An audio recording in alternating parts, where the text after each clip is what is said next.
Honor the weight of ideas that question what it means to be human. Monday, July 18, 1988, 5 a.m. The trees were moving, though there was no wind. He did not know how long he had been walking, or how he had gotten to this place, but he was here, alone, and he was afraid. It was night, a night longer and darker than any he had ever known.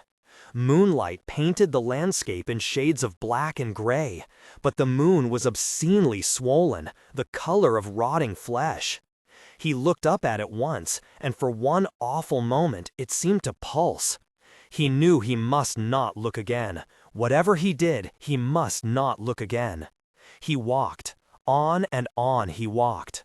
The gray, thin grass seemed to clutch at his bare feet with every step, to slide greasy tendrils between his toes.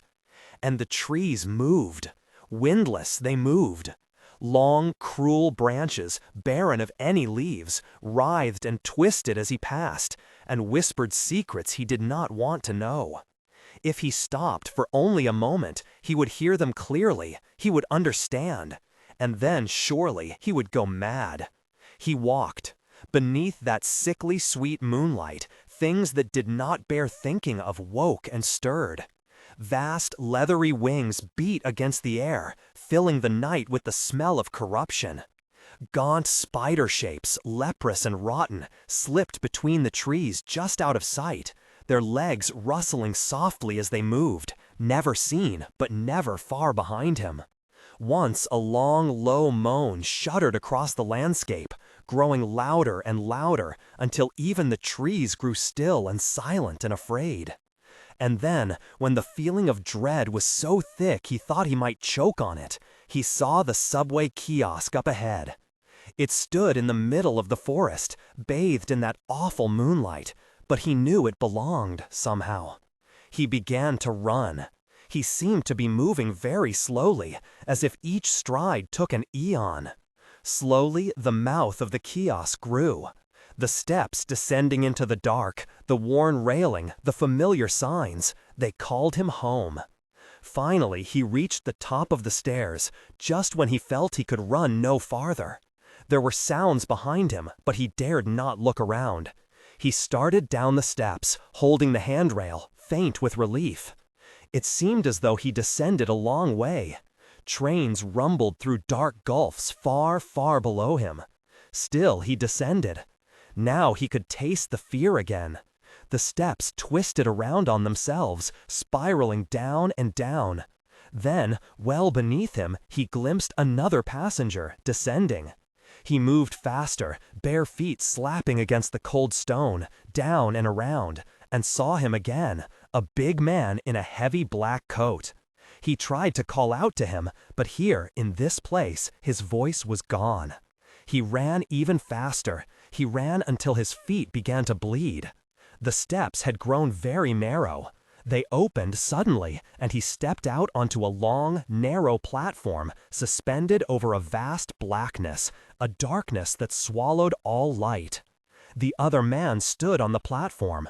There was something odd about his proportions, something disturbing about the way he stood there, humped and silent. Then he turned, and Jay saw its face, a featureless white cone that tapered to a single wet red tentacle. It lifted its head and began to howl. Jay screamed and woke, shaking, in a dark room that smelled of piss. "God damn," he muttered. His heart sounded like a rock drummer on speed. His underwear was soaked with sweat, and he'd wet the bed. This had been a bad one. Jay fumbled for the bedside lamp and swung his legs off the side of the bed and sat waiting for the nightmare to recede. It seemed so real, but it always did. He'd been having the same damned nightmare since he was a kid. When he'd started waking up screaming twice a week, his parents banned H.P. Lovecraft from the bookshelf and threw away his prized collection of EC comics. It didn't help. The dream stayed with him. Sometimes it went away for months. Then, just when he thought he was rid of it forever, it would return with a fury and haunt his sleep night after night. He would be 45 this year, and the dream was as vivid as the first time he'd dreamt it. It was always the same. The long walk through that nightmarish forest, the old New York City subway kiosk, the endless descent into the earth, and finally, the cone-faced thing on the platform. Sometimes, just after he woke, Jay thought that there was more to the dream, that there were parts he was forgetting. But if that was true, he didn't want to know.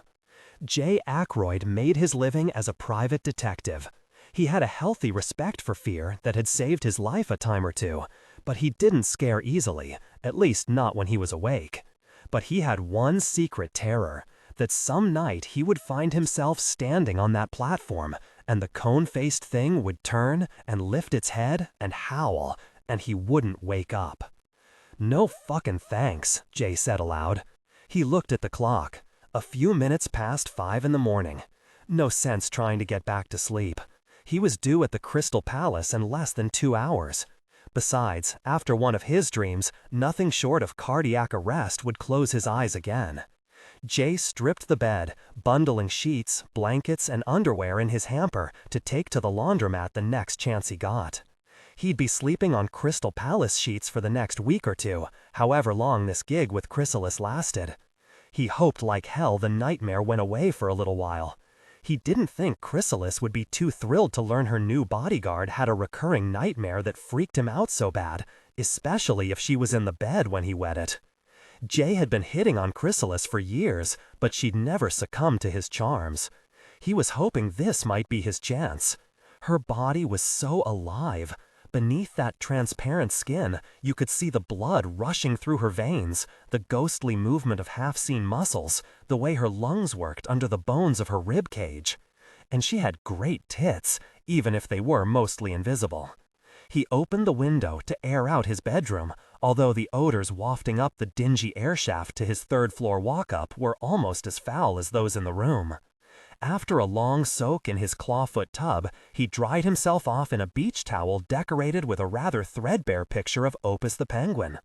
In the top drawer of his dresser, Jay found some clean boxer shorts, black socks in the drawer below.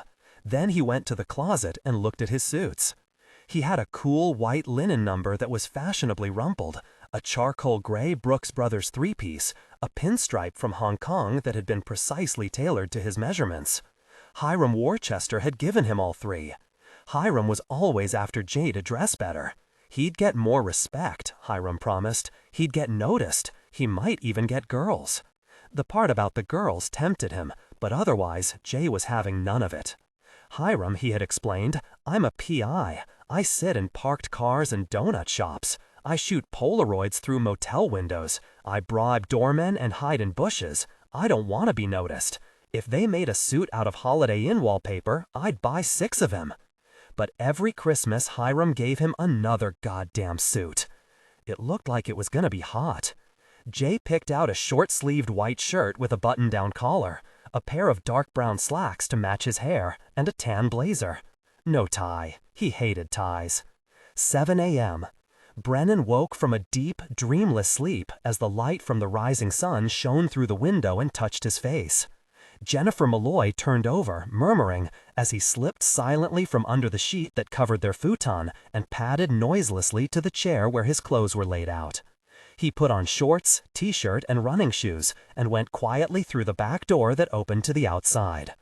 The sun was up, the land was half awake, wet with dew and alive with the smells of a clean country morning. Brennan took a deep breath, filling his lungs with fresh air as he stretched, unlimbering his body for his daily run. Honor the weight of ideas that question what it means to be human. He jogged to the front of the A-frame house, slipping into a slow trot as he reached the looping gravel driveway. He turned left at the mouth of the driveway, scattering the rabbits playing on the front lawn, and passed the sign that read Archer Landscaping and Nursery. He felt alive and clean, at peace with himself and the world at the beginning of another beautiful day. After his third knock went unanswered, Jay stepped inside the Crystal Palace. The door wasn't locked. That surprised him. Chrysalis had been expecting him, yes, but she'd also been expecting trouble. Otherwise, why bother to hire a bodyguard? When you're expecting trouble, you're supposed to lock your doors. Jay poked his head into the darkened tap room. "Anyone home?" he called softly. "Chrysalis? Elmo?" There was no answer. "Real good," he muttered under his breath. "No wonder she needed a bodyguard." He considered turning on the lights, thought better of it, waited for his eyes to adjust. Slowly, the outlines of the familiar room began to emerge from the gloom. Straight-back chairs upended on small round tables. The bar along one wall, rows of bottles stacked behind it against a long silver mirror. Booths across the way. And way and back, set off a little from the rest, the antique table in the private alcove where Chrysalis herself held court and sipped her amaretto. For a moment, in the morning half-light, Jay thought he saw her sitting there, cloaked in shadow, slim ivory cigarette holder held lightly between skeletal fingers, smoke coiling lazily through the clear flesh of her throat as she tossed back her head to smile. "Chrysalis?" he said, walking slowly across the taproom. But her chair was empty when he reached it. A strange chill went through him. That was the moment when J. Ackroyd knew.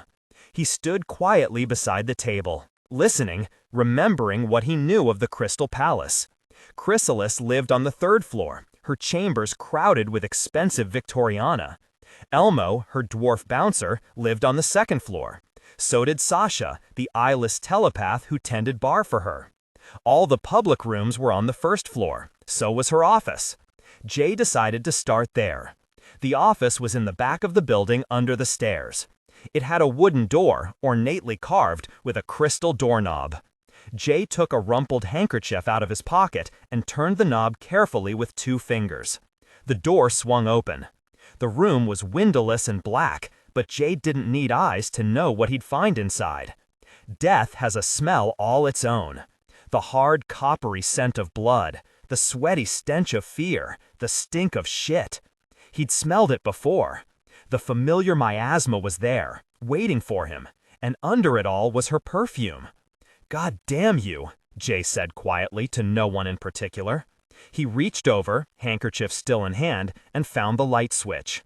Once, this room had charm. Polished hardwood floors, a gorgeous oriental rug, floor-to-ceiling bookcases full of leather-bound first editions, a solid oak desk older than he was, big leather armchairs that looked as though they might have come from the world's oldest men's club. The chairs were shattered, wooden legs cracked and splintered, soft leather upholstery ripped and torn. 3 of the high wooden bookcases had been toppled. 1 had been snapped in 2. Splinters as long and pale as knives sprang from where the 2 halves clung together. Books were scattered everywhere. Chrysalis lay sprawled on her back across the shattered remains of an armchair, the leather cushions and broken legs a jumble beneath her. The huge oak desk had been tipped over across the upper part of her body, hiding her face. She'd been wearing blue jeans and a plain white blouse. The front of the blouse was spattered with tiny droplets of blood. Her left leg bent the wrong way at the knee, and a jagged red piece of shin bone poked through the denim. Jay squatted by her left hand. He could see her finger bones through the ghostly outlines of tendons and the smooth, clear skin. All 5 fingers were shattered, the ring finger in 2 places.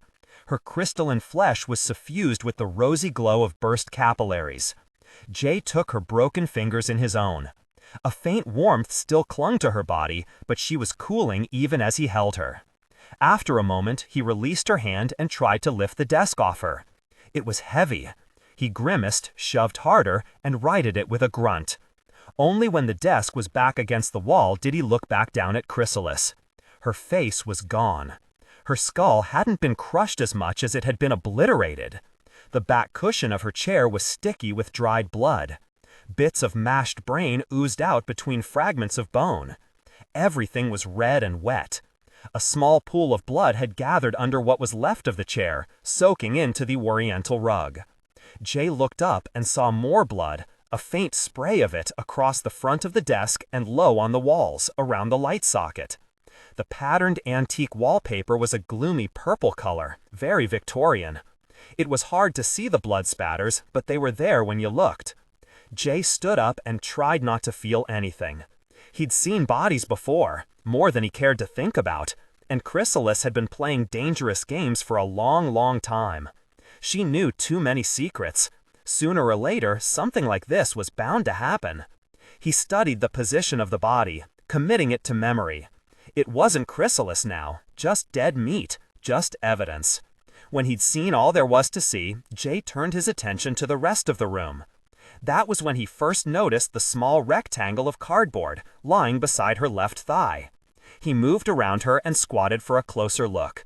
He didn't touch it. He didn't have to.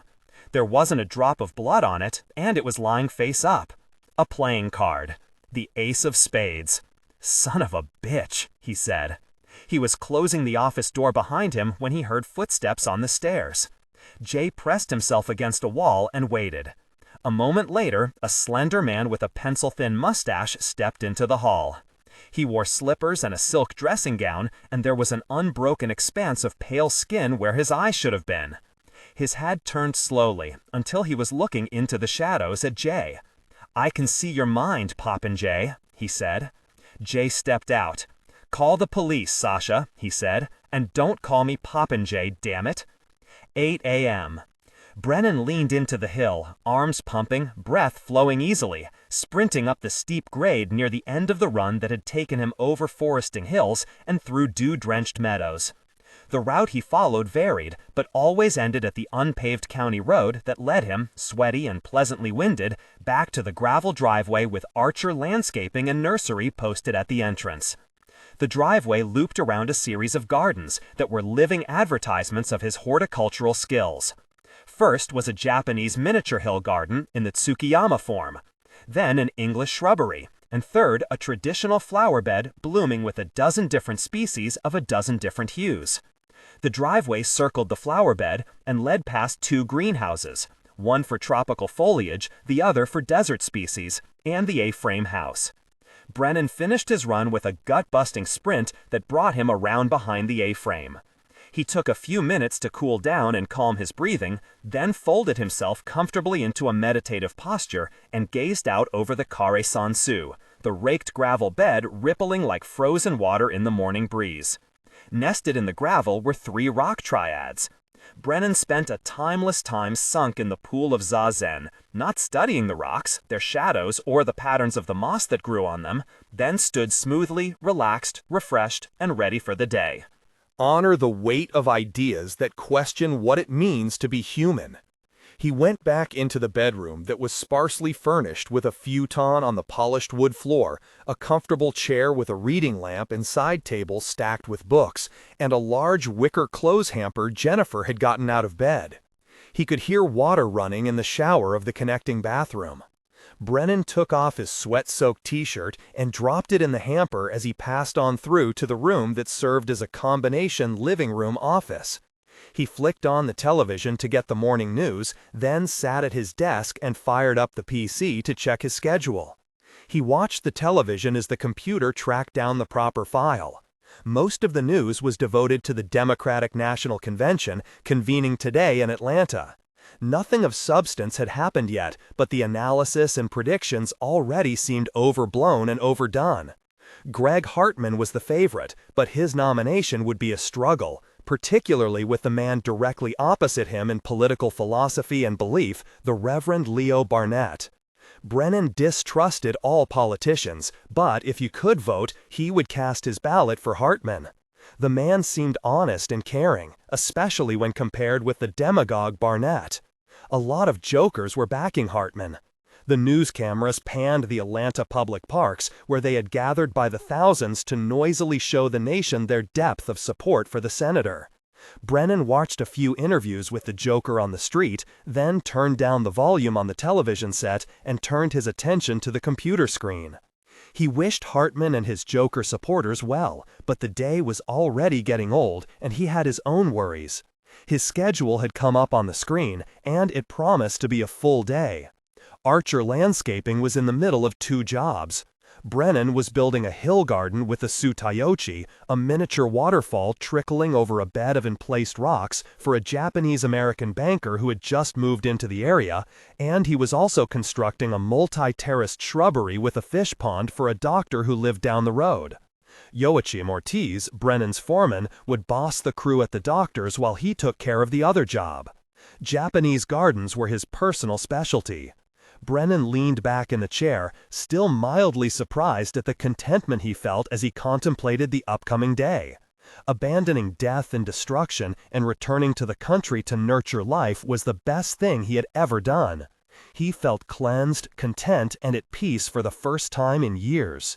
Sometimes he felt guilty for setting aside his vendetta against Kian and the Shadow Fist Society, but over the last few months, the guilt had been coming less frequently and with less intensity.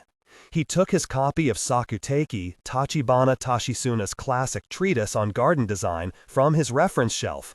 But before he could look through it to get some ideas for the new job, he stopped to stare at the image of a well-remembered woman that filled the television screen.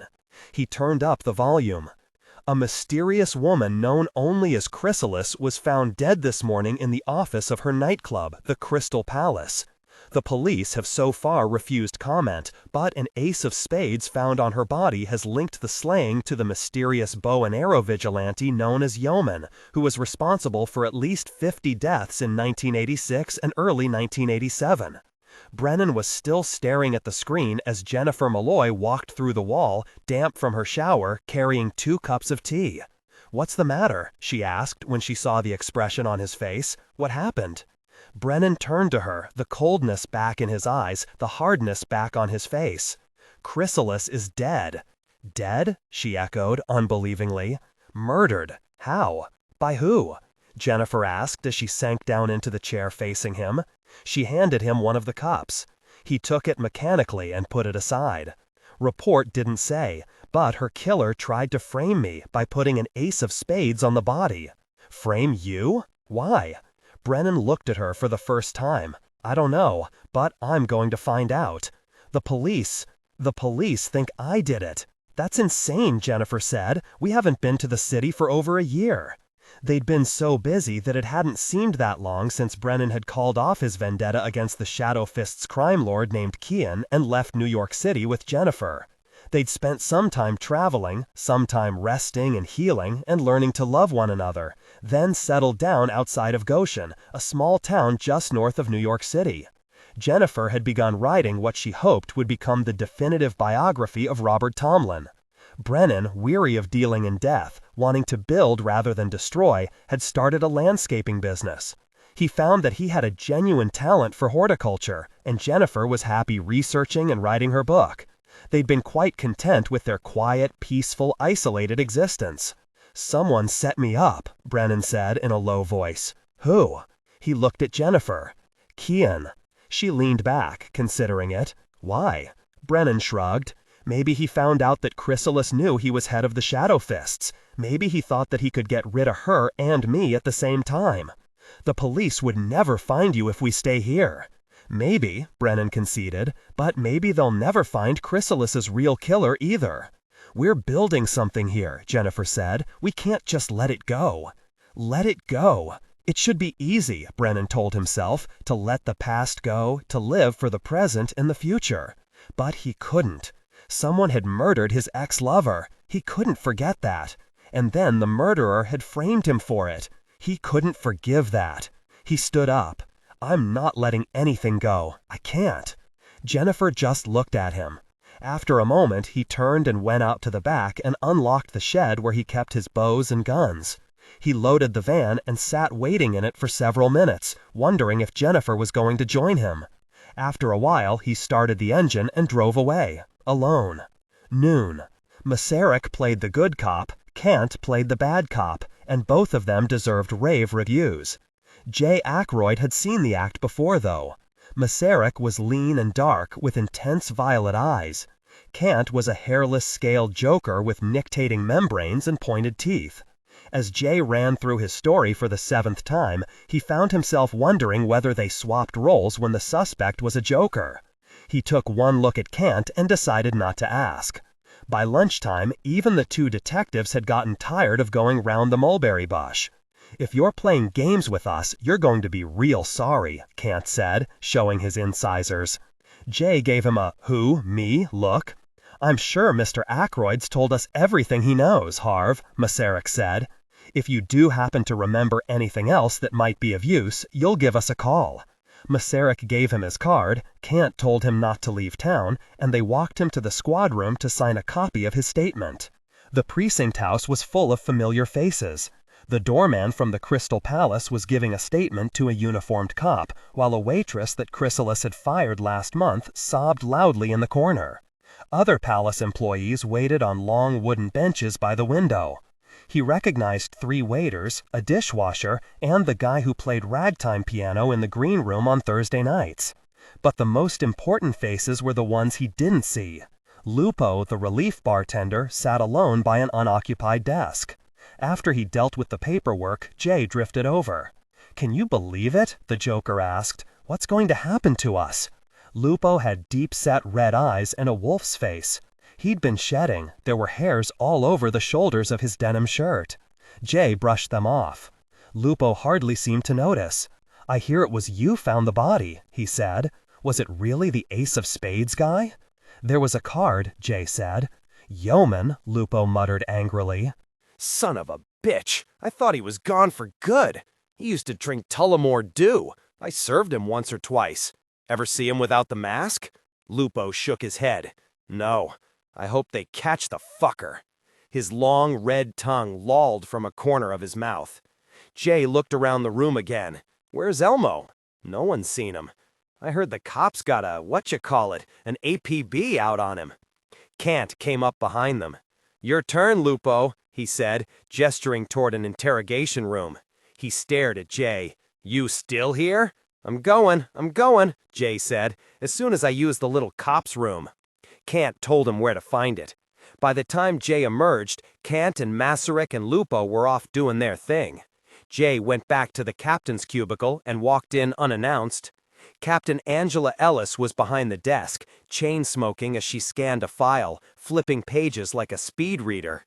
She was a tiny Asian woman with green eyes, long black hair, and the toughest job in the NYPD. Her immediate predecessor had been found dead in this office, supposedly of a heart attack, but there were still people who didn't buy that. The captain before him had been murdered, too. "So," he asked, "you have a lead on Elmo yet?" Ellis took a drag on her cigarette and looked at him. It took her a moment to remember who he was. Ackroyd," she finally said, with distaste. "I was just reading your statement. There are holes in your story I could drive a truck through." "I can't help that. It's the only story I've got." "What kind of story did you get from Sasha?" "A short one." Ellis stood and began to pace. He woke up, sensed a strange mind in the building, and came downstairs to find you sneaking out of Chrysalis's office. "I didn't sneak," Jay said. "I sneak very well. I majored in sneaking in detective school, but on this particular occasion I didn't happen to be sneaking, and there's nothing strange about my mind, thank you." "So, you don't have a thing on Elmo yet?" "What do you know about Elmo?" Ellis asked. "Short guy," Jay said. "Strong guy," Ellis mused. "Strong enough to smash a woman's head into blood pudding, maybe." "Real good," Jay said. "Only wrong. Elmo was devoted to the lady. Utterly. No way he'd hurt her." Her laugh was hard and humorless. "Ackroyd, you may be the world's chief authority on philandering husbands, but you don't know much about killers. They don't waste the real atrocities on strangers. They save them for family and friends." She started to pace again. Ash fell off the end of her cigarette. "Maybe your friend Elmo was a little too devoted. I heard Chrysalis fucked around a lot. Maybe he got tired of seeing the parade go in and out of her bedroom. Or maybe he made a pass of his own and she laughed at him." "You setting up Elmo to take the fall?" he asked. Ellis paused over her desk just long enough to stub out her cigarette in an ashtray overflowing with butts. "No one gets set up in this precinct." "Since when?" Jay asked. "Since I took over as captain," she told him. She took a pack of Camels out of her jacket, tapped one out, lit up, and resumed pacing. "You're supposed to be a detective. Look at the facts." She stopped at the wall long enough to straighten a framed diploma, then spun back toward him. Her head looked like a cantaloupe run over by a semi. Both legs broken, every finger in her left hand snapped, her pelvis shattered in 6 places, massive internal hemorrhaging. She jabbed the cigarette at him for emphasis. I had a case once back when I was on the street where some Gambioni capos went to work on a guy with tire irons. Broke every bone in his body. Another time I saw what was left of a hooker who'd been done in by a pimp, fried on angel dust. He'd used a baseball bat. Those were pretty ugly, but they looked a lot better than Chrysalis. Those weren't normal blows. Nobody's that strong. Nobody but an ace, or a joker with superhuman strength. A lot of people fit that description, Jay pointed out. Only one of them lived in the Crystal Palace, Ellis pointed out. She crossed behind the desk, sat down, opened a file folder. Elmo was, maybe, Jay said. Elmo was way stronger than a gnat, that was true enough, but there were others who made him look like a 97-pound weakling. The Harlem Hammer, Troll, Carnifex, the Oddity, even that golden asshole Jack Braun. Whether Elmo actually had the raw power to do what had been done to Chrysalis was a question Jay didn't have the expertise to answer. Captain Ellis ignored his quibbling. He also had the opportunity, any time he wanted. She began rearranging a stack of files in her outbasket, dropping ash on them in the process. "I don't buy it," Jay said. "If Elmo is so goddamned innocent, where is he?" Ellis asked, toying with her stapler. "We searched his room. The bed hadn't been slept in. He hasn't returned to the palace. Where'd he go?" Jay shrugged. "Out. She had him there, but he was damned if he was going to admit it. Seems to me you got another candidate who's a lot riper than Elmo." Captain Angela Ellis slammed down the stapler and blew a long plume of smoke across the room. "Ah, right, the Ace of Spades killer." She didn't sound impressed. "We're going to find Elmo," she promised, crushing out her cigarette. "And when we do, 5'll get you 10 it turns out your dwarf pal dropped that card.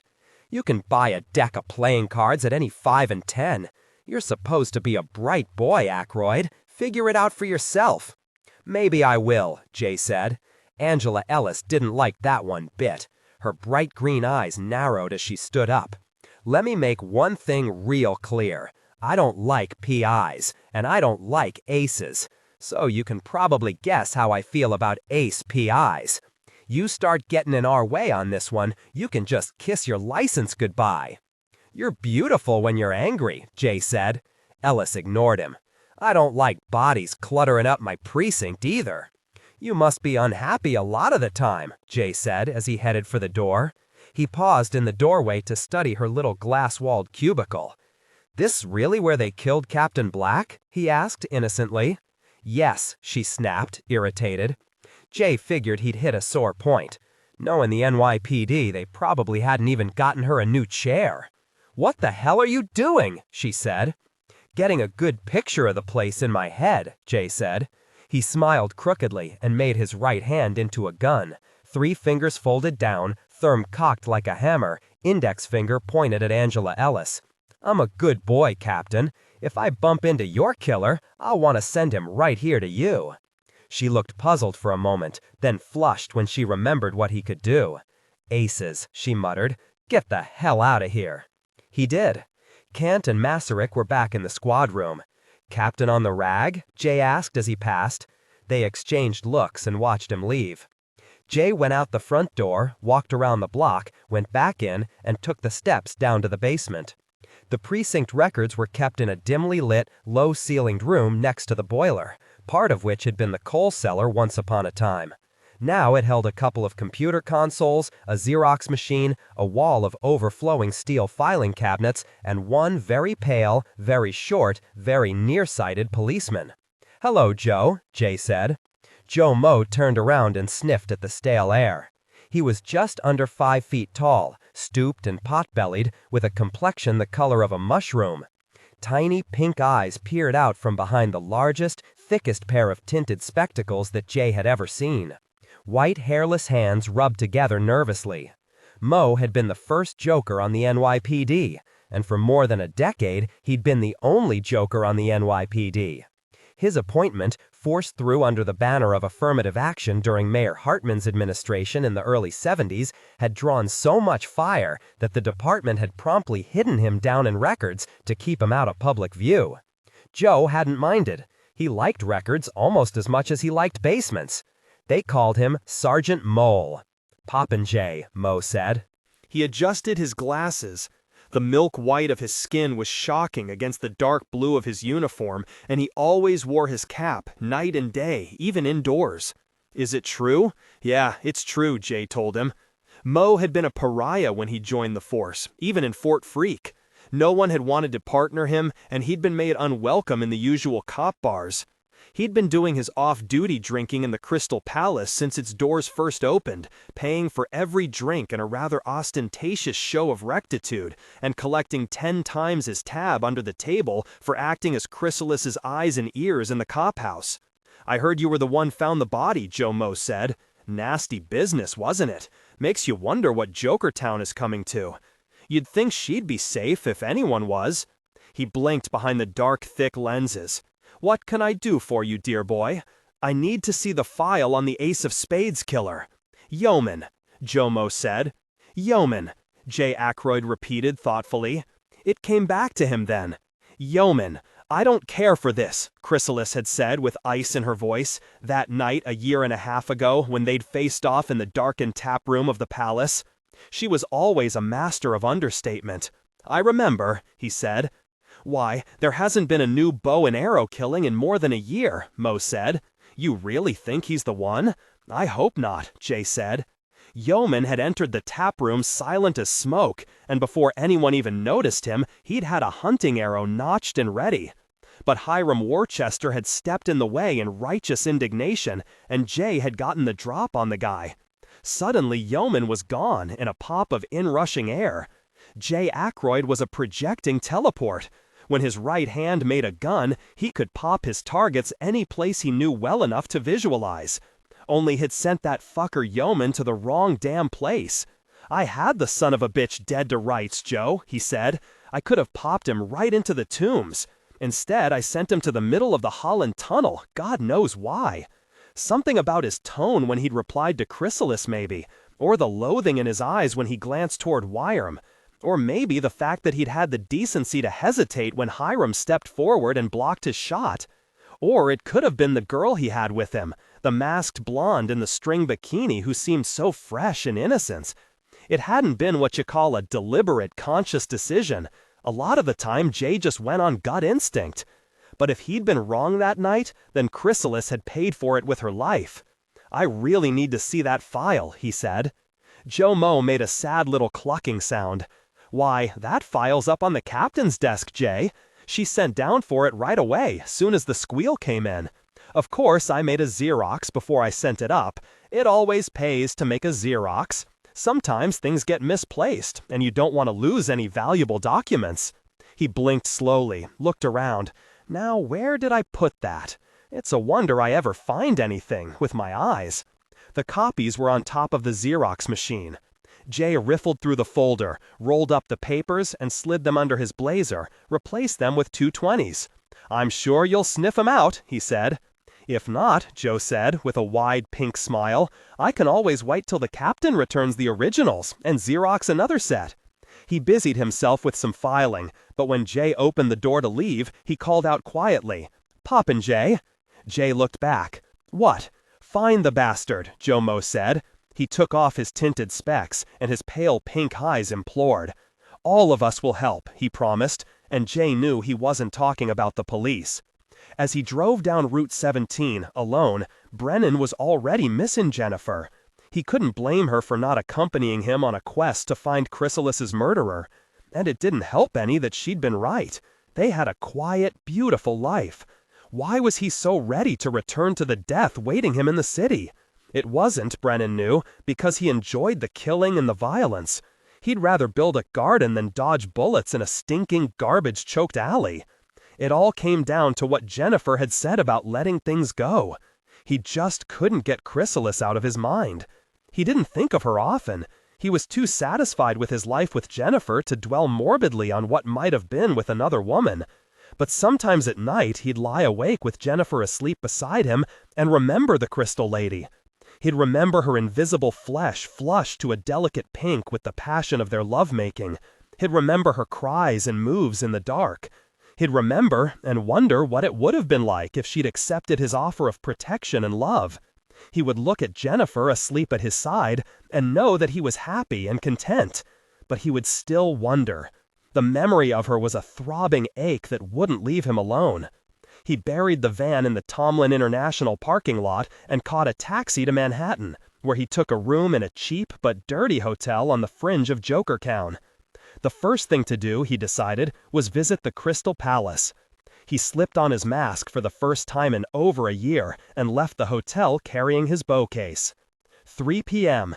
Ace of Spades killer slays Jokertown barkeep, the Post screamed. The Jokertown cry was less generic. Chrysalis murdered, it said, beside a 2-column picture. The Cry was the only paper in the city that regularly ran photographs of Jokers. Jokers descend on Atlanta as Democrats convene, said the front page of the Times. Thousands of them had headed south in support of Senator Greg Hartman, the presidential frontrunner. But in this year's crowded Democratic field, nobody was even close to a majority, and a brokered convention was being predicted. There were widespread fears of violence should Hartman be denied the nomination. Already there were reports of ugly clashes between Hartman's Jokers and the fundamentalist supporters of Reverend Leo Barnett. Jay usually ranked politicians right alongside used car salesmen, pimps, and the guy who invented pay toilets, but Hartman did seem to be a breed apart. He'd met the candidate a few times at the fundraisers Hiram hosted at Aces High. Hiram was a big Hartman supporter, and Jay never could resist the lure of free food and drink. Senator Bragg seemed intelligent, effective, and compassionate. If somebody had to be president, it might as well be him. He probably didn't stand a joker's chance of getting anywhere near the nomination. The political bullshit took up the whole front page. He couldn't find any mention of Chrysalis anywhere. Knowing the Times, Jay figured tomorrow's edition would have a brief obit, and that'd be it. Brutal Joker murders weren't the kind of news that's fit to print. That made Jay angriest of all. "How do you know when a Joker's been dead about 3 days?" the news vendor asked him. His voice was flat and lifeless, the voice of a man grimly going through a ritual that had lost its meaning. Jay looked up from the headlines. Jube Benson had been a fixture on the corners of Hester Street and the Bowery for as long as there had been a Jokertown. Walrus, they called him. He was a Joker himself, 300 pounds of greasy blue-black flesh, big curved tusks at the corners of his mouth, a broad domed skull covered with tufts of stiff red hair. Jube's wardrobe seemed to consist exclusively of Hawaiian shirts. This afternoon he was wearing a magenta item in a tasteful pineapple and banana print. Jay wondered what Hiram would say. Jube knew more Joker jokes than anyone else in Jokertown, but this time Jay had the punchline. "He smells a lot better," he said warily. "That one's older than your hat, Walrus." Jube took the battered pork pie hat off his head and turned it over, self-consciously in his thick 3-fingered hands. "I never made her laugh," he said. "All those years, I came by the palace every night, always with a new joke. I never got a single laugh out of her." "She didn't think being a joker was very funny," said Jay. "You gotta laugh," Jube said. "What else is there?" He put his hat back on. "I hear you were the one that found her." "Word gets around quick," Jay said. "It gets around quick," Jube agreed. "She phoned me last night," Jay told him. "She wanted to take me on as a bodyguard. I asked her how long, and she couldn't tell me. Maybe she wouldn't tell me. I asked her what she was scared of. She laughed it off and said I'd found her out. It was just a ruse. She was really hot for my body. That was when I realized how shaky she was. She was trying her damnedest to sound wry and cool and British, like nothing was wrong, but her accent kept slipping. Something had frightened her badly. I want to know what, Jube." "All I know is what I read in the papers," Jube said. Jay just gave him a look.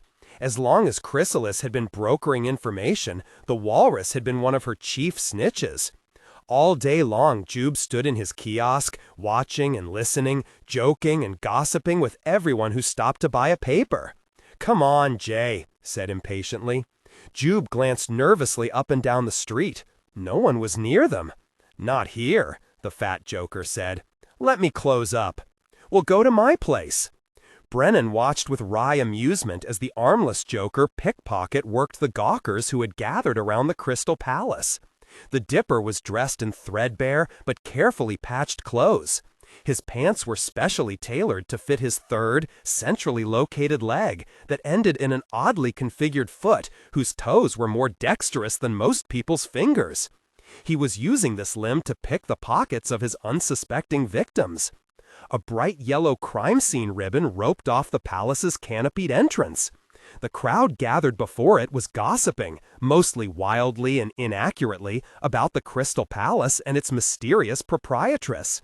Newsies and street merchants were working the crowd, along with the pickpocket, who suddenly turned with the sixth sense of the often hunted and looked right at Brennan. Brennan nodded back, and the three-legged Joker cut through the crowd and headed toward him, lurching in a peculiar rocking gait, sometimes placing his third foot on the ground to balance himself. "Hello, Mr. A," he murmured. Brennan nodded again. The Joker's name was Tripod. He was a hustler, a small-time grifter who lived on the edge of the law. During Brennan's last stay in the city, he'd been one of his best sources of information. He was dependable for a snitch. He didn't have a drug habit, and he was loyal. When he was bought, he stayed bought. "Pretty awful what happened, Mr. A," he offered, in his quiet, deferential manner. If he wondered about Brennan's sudden reappearance after a year's absence, he said nothing. Brennan nodded. "You hear the police think I killed her?" Tripod shrugged. It was a peculiar gesture for a man who had no arms. "Maybe, Mr. A, but it wasn't done in your style." "How do you know how she was killed?" "Man over there," Tripod said, gesturing at a derelict who sat on the curb by a hot dog cart. "Said he saw her body when they brung her out to the coroner's wagon." Brennan glanced at the cart. Sauerkraut Sam, the hot dog man, was lettered on its side. It was manned by a Joker who was continuously dispensing dogs, making change, and slapping mustard, ketchup, sauerkraut, and relish on waiting buns with his extra sets of arms. The derelict sitting on the curb was bloated and alcoholic, but seemed to be a gnat. He'd stationed himself next to the cart to cadge coins while endlessly repeating his story to all who would listen. Brennan nodded at Tripod, and they joined the gawkers who were munching hot dogs and listening to the old man. "I was in the back when they brung her out. I was there all right. I got a nice place to sleep right by the dumpster, and the ambulance woke me up. I was scared. I didn't know what all the fuss was about, but pretty soon they brung her out. I could see it was Chrysalis. I seen her a lot of times, and it was her. She was dead all right."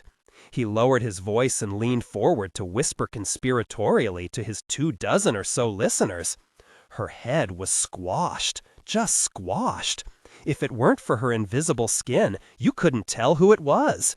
Squashed, just like a watermelon dropped from a 10-story building." He nodded with some satisfaction at his simile. "I was there all right. I saw her when they brung her out."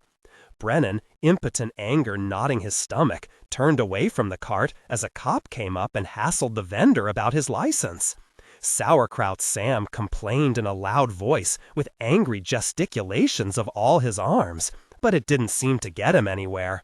Brennan and Tripod stood silently for a moment, watching the cop run off the hot dog vendor, who was wheeling his cart with 4 arms and still angrily gesturing with the others. Chrysalis had been killed by someone, an ace, strong enough to smash her utterly. That was at least a place to start an investigation. But Brennan knew he could use more information, a lot more information. "You seen Elmo or Sasha around?" Brennan asked Tripod, after the crowd that'd been munching hot dogs and listening to the derelict had dispersed. The Joker shook his head. "They're gone, Mr. A. Ain't seen 'em, ain't heard of 'em all day." Brennan sighed to himself. He knew right away that this was not going to be easy. He took 2 20s out of his pocket and surreptitiously dropped them on the sidewalk. Tripod's bare foot closed over them. His nimble toes picked them up and stuffed them in one of the pockets he'd sewn on the bottom of his pant leg. "Keep an eye out for them, for anything about the killing. You can get in touch with me at the Victoria. I'm registered as Archer." "Yes, sir." Tripod watched Brennan for a moment. "Good to see you again, Mr. A. I wish I could say it was good to be back." Tripod nodded once, then started down the street with his peculiar lurching gait. Brennan watched him go, then turned back to the palace. The crowd of gawkers was still there. He wanted to get a good look at the crime scene, but now obviously wasn't the time for that. He'd come back when it was quiet and dark. Now he had other avenues to explore. He wasn't convinced that Kian was actually behind Chrysalis' death, but it was as good a place as any to start his investigation. Kian, of course, wouldn't have done the killing himself, but the Shadow Fists had plenty of hired muscle capable of doing the job. Wyerm, for example, Kian's extraordinarily strong bodyguard, whom Brennan had witnessed threaten Chrysalis 2 wildcard days ago. Of course, he'd been out of touch a long time. Things had probably changed. But there were people he could talk to. People who would be willing to pass on the latest information. Brennan hefted his bow case and started down the street. The hunter had returned to the city. 4 p.m. Jube lived in the basement of a rooming house on Eldritch, in an apartment with bare brick walls and a lingering odor of rotting meat. His living room featured a lot of second-hand furniture and some kind of weird modern sculpture. An imposing floor-to-ceiling construct with angles out of Escher and a bowling ball at its center. Every now and then the bowling ball seemed to glow. "I call it Joker lust," Jube told him. "You think that's strange looking? You ought to meet the girl who modeled for it. Don't look too long. It'll give you a headache. Want a drink?" St. Elmo's fire flickered disturbingly across the surface of the construct. Jay sat down on the edge of the couch. "I'll take a scotch and soda," he said. "Go easy on the soda." "All I've got is rum," Jube said, waddling into his kitchen. "Yum," Jay said, deadpan. "Sure." Jube brought him a water tumbler half full of dark rum, with a single ice cube floating on the surface. "The papers say it was the Ace of Spades killer," he said, as he eased his bulk into a recliner, his own glass of rum in hand. His was decorated with a little paper parasol. The Post and the Cry, both. Honor the weight of ideas that question what it means to be human. There was an ace of spades next to the body, Jay agreed, sipping his drink. The cops don't buy it. How about you? He shrugged. I don't know. He'd spent the last couple of hours reading the police file on the Yahoo who signed himself Yeoman. Now he wasn't sure what to think. The M.O. is all wrong.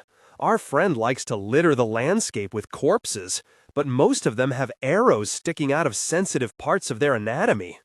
I remember the papers used to call him the bow and arrow killer, too, Jube said. Jay nodded. Not that he isn't flexible. If he can't put a razor-tipped broadhead through your eye, he'll strangle you with a bowstring or use an arrow with an explosive tip to blow you to hell. The cops have him down for 1 job with a knife and 2 with bare hands, but those have question marks next to them. Mostly he goes in for theme murders. He's got a real grudge against Orientals, too, judging from the number he's offed. But he's not fussy. He'll kill anyone in a pinch. Jay sighed. The only problem is, Chrysalis was beaten to death by someone who was inhumanly strong, and our friend with the playing card fetish is a gnat. How can you be sure? Jube asked. I took a crack at archery once, Jay said. It's hard. You'd need to work at it for years to get good, and this psycho is a lot better than good. Why bother if you're an ace? Jube plucked thoughtfully at one of his tusks. Yeah, he said, only... The fat little joker hesitated. What? Jay prompted. Well, Jube said reluctantly, I think maybe Chrysalis was frightened of the guy. Tell me, Jay said. The last Ace of Spades murder was something like a year ago, Jube said. Then they just stopped. It was about the same time that Chrysalis changed. I'm sure of it. Changed how? Jay asked. It's hard to explain. She tried to act the same, but if you saw her every night like I did, you could see she wasn't. She was too interested, if you know what I mean. Before, when you came to her with some information to sell, she always acted a little bored, like she didn't care one way or the other. But this last year, it was like she didn't want to miss any little piece of information, no matter how trivial. And she was especially desperate for any kind of word on Yeoman. She offered to pay extra. Shit, Jay said. This put him back at square one. You couldn't exactly tell if she was frightened, not with Chrysalis, Jube said. You know how she was. She always had to be in control. But Digger was jumpy enough for both of them. Digger? Jay asked. Thomas Downs, Jube said. That reporter from Aces magazine. Everyone calls him Digger. He's been hanging around the Crystal Palace ever since he and Chrysalis came back from that round-the-world tour last year. 2-3 nights a week. He'd come in, she'd see him, and they'd go upstairs. Was he getting any? Jay asked. He stayed past closing all the time, Jube said. Maybe Elmo or Sasha could tell you if he was still there in the morning. He scratched at one of the stiff red bristles on the side of his head. Elmo, anyway. That comment struck Jay as odd. Why not Sasha? He's the telepath. He'd know who she was fucking if anyone would. Sasha wasn't spending as much time around the palace as he used to. He's been seeing this woman. A Haitian, I hear, lives down by the East River. Word is she's some kind of hooker. One of the rumors here, Reginald, works night security at a warehouse near there. He says Sasha comes and goes a lot. Sometimes he doesn't leave until dawn. Not good, Jay said. He was starting to get an inkling of why Chrysalis thought she needed a bodyguard. Sasha had never been a major league telepath, only a skimmer plucking random thoughts off the surface of a mind. But for years, his abilities had sufficed to give Chrysalis early warning of any approaching trouble. But if Sasha had been spending a lot of nights out... There's something else, Jube said. Thick blue-black fingers worried at a tusk again. About 10-11 months ago, Chrysalis had a whole new security system installed. Cost a fortune, all state-of-the-art stuff. I know a man who works for the company that did the work. According to what I heard, Chrysalis wanted them to design, now get this, some kind of defense to kill anybody who tried to walk through her walls. Jay picked up the glass. The ice cube had melted. He didn't like the taste of rum anyway. He drained the glass in one long swallow, feeling more and more angry with himself. Yeoman had come in through the front door that night at the Crystal Palace. None of them heard him enter, but when they looked up, he was there. But his girlfriend, the sexy little blonde bimbo in the black string bikini, she came in through a wall, stepping out of the mirror behind the bar, and ducking out the same way after Jay sent Yeoman off to play in traffic. What's wrong? Jube asked. Nothing but my goddamned instincts, Jay said bitterly. Did they build her the trap she wanted? They told her there was no such thing, Jube replied. Pity, Jay said. Pity. The Church of Our Lady of Perpetual Misery was nearly empty. A few scattered penitents were kneeling on the scarred wooden pews, heads bowed in silent prayer to the God who was more real to them than the clean-featured Jesus of the old Bible. The hunchback, called Quasimon, was puttering about the altar, humming to himself as he dusted the tabernacle. Dressed in a sharply pressed lumberjack shirt and clean jeans, he moved in a stiff, jerky manner, dragging his left leg behind him. The wild card virus had twisted his body, but had also given him extraordinary physical strength and the ability to teleport. He put the tabernacle down and watched Brennan as he approached the altar. "Hello," Brennan said. "I'm here to see Father Squid." "Hello." Quasimon's eyes were dark and soulful, his voice soft and deep. "He's in the chancellery." "Thanks," Brennan began to say, but stopped when he realized that Quasimon was staring at him with unfocused eyes. The Joker's jaw was slack, and a line of spittle drooled down his chin. It was obvious that his mind was wandering. Brennan simply nodded to him and went through the door at which he still pointed. Father Squid was sitting behind his battered wooden desk, reading a book. He looked up and smiled when Brennan knocked on the open door. Or at least he looked as though he smiled. Father Squid was an immense, squat man in a plain cassock that covered his massive torso like a tent. His skin was gray, thick, and hairless. His eyes were large and bright, and gleamed wetly behind their nictitating membranes. His mouth was masked by a fall of short tentacles that dangled like a constantly twitching mustache. His hands, closing the book and setting it on the desk before him, were large, with long, slim, attenuated fingers. Rows of circular pads, vestigial suckers, lined his palm. He smelled faintly, not unpleasantly, of the sea. "Come in, sit down." He regarded Brennan with the benign affection with which he usually faced the world. "Here I am reading the words of an old friend." He gestured at the book. "A Year in One Man's Life, the Journal of Xavier Desmond. And another old friend appears. Though," he wiggled his long fingers in reproach, "it would have been nice if you had dropped by to see me before you vanished. I was somewhat worried about you." Brennan smiled with little humor. "Sorry, Father.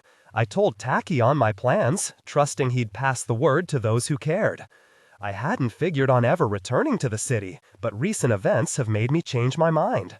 Father Squid looked troubled. "I can guess. The death of Chrysalis.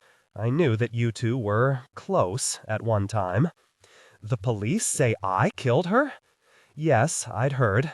"And not believed?" Father Squid shook his head. "No, my son. You would never have killed Chrysalis. While I can't say that I approve of some of the things you've done, only he who is without sin should cast the first stone, and I'm afraid that the antics of a far from unblemished youth have left me unable to claim spiritual purity." Father Squid sighed.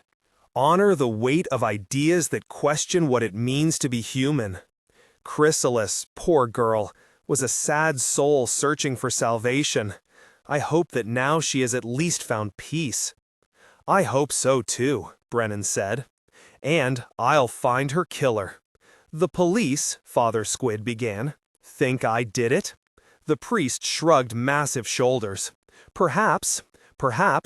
For now they are grasping at straws, but will eventually set their feet upon the proper path.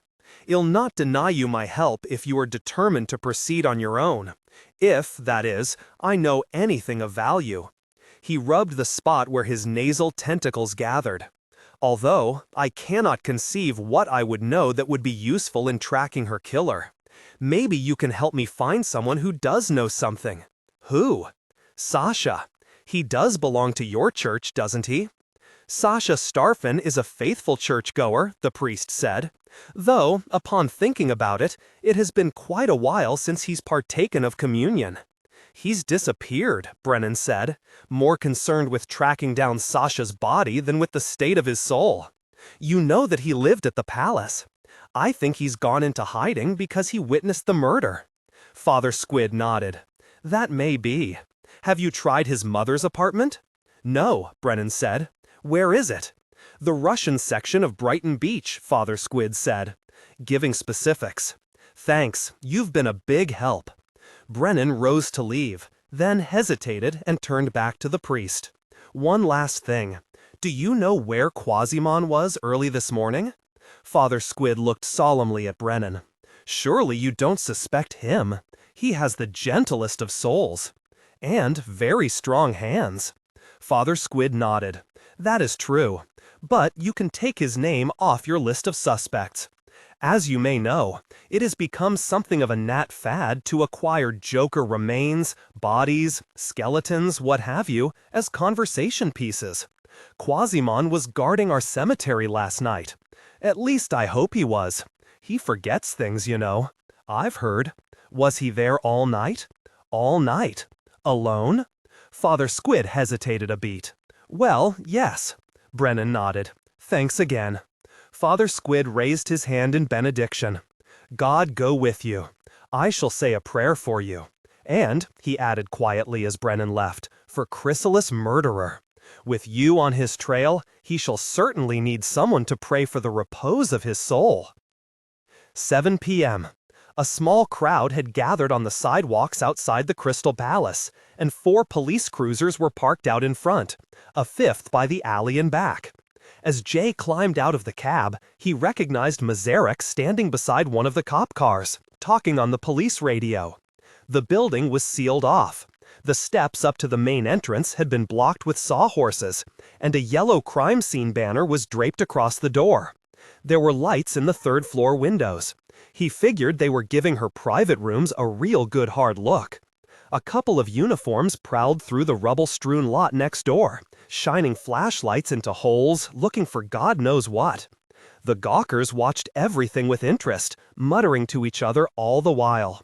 It was the usual Jokertown street crowd, mostly jokers, with a slumming gnat or two standing nervously on the fringe. Hookers cruised the sidewalk across the street, soliciting right under the noses of the cops. Off to one side, 4 werewolves in gang colors and Mae West masks were having a fine old time cracking wise to each other. A few Crystal Palace regulars stood looking on. Mazarek hung up the phone. Jay walked over. "So," he said, "the murderer returned to the scene of the crime yet?" "You're here," Mazarek pointed out. "Droll," Jay said. "Find any prints?" "Plenty. So far we've got yours, hers, Elmo's, Sasha's, Lupo's, you name it. What we're not finding are the files." "Ah," said Jay non-committally. "There's such a thing as knowing too much for your own good. Kant thinks our motive is somewhere in those secret files." "Real good," Jay said, watching a very nice rear end in a tight leather miniskirt sway past. "For a lizard." He was turning back to Mazarek when he noticed a hooded shape standing in the mouth of an alley half a block away. "I'll tell him you said that," Mazarek said, with the barest hint of a smile. "The thing of it is," Jay said, "if Kant finds that cache of information, he may get more than he bargained for. Motives are like fingerprints. Too many are as bad as none at all." He glanced back toward the alley. The hooded man stood in shadow, watching the palace. His head turned, and Jay caught a brief flash of metal as the light reflected off the steel mesh fencing mask beneath the hood. "I'm sure he'll be grateful for that hint. Any other words of advice you want me to pass on to him?" "Yeah," Jay said. "Tell him it's not Elmo." He looked back at Mazarek again. "Sasha at home?" "He's rooming with his mother until we're done going over the building. Not that it's any business of yours. Didn't Ellis tell you to stay the hell away from this?" "I'm staying away," Jay said. He caught a hint of motion out of the corner of his eye and glanced aside just in time to see the hooded man melt back into the shadows of the alley. "All the good clues are inside," he continued without missing a beat. "You see me going inside?" Jay held up his hands, palms out. "But hey, I'm easy. In fact, I'm going. See? Bye now." Mazarek frowned at him as he backed off, then shrugged, turned, and went back inside the Crystal Palace. When he was gone, Jay spun and elbowed his way through the alley. He was too late. The man in the fencing mask and black hood was gone. Except man wasn't quite right. Under that dusky black cloth, the talk on the street said the massive body of the oddity was male and female both. But whatever else the Joker was, one thing was certain. It was strong. 8 p.m. A little old woman, tiny as an ancient sparrow, opened the door a crack when Brennan knocked. "Is Sasha in?" Brennan asked. "No." Brennan put his foot in the door, holding it open as she pushed to close it. He had seen a flash of movement in the room beyond the door, and he knew who it was. "Sasha, I don't want to hurt you," he called out. "I just want to talk." The old woman struggled to close the door, pushing valiantly but uselessly against Brennan's weight. Then a weary voice called out, "It's all right, Ma. Let him in." There was a long sigh. Then Sasha added, "I couldn't hide from him for very long anyway." Sasha's mother backed away from the door and let him enter. She had a worried expression on her wrinkled face as she glanced from Sasha, who'd collapsed on the living room sofa, back to Brennan. "It's all right, Ma. Why don't you go brew some tea?" She nodded and bustled off to the kitchen as Brennan looked at Sasha with concern. The bartender had always been thin, but now he was no more than muscle and bone. He looked deathly tired, and his face was lined and pale. "What's going on?" Brennan asked. "Not a damn thing." Sasha shook his head tiredly. There was pain and loss in his voice, and an unconcealed bitterness that Brennan had never heard before. "Why are you hiding out? Did you recognize Chrysalis's murderer telepathically?" Sasha just sat there. For a while, Brennan thought he wouldn't say anything, but then he nodded. "I heard someone," he finally said. "Who?" "That P.I., that Popinjay character." J. Ackroyd, Brennan thought. He'd had a run-in with the ace before, but he couldn't conceive of him as a murderer. What was he doing at the palace? Sasha said nothing, just shrugged. What about Elmo? Brennan asked. The bartender shook his head. She'd sent him out late the night before on some kind of secret errand. Didn't tell me anything about it. The bitterness came back, this time edged with fear. He never got back to the palace. I heard that the cops are looking for him. Do they think he did it? Sasha laughed. Maybe. What a joke. Do you think the dwarf would ever hurt her? He loved her. It's almost as funny as thinking you killed her. You don't know anything more? Nothing specific about the murder? Sasha fidgeted nervously and picked at an ugly scab on the side of his neck. How about who did it? He asked in a frantic burst of words. I was getting a drink at Freaker's this afternoon, and everyone was talking about it. About what? About Bludgeon. He did it. He killed Chrysalis. He's been bragging about it. Why would Bludgeon kill Chrysalis? Sasha shrugged. Who knows why he does anything? He's crazy mean. But I heard he's trying to get back with the fists. I guess he's had hard times since the Mafia got busted up. Brennan nodded grimly. It made sense. Bludgeon was nothing but muscle. He was strong but stupid, and he'd proven to be even too brutal for the Shadow Fists, who'd cut him loose a couple of years ago. He'd hooked on with the Mafia, but the Mafia had been crushed in a vicious gang war with the Fists last year. If Keen and the Fists had put a contract on Chrysalis, Bludgeon was certainly capable of beating her to death to ingratiate himself with them. Sasha's mother returned from the kitchen with a tea tray. Brennan watched as Sasha lifted a steaming cup with shaking hands. I have to go, he said. Take care of yourself, Sasha. He nodded to the old woman as he left her apartment. If the rumor was around town as Sasha said it was, Tripod would pick up on it and find Bludgeon. At any rate, Bludgeon was only the muscle. He may have done the killing, and if he did, Brennan wanted him, but he wanted the one who had sicked him on Chrysalis even more. He had a truce with Keen. He had called off his vendetta against his old enemy, but if Keen or anyone in Keen's organization had ordered Chrysalis' death, the Fists were going to bleed. 9 p.m. The apartment was a loft over a bankrupt print shop in a century-old cast-iron building a block off the river. Over the door, a sign, faded almost to illegibility, said Blackwell Printing Company. Jay peered through a window pane, but the grime covered it like a coat of gray paint, and he could get no hint of the interior.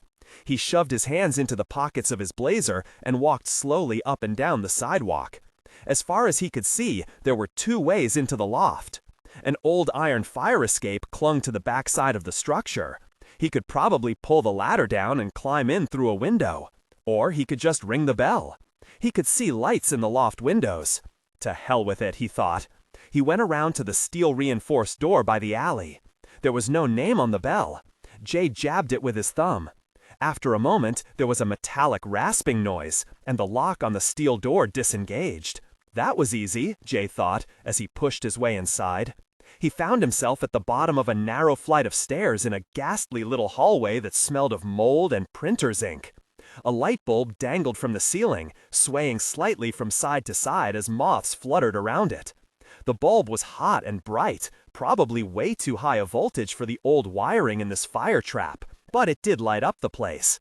One of the moths brushed against it and fell, smoking at his feet.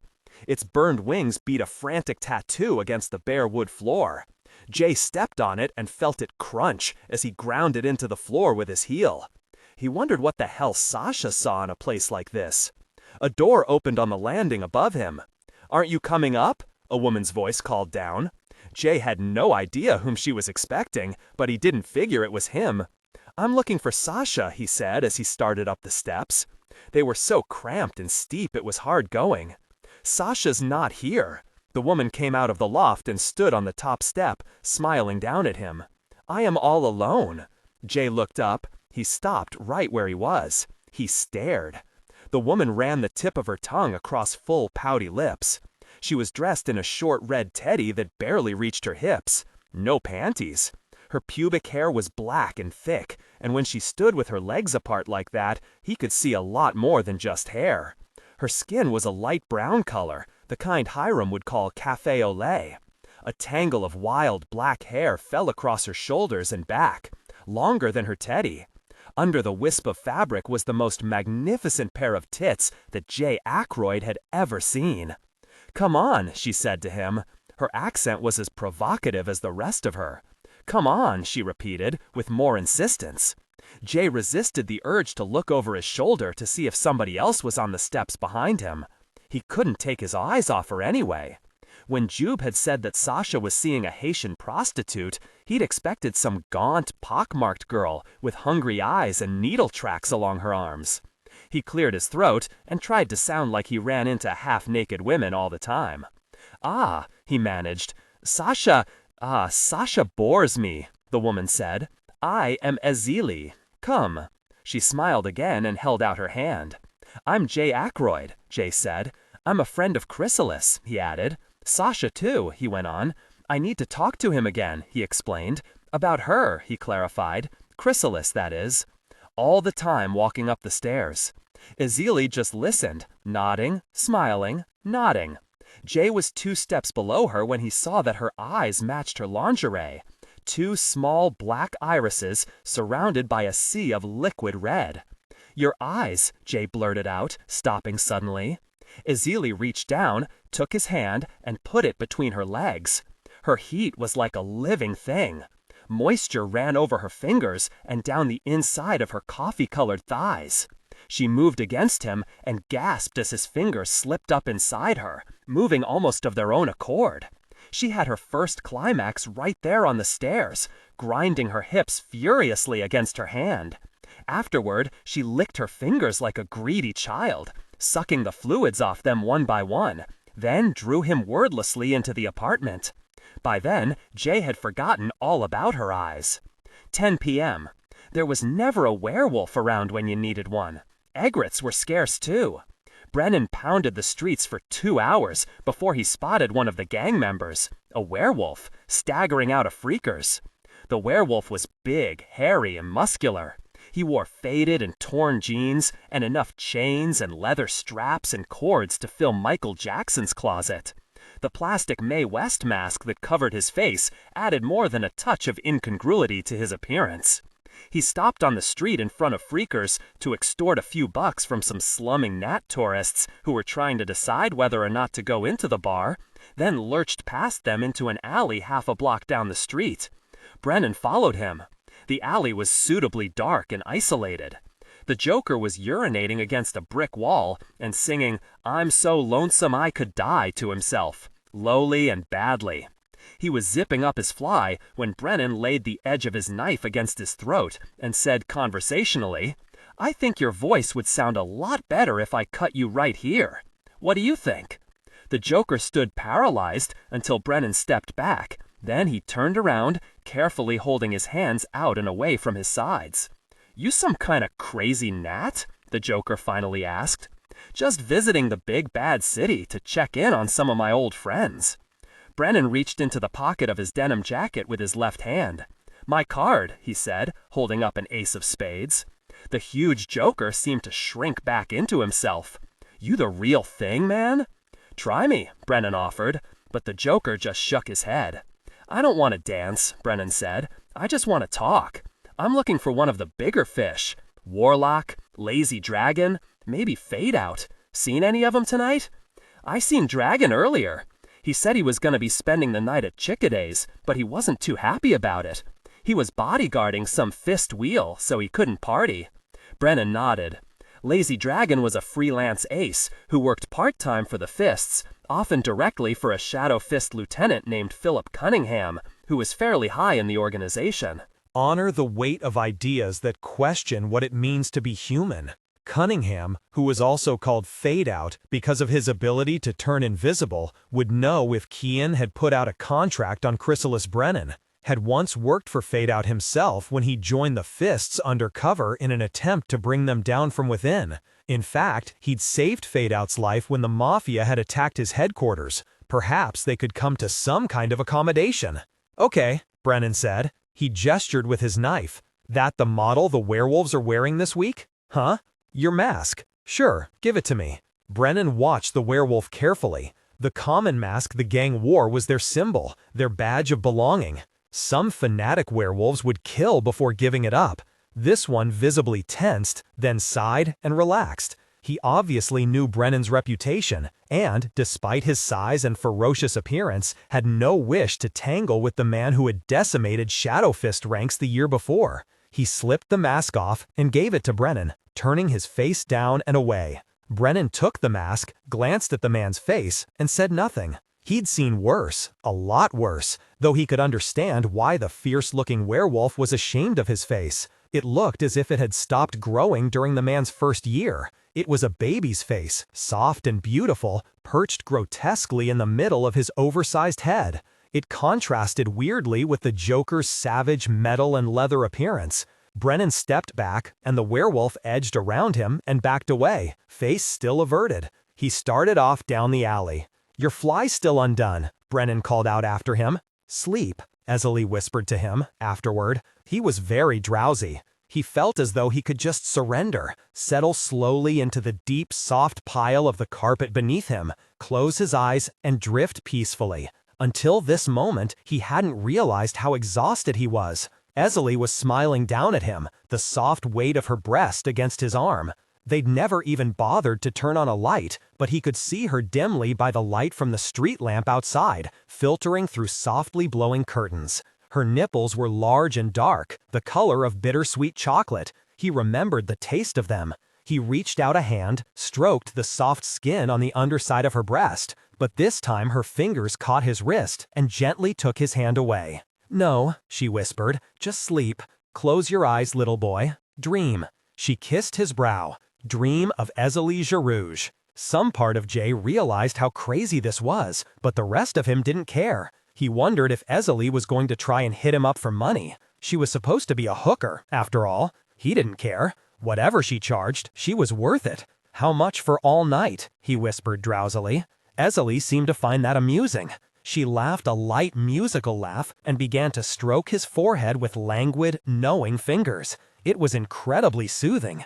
The room was warm and dark. He closed his eyes and let the world begin to drift away. Esley's fingers touched and gentled. Far off he heard her talking to herself, murmuring, all night, as if it were the funniest thing anyone had ever said. There were other noises too, more distant, a door opening somewhere, a rustling of clothing, as if there were someone else there with them. But Jay was too tired to care. He was floating, sinking into a warm sea of sleep, and tonight he knew his nightmare would not come. Then the outer door slammed open with a loud bang, and someone screamed, "Where is he?" Bright light from the hallway fell across Jay's face, jolting him awake. He sat up groggily and put a hand in front of his eyes. Through his fingers, he saw a man outlined in the doorway, indistinct against the glare. "Shit," he complained, before he quite remembered where he was. Esley was on her feet, screaming at the intruder in French. Jay didn't speak a word of French, but he could tell from her tone that you wouldn't find many of those words in your basic French-English dictionaries. He heard a muffled noise behind him and turned just in time to glimpse a dark shape vanish through a bedroom door. A child, he thought, with some kind of humpback or twisted spine, but in the dim light it was hard to be sure. Whoever it was slammed the door behind them. "I couldn't help it," the man in the doorway said. His voice was hoarse and shaky. Esley spat more venom at him in French. "I didn't know," he pleaded. "Please, I can't wait. Esley, I need the kiss. I need it bad. Listen to me." Jane knew that voice. He got to his knees, bumped into the edge of the couch, fumbled for a lamp, and turned on some light. "You don't understand what I've been through," Sasha said. "Shut up, fool," Esley said in English. "You have a visitor." Sasha's head turned slowly until it faced Jay. "You?" Jay suddenly remembered that he was naked. His clothes were scattered all over the room, pants over the back of the couch, boxer shorts dangling from the lampshade, socks and shoes God knows where. Esley was just as naked. Of course, Sasha had no eyes. Somehow, Jay didn't think it mattered. "Me," Jay admitted, a little sheepishly. He snatched his boxer shorts off the lamp, climbed into them, and tried to think what else to say. "Pardon me, Sasha. I came here to talk to you, but wound up fucking your girl on the living room carpet, and by the way, she is one terrific piece of ass." No, he couldn't say that. Of course, he'd just thought that, and Sasha was a telepath, which meant that he already... Coward. Esley snarled at Sasha. "Weakling. Why should you have the kiss? You don't deserve it." Jay looked at her, a little shocked. This was a whole different side to Esley, and she sure as hell didn't sound like a hooker to a well-heeled customer. She stood with her fists balled on her hips, naked and furious, and Jay noticed for the first time that she had a big, crusty brown scab on the side of her neck. He thought of various venereal diseases, then of AIDS, remembered that she was supposed to be Haitian, and felt like a total idiot. "Where the fuck is my shirt?" he said angrily, louder than he'd intended. Esley and Sasha both looked at him. Esley muttered something in French, spun on a bare foot, and stalked off toward the bedroom. She slammed the door behind her. Sasha looked as though he was going to cry, although Jay wasn't at all sure you could cry without eyes. He sagged into an armchair and lifted his head to favor Jay with his eyeless stare. "Well," Sasha said bitterly, "what do you want?" Jay, struggling into his pants, felt at a certain disadvantage, but he tried not to let on. "I'm looking for Elmo," he said, zipping up his fly. "Everyone's looking for Elmo," Sasha complained. He looked like shit, Jay thought, except that he'd never seen shit look as pale and sweaty and trembly as Sasha looked right now. "Well, I don't know where he is. He went off to run an errand and he didn't come back." Sasha giggled. It was a thin, high, frightening sound on the edge of hysteria. The dwarf who never returned? That's Elmo. Good for him. They'll hang him for it, you know. Wait and see. He's only a joker. Jay couldn't find one of his socks. He shoved the other one in a pocket and sat on the edge of the couch to lace up his shoes. The couch was new, expensive, upholstered in plush wine-colored velvet. Jay gave the apartment a good once-over, really seeing it for the first time. The floors were covered by deep pile wall-to-wall carpeting, as white as snow. On the far side of the pass-through was a modern kitchen where rows of copper-bottomed pots hung between a towering bronze refrigerator freezer and a microwave that could double as a hanger for small planes. The living room was full of weird but expensive-looking primitive art that Jay figured must be Haitian. Elaborate painted symbols covered the walls. Off to his left, the loft had been subdivided into a maze of smaller rooms. It looked like there could be 5 or 6 bedrooms back there. "What is this place?" Jay said, a little baffled. "It's a place you don't belong," Sasha said. "Why don't you just leave me alone?" "I will, as soon as you've answered a few questions." That made Sasha furious. "No!" he shouted. "Now! I told you, I can't wait, damn it. You get out of here. I need the kiss. I don't want you here. I don't want you bothering me." Jay had never seen Sasha this way. "What the hell is wrong with you?" he asked. "Sasha, are you hooked on something?" Sasha's rage suddenly changed to giggles again. "Oh yes," he said. "Kisses. Oh, kisses, sweeter than wine." Jay stood up, frowning. "Kisses?" he repeated sourly. Zeely was real good in bed, but if this is what a long-term relationship with her did to you, he'd settle for a one-night stand. "Sasha, I don't give a damn about your love life. I just need to find Elmo. He knows me well enough to know I won't turn him in. I just want to talk. He might know something that could help me figure out who killed Chrysalis." Sasha stroked his little pencil-thin mustache in a motion that was almost furtive. "But we know who killed her, don't we? He left his calling card, didn't he?" "Yes, I see you remember. I can see the picture in your head right now."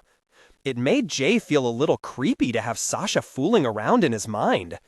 "Someone dropped an ace of spades on the body," he said, "but I'm not convinced it was Yeoman. It was him," Sasha interrupted. He surged to his feet angrily. "Yeoman, that's who it was. There's your murderer, Popinjay. Oh yes, he's back in town. I just saw him." Jay was unsure. "You saw him?" Sasha nodded rapidly. "Out at Brighton Beach, my mother's place. He came looking for me. He's after Elmo, too." "Why?" Jay demanded. "Why would he kill Chrysalis?" Sasha looked around the room, as if to make sure that no one else was listening, then leaned forward and whispered, "She knew his real name." He giggled. "Would you like to hear it? If I tell you, will you go away and leave me alone?" "You know it too?" Sasha nodded eagerly. She never said it aloud, but sometimes she thought it. I picked it right out of her mind one day. If Yeoman knew, he'd kill me too. Do you want it? Tell me, Jay said. You promise you'll go away? You won't bother me anymore? You won't pry into my affairs? I promise, Jay said impatiently. Daniel Brennan, Sasha said. Now, get out. Jay looked back once on the way out as he pulled the door of the apartment shut behind him. Sasha was kneeling by the bedroom door, eyeless face pressed up against the wood, pleading for a kiss. 11 p.m. Chickadee's was located in the heart of the Bowery. Its exterior was plain, almost severe, gray stone, with no sign, canopy, or doorman to announce its existence. Chickadee's didn't have to advertise. Word of mouth was enough. Brennan went up the steps empty-handed, having stashed his bow case in a rental locker, and was met in the bordello's anteroom by a joker with the approximate size and musculature of a male gorilla. The joker gave him the once-over and sniffed, a little put off by Brennan's jeans and t-shirt. Nevertheless, he opened the antechamber's inner door, leading, as Chickadee's thousands of satisfied customers thought, to paradise. 12-Finger Jake was playing the piano in the corner of the greeting parlor, pounding out the complicated chords of the super syncopated music he called jazz joker jazz that took all 12 of his fingers to play properly. Johns, dressed mostly in expensive-looking three-piece suits, were sitting on the parlor's comfortable chairs and sofas, drinking and chatting with the girls. The women of the house ran the gamut of races and colors. All were beautiful, but since this was Jokertown, some of them had decidedly unusual attributes. A gnat hostess met Brennan at the door. At least she looked like a gnat, and the garter belt, nylons, and high heels she wore could have done very little to conceal Joker deformities. It was true, though, that some of the girls at Chickadee's were different in very subtle ways. "Hello, Joe," she said. "I'm Lori. Want a party?" Brennan smiled. "I'm looking for a man," he began. "Wrong place, Joe. We got all kinds of girls. White ones, black ones, brown ones like you never seen before. But if you want a man—" "A friend, I mean," Brennan added hastily. "Lazy dragon." "Oh," Lori nodded. She linked arms with Brennan and drew him toward her. Her sleek hip pressed against Brennan's, her long, lean, silk-covered thigh brushed against his as they walked. "I should have guessed with the mask and all. Marilyn Monroe, right? She's one of my favorites. I'll take you up myself. I can use another taste." "Sure." Brennan followed, somewhat mystified, but satisfied that his minimal disguise was doing its job. They went through the parlor area, raucous with the jazz flowing from 12-Finger Jake's nimble digits and the chatter of 30 girls and 50 prospective Johns. Up a flight of stairs, and down a corridor ending in closed double doors, guarded by a couple of werewolves wearing Mae West masks identical to Brennan's. "What's up?" one of them asked as Brennan and the girl approached. Brennan nodded. "Relief. Let me check in with Dragon. Just one of you? Who gets off?" Brennan shrugged. "Not my decision." The werewolf grunted, stood aside, and Brennan and Maury went through the doors. Inside was a large room decorated with the exuberantly lavish taste one might expect in an establishment like Chickadee's. Half the walls were wallpapered in a silver and gold paisley pattern, the other half were mirrored, making the room seem much bigger than it really was. The overstuffed couches and fat hassocks scattered about the room were all occupied by housegirls and men wearing suits that were as tasteful as the wallpaper. A naked girl was lying languishingly on one of the couches, with lines of what looked like cocaine laid out on her body, between and over her ample breasts, up her sleek legs, and converging at the junction of her thighs. 3 men were taking turns snorting lines leading to their favorite body parts. Other girls, wearing mostly makeup, were circulating with trays with drinks and little silver bowls filled with powders or pills of various sorts. Lori said, "See you later, hun," and moved off into the drift. Lazy Dragon was sitting in a corner of the room, sipping a drink from a long-stemmed glass. As Brennan watched, he virtuously turned down a bowl of white powder offered him by a sleek black woman whose body was covered by fluffy feathers. "What do you want?" Dragon asked as Brennan approached. He was a young man, Asian, small and trim-looking. He was also a potent ace, who could animate then possess animal figurines he carved or folded out of paper. Right now, he didn't appear to be in a good humor. "No rest for the wicked, is there?" Dragon stiffened at the sound of Brennan's voice, half rose, then sank down in his chair. "What the hell are you doing here, cowboy?" he said, using the name Brennan had taken when he'd gone undercover and joined the Fists. Brennan shrugged. "Looks like a fun party. I'd hate to see anything break it up. He looked steadily at Dragon. What's going on, anyway? Dragon looked at him for a long time before answering.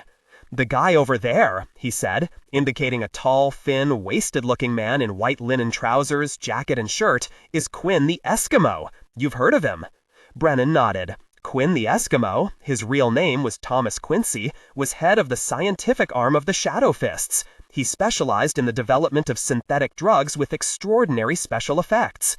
Trying out a new product? Brennan asked.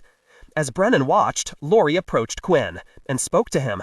He smiled and handed her a vial of blue powder, some of which she snorted, some of which she rubbed on her nipples and breasts, turning them the same bright blue color of the powder. Quinn and the men standing around him laughed. At Quinn's urging, one of the men started to lick her breasts. Honor the weight of ideas that question what it means to be human. She closed her eyes and leaned up against a nearby wall, and, as the man sucked her nipples, came to an obvious, powerful orgasm. "What the hell was that?" Brennan asked. Dragon shrugged. "The new product, demonstrating for the distributors. What do you want, anyway?" Brennan looked back down at Dragon. "A friend of mine was killed, Dragon. You heard." "Chrysalis?" Brennan nodded. "And I heard that someone is bragging around town that he did it to get in good with the Fists." Dragon shook his head. "I didn't know the Fists wanted her dead. You don't make policy. I want to talk to someone who does." Fade out. "He's not happy with you, cowboy. You really fucked us over." Brennan shrugged. "That's life," he said. "Fade out will talk to me, or the Fists will bleed." Dragon stood up, slowly, carefully. "You don't want to start anything here, cowboy. I'm head of security for this party." Brennan nodded, smiled under his Mae West mask, and backed away. "And I wouldn't want you to have a black mark on your record. Just tell Fade out I want to talk." They stared at each other until Brennan backed out of the room. "So," one of the werewolf guards in the corridor asked Brennan, "so what? Who's going off duty?" "Oh." Brennan stripped off the Mae West mask and tossed it at the astonished werewolf, who caught it against his chest. "I am." "What the hell?" the other one growled angrily. "That's not fair." "Life's a bitch," Brennan told him. "Then you die." The werewolves recognized the danger in his voice. They watched him as he went down the corridor, wondering who he was, deciding that it would probably be better if they never found out. Tuesday, July 19, 1988, 2 a.m. The stale air trapped inside the unused sewer line that Chrysalis had converted to a secret palace entrance stank of mold and rot. It was dark but for the beam from Brennan's flashlight, quiet but for the infrequent noises he made as he crept toward the palace. Once he passed a side tunnel that Chrysalis hadn't told him about. He thought he heard something moving in it, but decided that now was not the time to indulge idle curiosity. The sewer line led to a tunnel of more recent construction that led in turn to a dark basement storeroom. The room was packed with stacks of liquor cases, piles of aluminum beer kegs, and cardboard boxes filled with potato chips, pretzels, pork rinds, and other junk food. Brennan moved through the storeroom silently and went up the flight of stairs to the first floor. He waited for a moment, but neither saw, nor heard, nor smelled anything to indicate that anyone else was in the palace. He hadn't figured there would be. He went down the corridor to Chrysalis' office and paused at the door, strangely reluctant to enter the room. He realized that once he saw her blood splattered on the walls, he would know without a doubt that Chrysalis was dead. She'd kept too much of herself to herself for him to have loved her, but he had shared her bed and some of her secrets. He'd known the lonely woman under the cool exterior. He hadn't loved her, but he could have. He couldn't forget that. It kept gnawing at him like the pain from an open wound, unbound and bleeding. He remembered Chrysalis' office as a dark, quiet, charming room. It had a fabulous oriental carpet on the floor, floor-to-ceiling bookcases full of leather-bound volumes that Chrysalis had actually read, solid oak and leather furniture, and dark purple-patterned Victorian wallpaper. The room had even smelled of Chrysalis, of the exotic frangipani perfume she wore, and the amaretto she drank. It had been a peaceful room, and he didn't want to see it transformed into a scene of death and destruction. But he had to. He took a deep breath, pulled away the tape that sealed the door, and entered the office. It was worse than he had suspected. The room had been utterly devastated. Her huge oak desk was on its side, halfway across the room from its usual place. Her black leather chair had been shattered. Her bookcases had been torn from the walls, and the volumes scattered on the floor. The visitors' chairs had been smashed to kindling. Her wooden file cabinets had been upended, and their contents strewn all over the floor and the broken furniture. Worst of all was a light spray of blood, barely visible on the patterned wallpaper, splattered low on the wall behind where her desk and chair normally stood. Brennan had seen a lot of destruction, but this devastation filled him with anger. He took the anger and forced it down, pushing it deep inside himself until it was a glowing pinpoint in the pit of his stomach. This was no time to give in to emotion. Perhaps later he could afford to vent it, but now he needed a cool, dispassionate intellect. Not knowing yet what might constitute an important clue, he memorized the horrible scene in as much detail as he could, so that he'd be able to reconstruct it in his mind later. Brennan left the office with the room locked in his memory. He couldn't face the stuffiness of the tunnels running under the streets. He wanted to breathe fresh, clean air, as fresh and clean anyway as could be found in the city. He went to the stairs that led to the exits of the upper floor. And he heard a voice, the last voice he ever expected to hear again, whispering from the dark stairwell ahead of him. "Yeoman," it said, sending shivers up his spine. "I'm waiting for you. Come to my room. I'll be waiting, my archer." It was her voice, Chrysalis, speaking in her almost English accent. He stood still for a moment, but heard no one or nothing move in the darkness. Brennan didn't believe in ghosts, but the wild card made nearly anything possible. Maybe Chrysalis hadn't even been killed. Maybe it was all an elaborate hoax, perhaps perpetrated by Chrysalis herself for whatever unfathomable reason. Whatever it was, he couldn't just walk away from it.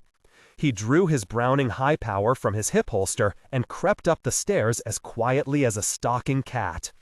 The door to Chrysalis's bedroom was open, and as he peered around the jamb, he could see that someone had been here before him. The intruder had been searching for something and hadn't bothered to be neat about it. Chrysalis's canopied bed had been pulled apart and its mattress shredded. All her Victorian portraits and elegantly framed antique mirrors had been stripped from the walls and lay in silver slivers scattered about the floor. The crystal decanter that usually stood on the nightstand lay shattered on the floor. A fencing mask sat in its place. Brennan entered the room and stared about in dismay. Just as he reached the smashed bed, a bulky figure appeared at the mouth of the walk-in closet where Chrysalis had kept her extensive wardrobe. Its face was feminine and beautiful, but etched with what looked like chronic pain. Her body was grotesque, huge and blocky under her floor-length black cloak. Something was moving under the cloak. Something twisted and writhed across her chest and abdomen like a sack full of snakes. The intruder stopped short and stared at Brennan, who stared back and pointed his gun. "You're the oddity," Brennan finally said. "Who are you?" "No one you know. Call me Yeoman." There was another silence. Then the oddity said, "We see. What are you doing here?" "That's my question." "We're looking for something." Brennan's lips quirked in a grimace. "Let's not draw this out." "Or what? Shouldn't a threat be in there somewhere?" Brennan's voice was as cold as glacial ice, the hand holding the gun as steady as a statue's. "I don't threaten. I don't play games. I found you in my friend's bedroom, and I'm inclined to believe you had something to do with her death. If you don't want to tell me anything, fine. I'm not going to turn you over to the police. I'm going to leave you dead." "We believe you would try," the oddity said softly. Brennan said nothing. "All right," she sighed. "We had nothing to do with Chrysalis' death. When we heard about it, we came looking for something, some information that Chrysalis was blackmailing us with." Honor the weight of ideas that question what it means to be human. We just wanted to recover it before the police found it. Brennan scowled. Blackmailing you? For money? The oddity nodded. Then her face suddenly screwed up in an expression of intense pain. She gasped and fell to her knees, her arms crossing over her stomach. She threw back her head, her face a rictus of suffering. "Christ," Brennan murmured. The oddity wasn't acting. She was in intense, uncontrollable pain. Brennan didn't know what to do or how to help her. He started to approach the helpless Joker, but she held out a hand to ward him off. He stared as her features crawled from her face and slid down the side of her throat. Another set of features, swarthy and masculine, began to move around from the back of her head. The new eyes stared at Brennan with suspicion. Even before they were properly in place, even before the oddity finished moaning, Brennan now thought of the Joker, stood, grabbed the leg of the end table that stood near the bed, and threw it at Brennan with a flick of his wrist. Brennan ducked and squeezed off a shot. He never knew if the bullet hit home, because the oddity charged at him like a fullback blasting for the goal line, and when they collided, it felt as if he'd been smashed by a sack full of bricks. He twisted away and placed a powerful sidekick into the squirming mass that was the oddity's torso. A feminine hand grabbed him, and it was much, much stronger than his. It pulled at him, and he followed it without resistance as it whirled him around and slammed him against the wall hard enough to make his teeth clatter and his back ache. His gun flew away. He hit the floor, rolled, and grabbed a knick-knack stand of solid oak. He swung it with all his strength and caught the oddity in the side. The stand shattered. His arms quivered with shock, and he tried unsuccessfully to shake the numbness from his hands. The oddity hadn't even budged. He swung at Brennan, and Brennan dodged, and dodged again, dangling his hands at his side, trying to get feeling to return to them. He retreated until he felt a wall against his back, and the oddity loomed before him, scowling with ferocious anger. He swung again, and Brennan ducked, sliding down the wall as the oddity's fist smashed through it, his arm punching into the wall cavity to the shoulder. Brennan slipped around to the side and grabbed one of the posts that had supported the canopy of Chrysalis's demolished bed. He swung it like an oversized baseball bat and connected solidly with the oddity's back, right over the kidneys. The oddity howled more in anger than pain. Brennan swung again, splintering the post into kindling. "Christ," Brennan muttered as the oddity cursed and wrenched at his trapped arm. There was no sense, Brennan realized, in trying to fight the berserk Joker. He dove out of the room as the oddity pulled free and ran down the hallway, gritting his teeth at the pain in his back.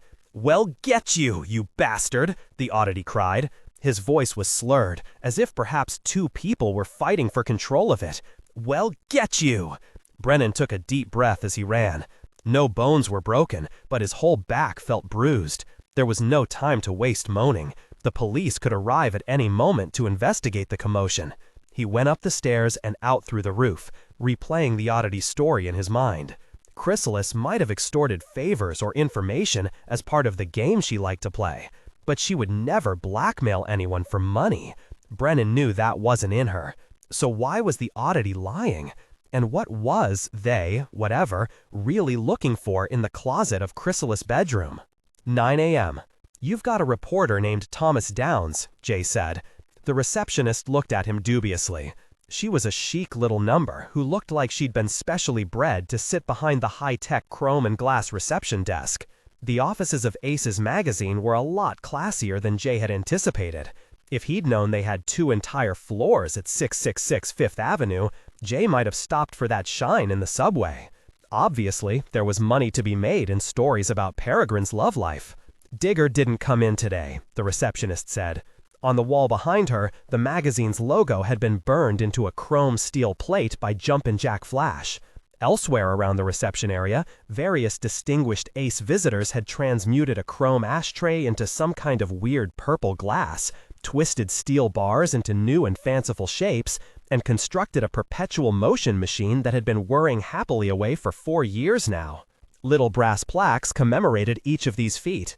"Where can I find him?" Jay asked. "It's important." "I'm sorry," the receptionist said. "We don't give out that kind of information." "Is there someone else I could talk to?" Jay asked. "Not without an appointment," she said. "I'm an ace," Jay told her. She tried to suppress a smile, and failed. "I'm sure you are." Jay looked around the reception area, made the gun shape with his fingers, and pointed at a long chrome and leather sofa. It vanished with a pop. He'd needed a new couch anyway. "Do I get a little brass plaque?" he asked the receptionist. "Perhaps Mr. Lowboy could help you," she said, lifting up the phone. The editorial floor had been partitioned off into a maze of tiny cubicles. Larger private offices, with real walls and doors, lined the outside of the building, leaving the big central space windowless. There were lots of cheerful colors and potted plants, and peppy music kept a well-dressed staff busy at their computer terminals. Everything was very clean and orderly. Jay hated it.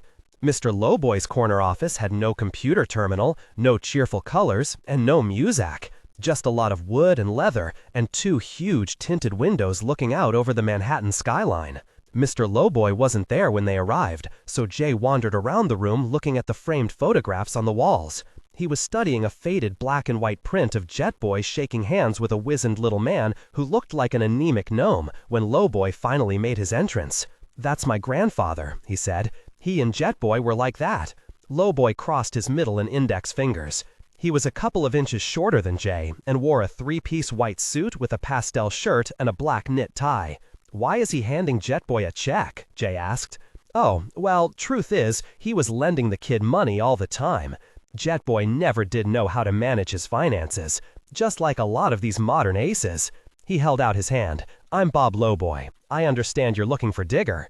He didn't wait for an answer. "I'm afraid we can't help you," he said as they shook. "Digger's a crackerjack reporter, no doubt of it, but he's not the most reliable man we've got on staff. He took off yesterday during his coffee break, and we haven't seen him since. Aren't you a little concerned about that?" "Not to worry," Lowboy assured him. "He's done it before. The last time he showed up a week later with all the dope on the Howler's Secret Love Child, made the cover." "I'll just bet it did," Jay said. "If you'd like to leave a card with my assistant, we'll make sure Digger gets it," Lowboy promised. Jay left a card with Mr. Lowboy's assistant and told her he'd find his own way out. He was threading his way through the labyrinth when a woman called out to him. "Mr. Ackroyd?" She was young, early 20s maybe, dressed in a plain white shirt, open at the collar, jeans, and a pinstriped gray vest. Her hair was cropped short, and round wire rims framed her face. "Mandy told everyone about the couch," she said. "You're poppin', Jay." She offered her hand shyly. Her nails were trimmed down to the quick. "I hate that name." She looked guilty. "Oh God, that's right. It was in your file. I'm sorry, I forgot. I hope I haven't offended you. I'm Judy Sheffel. Sometimes they call me Crash." "Crash?" Jay said dubiously. "Don't ask. I'm Digger's research assistant. Can we talk?" She produced a key from the pocket of her vest. Honor the weight of ideas that question what it means to be human. "The key to Digger's office," she said. "Come on." Downs might have been only a reporter, but clearly Aces valued his services. His office was a third the size of Lowboy's, but it was a real office, with walls, a door that locked, and even a single narrow window. The bookshelves along the west wall were jammed far beyond capacity and looked as though they could come cascading down at any moment. A computer workstation occupied the corner by the window. Next to it was a bulletin board crowded with mugshots of people that Jay didn't recognize. "Who are they?" he asked. Crash carefully locked the door. "Aces who were still up the sleeve," she said, "for future reference. You'd be surprised how many times Digger's been the first to break the story on a new ace. No one else comes close." "If they haven't gone public yet, how does he know they're aces?" Jay said, studying the pictures. "I think he has a source down at the Jokertown clinic who tips him off whenever a new ace is diagnosed." Crash shoved some papers aside and sat on the edge of Digger's desk. "Digger's in trouble, isn't he?" "You tell me," Jay said. "He's in trouble," she said. "He's always been kind of jumpy, but yesterday he just freaked." "Tell me about it," Jay said. He moved a box of Peregrine pinup calendars off the swivel chair and sat down. "We were working on a story yesterday morning about the convention, a profile of the ace delegates. Digger had this tiny little Sony Watchman on in the background in case any news broke on the convention floor. When they came on with the news flash about Chrysalis, he turned white as a sheet." "They were close," Jay said, "maybe even lovers." "It wasn't just grief," Crash said. "It was fear. Digger was terrified." "I gotta go," he said. "I asked him when he'd be back, but it was like he didn't hear me. He practically ran out of the office. And Mandy, up front at the desk, she told me he didn't even wait for an elevator. He took the stairs down.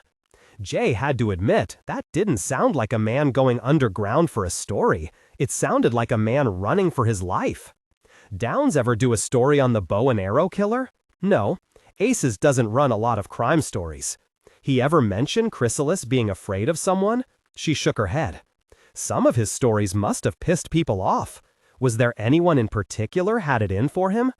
Peregrine, Crash said quickly. She and Dr. Tachyon were both angry with Digger over a story he did during the tour. He just reported what Tachyon told him. Dr. Tachyon was one of maybe 6 people that Jay was reasonably certain he could beat in an arm wrestling contest. Perry, he wasn't so sure about, but both of them were down in Atlanta anyway. You're sure he had no history with Yeoman? He asked. When she nodded, he said, how about the oddity? She considered that for a minute. Digger did a story on the oddity years ago when he first came on staff. He showed it to me once. It was very well written. Digger said it would have won a Pulitzer, but Lowboy spiked it and it never ran. Why? Jay said. Crash looked embarrassed. It was before my time, but I guess it was because the oddity's a joker. Lowboy is always saying that our readership doesn't want to read about jokers. Was the oddity upset that the story never ran? Not as much as Digger was, she said. Jay frowned. You have any idea where Digger might have gone? Crash shook her head. All I know is he's not at home. I've phoned him a half-dozen times, but all I ever get is his machine. That just means he's not answering the phone. Could be hiding under his bed for all we know. He could be dead, too, he thought, lying on the floor in a pool of his own blood, his brains leaking onto the rug. He didn't say it. I better check. Jay looked at her thoughtfully. Before, you said something about my file. Sure, she said. We have files on all the aces. Jay put his hand on top of the computer. Can you get at them through this thing? You can tap into our data library from any workstation if you've got the password, she said. But I could get fired for giving unauthorized access to our files. No problem, Jay said. I'm sure Digger will understand, if he's still alive. Crash looked at him for a moment, then got up and pulled the dust cover off the computer. Jay leaned over her shoulder. She turned on the machine and typed in Digger's password. Knows? Jay asked. Crash shrugged. It's his password, not mine. What file do you want to look at? Chrysalis got killed by someone who was inhumanly strong. 5'll get you 10 that Digger's hiding from the same guy. I want to know who that could be. I can call up a list of all aces on file with that power, but it's going to be awfully long. Enhanced physical strength is the 3rd most common wildcard power, after telepathy and telekinesis. Do it, Jay urged. Her fingers moved expertly over the computer keyboard. You want just aces or jokers too? I thought aces didn't report on jokers. We don't, but the library draws from all kinds of sources. Scare reports, scientific papers, clippings from the daily press. The research department is very thorough. If it's strong enough to pulp a human skull, I don't care if it's an ace, a joker, or a rutabaga. We don't have the rutabaga data online yet, she said, entering a series of commands. It seemed a god-awful long time before the computer completed its search. 319 cases, Crash read cheerfully from the screen. Not as many as I thought. That's everyone we know of who's ever displayed physical strength beyond the normal human range. Want me to print out the list? 319 suspects might be a little cumbersome, Jay said. Is there some way to narrow it down? Sure, she said. Factor in some other parameters. Some of these people are dead. We could eliminate them. Dead people make lousy suspects, Jay agreed. Crash typed in a command. 302, she said. Not much of an improvement. What if I restrict it to city residents? Jay thought about that for a moment. No, he said reluctantly. Why not? She asked. It would cut the list by 70 or 80 names at least. The computer's counting aces from all over the country. Detroit Steel, Big Mama in Chicago, Haymaker in Kansas City. You don't think it was one of them? No, Jay admitted. I figure it's more likely our killer is somebody who actually met Chrysalis. It usually works out like that in murder cases. Problem is, there are some out-of-towners who qualify. Billy Ray and Jack Brown for 2. It couldn't be Golden Boy, Crash pointed out. He's down in Atlanta. Besides, Digger was always saying what a weenie he was. Obviously, the mere mention of Brown's name reduced him to a state of abject terror, Jay said. He put his hand on her shoulder. She didn't seem to object. Listen, can this thing cross-index several factors at once? No problem, she said. Real good, he said. I want anyone with a criminal record or a history of mental illness. Hell, give me anyone who's been arrested for a crime, never mind whether they were convicted. Also, anyone who's ever been linked to Chrysalis or the Crystal Palace. Anyone who lives in Jokertown, or near Jokertown, the Lower East Side, Little Italy, Chinatown, the East Village, anywhere down around there. I think so, she said. Jay gave her shoulder a squeeze. When it was done, Crash leaned back in the chair, stretched, said, "Here goes nothing," and pressed the enter key. The machine began to hum and search. It's working through the 302 candidates, name by name, taking each suspect and searching the databanks to see if any of our criteria fit, she explained. You gave me 4 parameters: arrests, mental illness, ties to Chrysalis, geography. I programmed it to flag each name with stars to indicate the number of fits. Real good, said Jay, who hadn't thought of that. Jay grabbed the paper as it slid out of the laser printer, still warm to the touch. 19 finalists had survived. Honor, the weight of ideas that question what it means to be human. Braun, Jack Goldenboy. Crenson, Ackroyd, the Sleeper. Darlingfoot, John. Devil John. DeMarco, Ernie the Lizard. Doe, Doughboy. Jones, Mordecai, the Harlem Hammer. Lockwood, William, J.R. Snotman. Mann, Modular. Nah, Morkel, Doug. Nah, Mueller, Howard, Troll. O'Reilly, Rada, Elephant Girl. Ray, William, Carnifex. Schaefer, Elmo. Nah, Sievers, Bludgeon. Name unknown, Black Shadow. Names unknown, The Oddity. Name unknown, Starshine. Name unknown, Quasi-Man. Name unknown, Worm. How does it look? Crash asked him. Like a start, he said. He showed her the list. Any of these people ever threatened to rearrange Digger's features? She looked over the names carefully. Well, she said, Billy Ray was pretty upset with him once. Digger wrote a piece on the strongest men in the world, and he said that Billy Ray was minor league compared to Golden Boy and the Harlem Hammer. Ray took it the wrong way. She turned off the computer. But he's in Atlanta too, isn't he? He better be, Jay said. He's Senator Hartman's bodyguard. He folded up the list and slid it into his breast pocket. 2 more things. Digger's address, he smiled, and your phone number. Well, he thought afterward, 1 out of 2 wasn't bad. Brennan woke to the jangling of the phone that sat on the nightstand beside the hotel's lumpy, sagging bed. He sat up and winced as pain lanced through his stiff shoulder and sore back where the oddity had slammed him against the wall.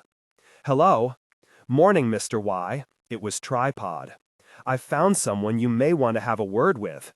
Name's Bludgeon. You're right, Brennan said grimly. Where are you? Uncle Chowder's Clam Bar, Tripod said. Right, Brennan hung up. He sat for a moment on the edge of the bed. He was still tired, and he ached from the beating he'd taken the night before. Worse, he missed Jennifer more than he had ever missed anyone or anything. Perhaps, he thought, he had lost too many friends and lovers down through the years, and he was getting too old and weary to bear the losses anymore. He stood carefully and stretched his sore back and shoulder cautiously. To hell with it, he told himself. He had never given in before. He wouldn't start now. He needed rest, but there was no time. He needed food, but he could take care of that easily enough. He needed Jennifer above everything, but there was nothing he could do about that. As he dressed, he decided to leave his bow behind. There was no way he could pull it properly the way his shoulder felt. He'd lost his other weapon, his Browning, the night before, during his tussle with the oddity. great, Brennan thought, just great. He had to face Bludgeon empty-handed. What a way to start the day. Tripod was lounging against a building whose grimy brick facade was in desperate need of a sandblasting. A flashing neon sign proclaimed the ground-floor restaurant Uncle Chowder's Clam Bar, while a mollusk with a top hat and cane and pink neon smile did a fluttering dance on stick-thin legs. A picket fence of rusty iron bars screened off a stairway that led to the basement. The battered sign bolted to the fence had a pointing six-fingered hand painted on it, a sure sign that they were in Jokertown. Squisher's basement, Brennan read. Charming. He turned to Tripod. You're sure Bludgeon's still in there? I been watchin', the Joker said, and he ain't come out. Brennan nodded and pulled out a sheaf of bills from his jeans pocket. He peeled off 2 20s and gave them to Tripod. They don't much like gnats in Squishers, the Joker said. Brennan smiled underneath his mask. Thanks for the warning. He went down the stairs. Squishers was already crowded with jokers who felt compelled to drink their breakfasts. It stank of infrequently washed bodies, spilled beer, and indifferently sopped vomit. It was dimly lit, but Brennan could see the heads of the patrons swivel to stare at him as he entered. Conversation stopped as he approached and picked up again when he passed by. Tripod had been right. This was strictly a Joker hangout, and it looked as if they liked it that way. The biggest aquarium Brennan had ever seen was set behind the bar over the shelves of liquor bottles. Something floating in the dark and oily water suddenly surged against the glass and poked his head over the side, blowing water from a hole in the top of his skull. He stared at Brennan with cold, unblinking eyes. Don't get many of your kind in here, the Joker finally said. His ghastly face was set in a hairless round head. His fish mouth was filled with rows of pointy teeth. Gnats, I mean. You are a gnat, right? I have business with one of your customers. Squisher gave him the fish eye. What kind of business? It's none of yours. Brennan could hear the jokers seated along the bar mutter among themselves.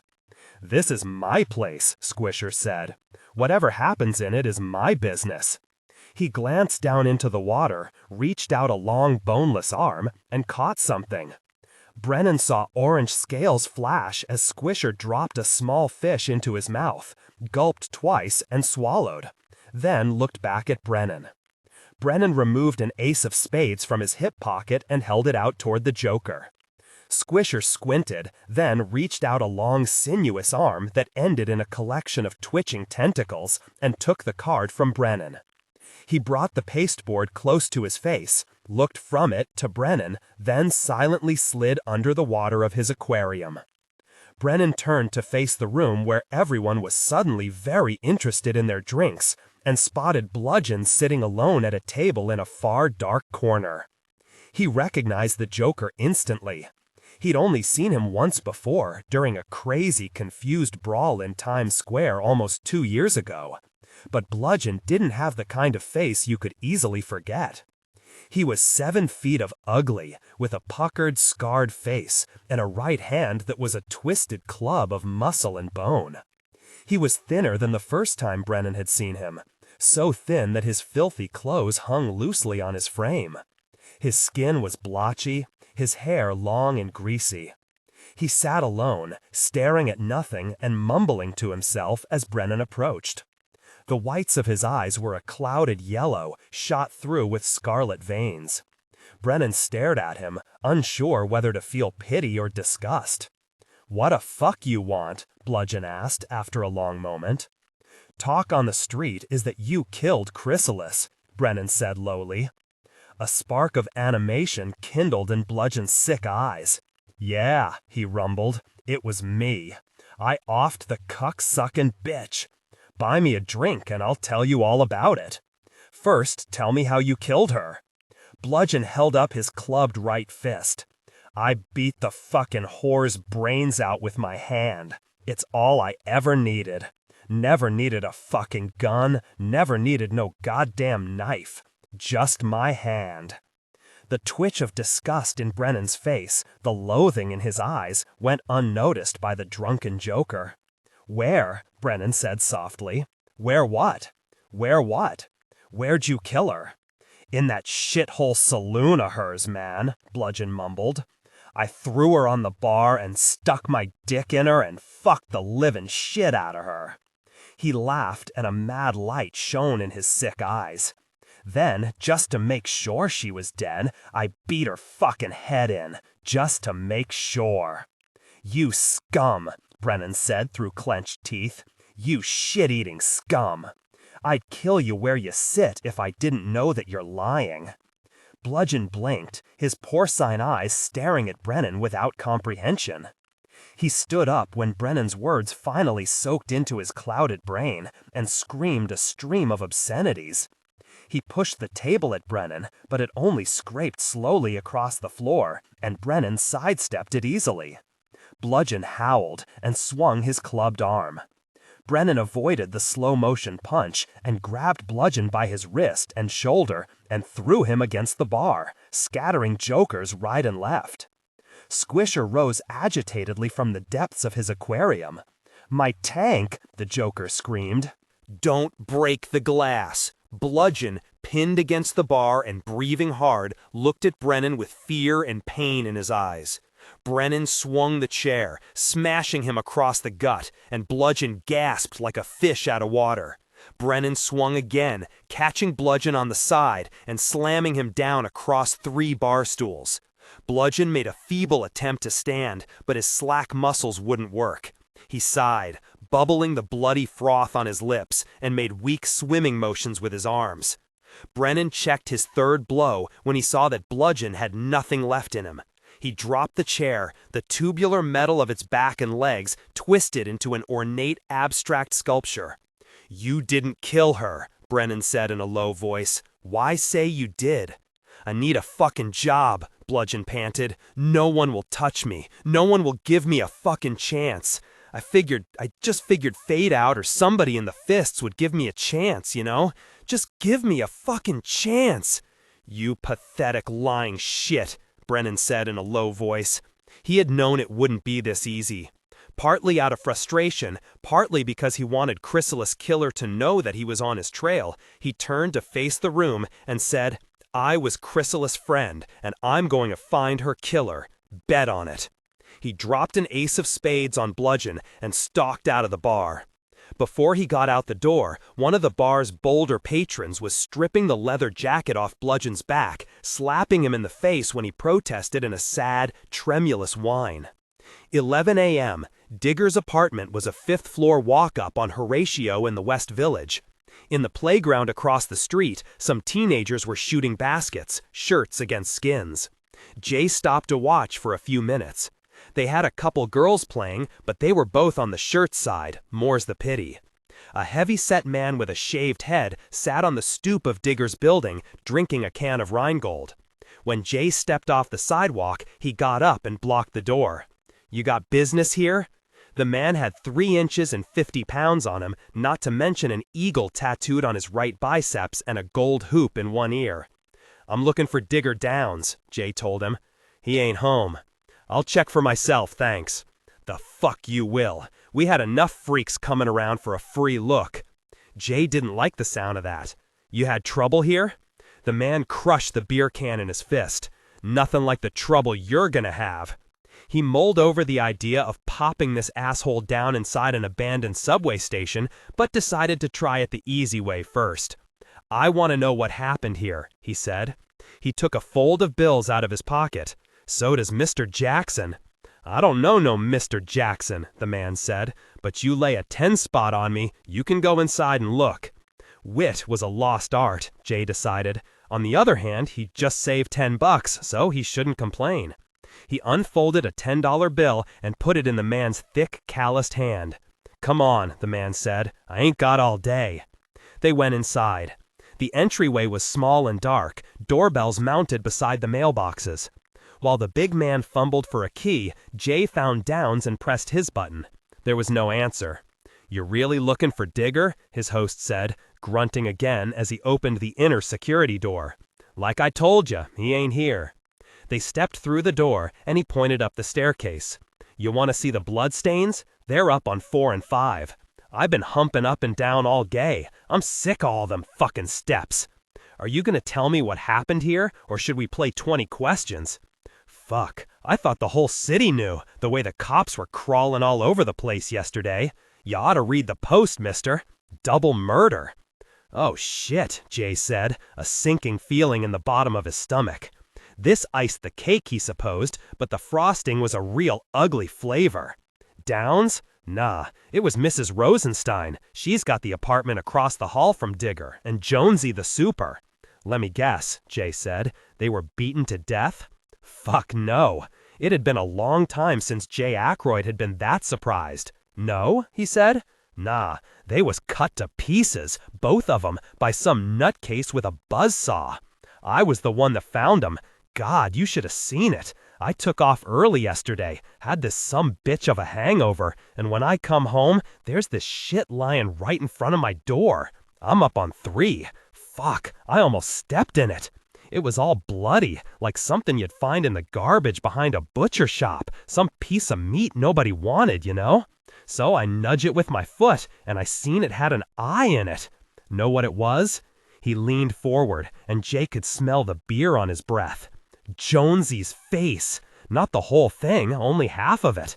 It must have fallen down the stairwell. The rest of him was on the 4th floor landing. I don't know how he made it that far. His whole fucking belly was cut open, and his guts was spilling out on that fag Cooper's welcome mat. His hands was all slimy from trying to stuff 'em back in, but one of 'em, whatchacallits, intestines, it went all the way up the stairs to the 5th floor. That was where I found Mrs. Rosenstein. Betcha never knew them intestines was so long, right? He shrugged.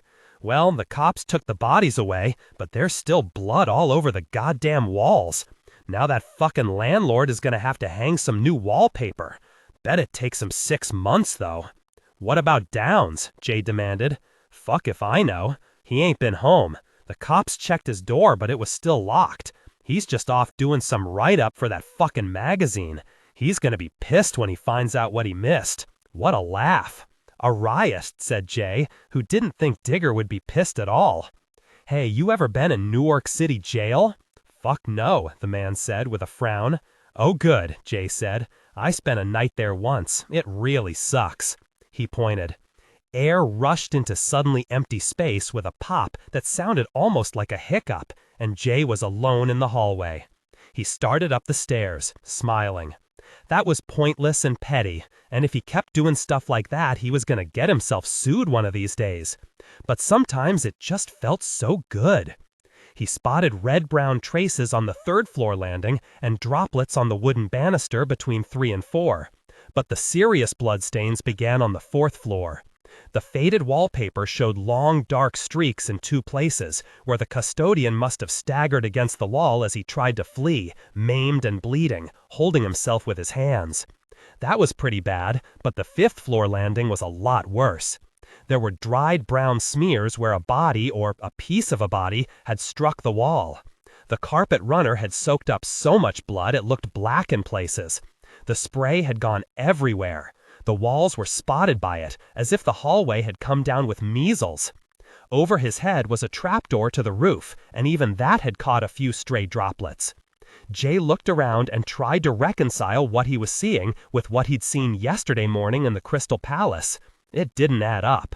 A buzzsaw, the asshole downstairs had said. It sure as hell looked like it. The West Village Chainsaw Massacre. No wonder the Post had had a field day. By comparison, Chrysalis had hardly bled at all. A few drops on her blouse, a little down low on the walls, but nothing like this. He tried on the theory that was all coincidence, that this little exercise in atrocity had nothing to do with what had happened to Chrysalis, but every gut instinct he had told him that was bullshit. What the hell was going on here? Disgusted, Jay turned to Digger's door. It was locked as advertised. He opened the spring lock easily enough with a credit card, but there was a deadbolt as well. For that, he needed a lockpick and a good 10 minutes of work. Jay had deft, practiced hands and a real nice set of lockpicks, but this was a good lock. Honor the weight of ideas that question what it means to be human. Finally, he heard the tumblers click, and the door pushed open. There was a chain, he saw as he stepped through, but it hadn't been used. Neither had the police bar, which meant the apartment had been locked from the outside. Jay took one look around and said, "Oh shit." The place had been trashed. Thoroughly and savagely trashed. He moved through the cramped little rooms carefully. Things had been thrown, smashed, stepped on. At every turn, he expected to find a body, or what remained of a body. The living room floor was buried in a blizzard of paper. A gigantic old Zenith console television had been reduced to ground glass and kindling, and what might have been an impressive collection of old LPs crunched underfoot as Jay stepped on the pieces. In the bedroom, the bed was in pieces, sheets razored, stuffing torn out of the mattress and scattered, books sliced in half right down their spines. The kitchen was covered with decaying junk food, the riper bits already crawling with roaches. All the cupboards had been shattered, their contents strewn wildly about. A huge old refrigerator lay face down on the linoleum. When Jay bent to examine it, he found a jagged gash in the thick metal of the door. "Jesus Christ," he said. He stood up. Back in the living room, he noticed the bars on the window. He went through the apartment once again to check. There were thick iron bars on every window, even in the white porcelain ruins of the bathroom. The bars looked new, installed within the past year, Jay would be willing to bet. It looked as though Digger had been as security conscious as Chrysalis, not that it had done him much good. The windows were all locked. Whoever had done this had come in the same way Jay had, through the front door. Unless, maybe, they'd come in through a wall. Jay looked around for an ace of spades, not really expecting to find one. Yeoman might be a psychopath, but his killings had always been accomplished with a certain cool, professional efficiency. This, and the butchery out in the hall, looked like the work of some rabid animal. Jay could easily imagine the killer foaming at the mouth as he went from room to room, destroying. He was making one final, methodical sweep through the apartment when he spotted the notebooks on the bedroom floor, jumbled up with the latest celebrity bios, a few reference books, and a wide selection of paperbacks by Anonymous with soft-focus covers of women in Victorian undergarments. Not more than 1 book in 5 was intact. The corner of one wire-bound notebook was sticking out from under a snowdrift of loose pages, and the plain cardboard cover caught his eye. He dug through the paper and found 3 more of them, and parts of a 4th. Reporters' notebooks, filled with a hurried, semi-legible scrawl. A long diagonal chunk was missing from one book, but you could still read most of it. Each notebook was dated. Jay sat gingerly on what remained of Digger's mattress and opened the most recent. The last article Digger had worked up was called "The Farmer of Park Avenue," about an 8-year-old girl whose miniature farm filled an entire floor in her daddy's Park Avenue townhome. The farm had model houses, painted rivers, felt grass, toy cars and trucks, and an electric train that circled the property. Her farm animals were real. Cows 4 inches long, tiny little sheepdogs, suckling pigs the size of cockroaches, all shrunken to their present diminutive size by the freckle-faced little farmer who just loved animals. Somehow, Jay didn't think 8-year-old Jessica Vonderstadt was a likely suspect. He flipped back to older material, looking for any mention of Chrysalis, death threats, or homicidal maniacs with or without buzzsaws. He found the address of a photographer who had gotten some spicy shots of peregrine breastfeeding, bios of the government aces assigned to protect the presidential candidates, Hiram's recipe for chocolate mango pie, quotes for a cover profile of Mr. Magnet, and Mistral's fond reminiscences of the day her daddy had taught her to fly. Jay flipped the notebook aside in disgust and found himself possessed of an overpowering urge to get the hell out of this place. Brennan sat in the booth in Harry's kitchen, sipping occasionally from his cup of tea and ignoring the irritated stares from the passing waitress when he refused to order anything else. He was surrounded by a litter of newspapers that he'd read looking for news about the killing. Chrysalis' death was already relegated to the back pages, pushed aside by the political craziness in Atlanta, where a huge platform fight on the Joker's rights plank was brewing. Barnett was marshaling his holier-than-thou forces, and the big clash between him and Hartman was looming on the near horizon. Chrysalis' death was already old news. Only the Jokertown cry was still running the killing as a front-page item, including a photo of the detective team heading the investigation, Jokertown's own Harvey Cant and his partner Thomas John Masaryk. Brennan put his teacup down, oblivious to another hard stare from the waitress, and looked closely at the grainy newspaper photo of two men standing outside the Crystal Palace. Cant was the Joker on the left. A tall, scaly reptiloid, he reminded Brennan of his old Shadow Fist foe, Worm. The other was Masaryk. Brennan nodded to himself. He slid out of the booth, went to the public phone booth in the back of the restaurant, and dialed the Jokertown precinct. It took a moment for the connection to go through, and then he heard a deep, gruff, tired voice on the other end. Masaryk. It was definitely him. Brennan hadn't heard the voice in almost 15 years, but he still recognized it. There was a shadow in it, a brooding, sepulchral tone that hinted at the blackness that had followed Masaryk everywhere when Brennan had known him in Nam. "Long time no see," Brennan said quietly. There was a short silence. Brennan could almost hear the gears whirring in Masaryk's head. "Who is this?" "Brennan. Daniel Brennan." "Brennan? It's me. Christ, I guess it's been a long time. So, is this a social call to renew old acquaintances?" "Of a type," Brennan said. "I'd like to talk to you."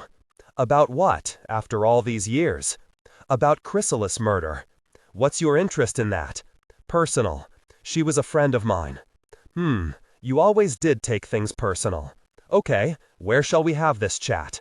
Brennan awed it over. He wanted to pump Masaryk for information, but Masaryk was always a close-mouthed sort. It wouldn't hurt to meet in a place that might smooth Masaryk's often touchy feelings, a place Masaryk would also be disinclined to bust up if their talk went sour. How about over lunch at Ace's High? That's a little rich for a cop's pay. My treat. How can I resist? 1 p.m. "More coffee, Jay?" Flo asked him.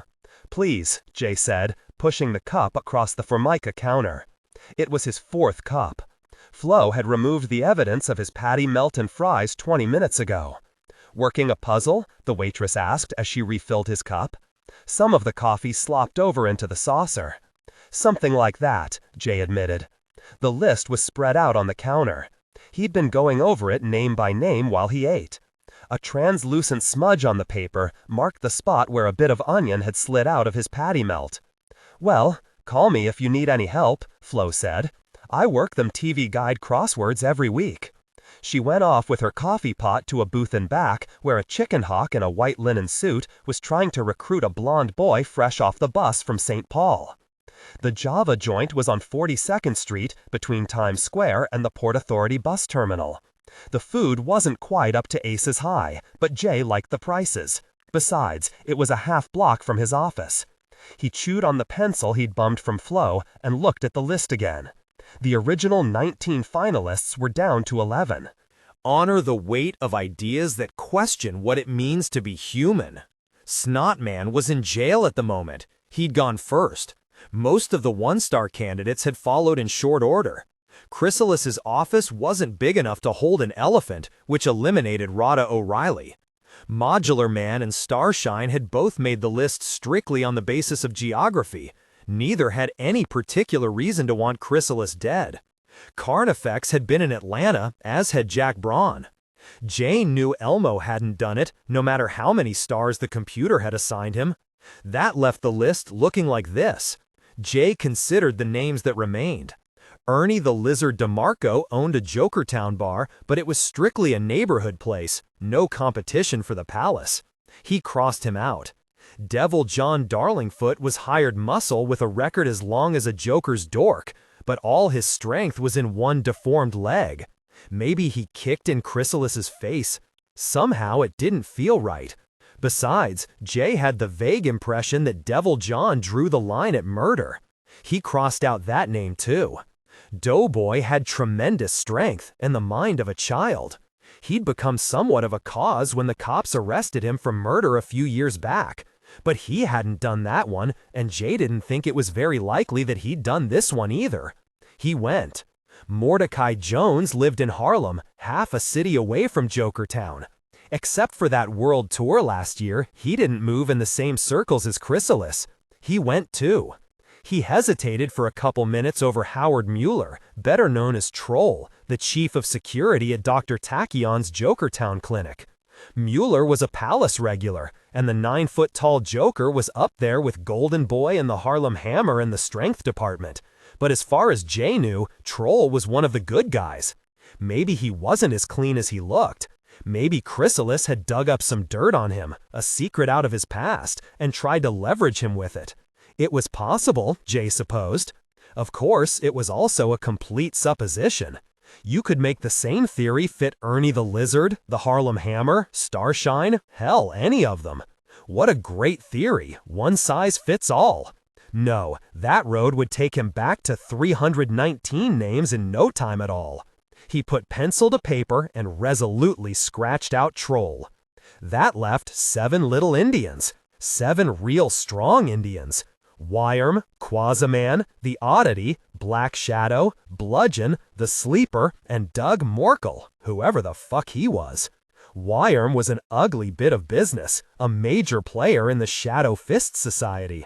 Jay had run into him once, had heard him threaten Chrysalis in fact. That had been almost 2 years ago, but Wyarm looked like the kind of guy who held grudges. The only problem was the M.O. Strong as he was, Wyarm killed with his bite, pumping his victims full of venom. Jay didn't recall any bite marks on Chrysalis, but it was worth checking. The autopsy would certainly show the presence of poison in her system. Quasiman was a caretaker at Our Lady of Perpetual Misery. Much stronger than Wyarm, the Hunchback was a teleport too. He could have gotten in and out of the palace without being seen. He was supposed to be on the side of the angels, but every so often part of his brain drifted off to another dimension or something, and then there was no telling what he might do. An unlikely suspect, but still. The Oddity was one Jay already had his suspicions about. Black Shadow was another lunatic vigilante. Hated crime and liked to kill criminals, or maybe just break all their arms and legs if he was in a good mood. Maybe Shad had learned that Chrysalis was involved in some kind of criminal activity. Maybe she'd learned his real identity and threatened to expose him. Maybe. Again, though, the M.O. was a problem. Shad was only slightly stronger than the human norm. The Whisper said he was a creature of the darkness, a vampire who drank light and heat instead of blood. That he killed by draining all the warmth from his victims. He didn't break heads. Jay crossed him off. Bludgeon was a brutal 7-foot-tall Joker whose right hand was twisted into a permanent fist. He'd been a shadow fist until he proved too violent and stupid even for them, and they'd cut him loose, thanks in no small part to Jay and Hiram Worcester. That deformed fist of his could mash bone and brain real easy, and Bludgeon would probably enjoy every minute of it. The only thing was he was dumb as a stump and twice as ugly. No way he'd penetrate the palace security on his own, and Jay couldn't imagine why Chrysalis would ever agree to meet with him. But maybe there was something Jay didn't know yet. He left Bludgeon on the list. Ackroyd Crenson, the Sleeper, was a freelance operating on the fringes of the law. His powers changed every time he slept, but usually included super strength, and in the later stages of each waking period, he was a speed freak, given to fits of paranoid rage. Jay didn't recall that Ackroyd had any beef with Chrysalis, but if he was far enough gone in amphetamine psychosis, that might not matter. So, if the Sleeper was awake, and if the strength had stayed with him this time, and if he'd taken enough crank to fuck up his judgment, and if Chrysalis somehow provoked him into a psychotic rage, Jay decided there were too damn many ifs. The Sleeper got penciled out. Then there were 5. Wyarm, Quasiman, the Oddity, Bludgeon, and Doug Morkel. Who the fuck is Doug Morkel? He asked Flo when she came back with the coffee pot. She didn't know either. He sighed and paid his bill, over-tipping as usual. He was on his way out through the revolving door when he saw the newspaper folded up next to the punk with the green mohawk in the first booth. Jay just revolved all the way back around, walked over to the booth, and picked up the paper. "Hey," the mohawk objected. "Shit," Jay said, scanning down the column of newsprint. "They got Elmo." "Riding the D train out to Brooklyn," the story said. "A goddamn guardian angel made the arrest. I bet the cops really loved that part." Jay decided that Doug Morkel would keep. Brennan had never been inside Ace's High before. It was a nice place. It seemed the kind of place where two old friends, acquaintances at least, could sit down and have a nice civilized chat about murder and related subjects. He hoped that Masaryk would think so too. He finished his drink and waved away the waiter when he tried to bring another. Outwardly, he was as patient as always, though inside he was as tense as a joker at a Leo Barnett rally. Masaryk was hard and tough. There'd been whispers about him in Nam when, like Brennan, he'd commanded a long-range recondo team. But there were always a lot of strange rumors in Nam. Brennan recognized Masaryk the moment he spotted the waiter leading him to the table. He hadn't changed much over the years. A compact man, Brennan's size and build, he moved with the same easy grace and economy of movement. He had thinning dark hair, pale skin, and intense violet eyes. He still had the air of brooding menace about him that Brennan remembered from Nam. "Hello, Captain," Brennan said, as Masaryk slid into the chair across the table from him. Masaryk stared at him. "Do something to your face?" he asked. When Brennan had infiltrated the Shadow Fists, he'd had Dr. Tachyon give his eyes epicanthic folds, so he'd fit in better with the Asian gang. Masaryk, of course, had last seen him years before the operation. "It's the eyes, Captain. Asian eyes are all the rage nowadays." Masaryk grunted and sat down. "I'm just a lieutenant now."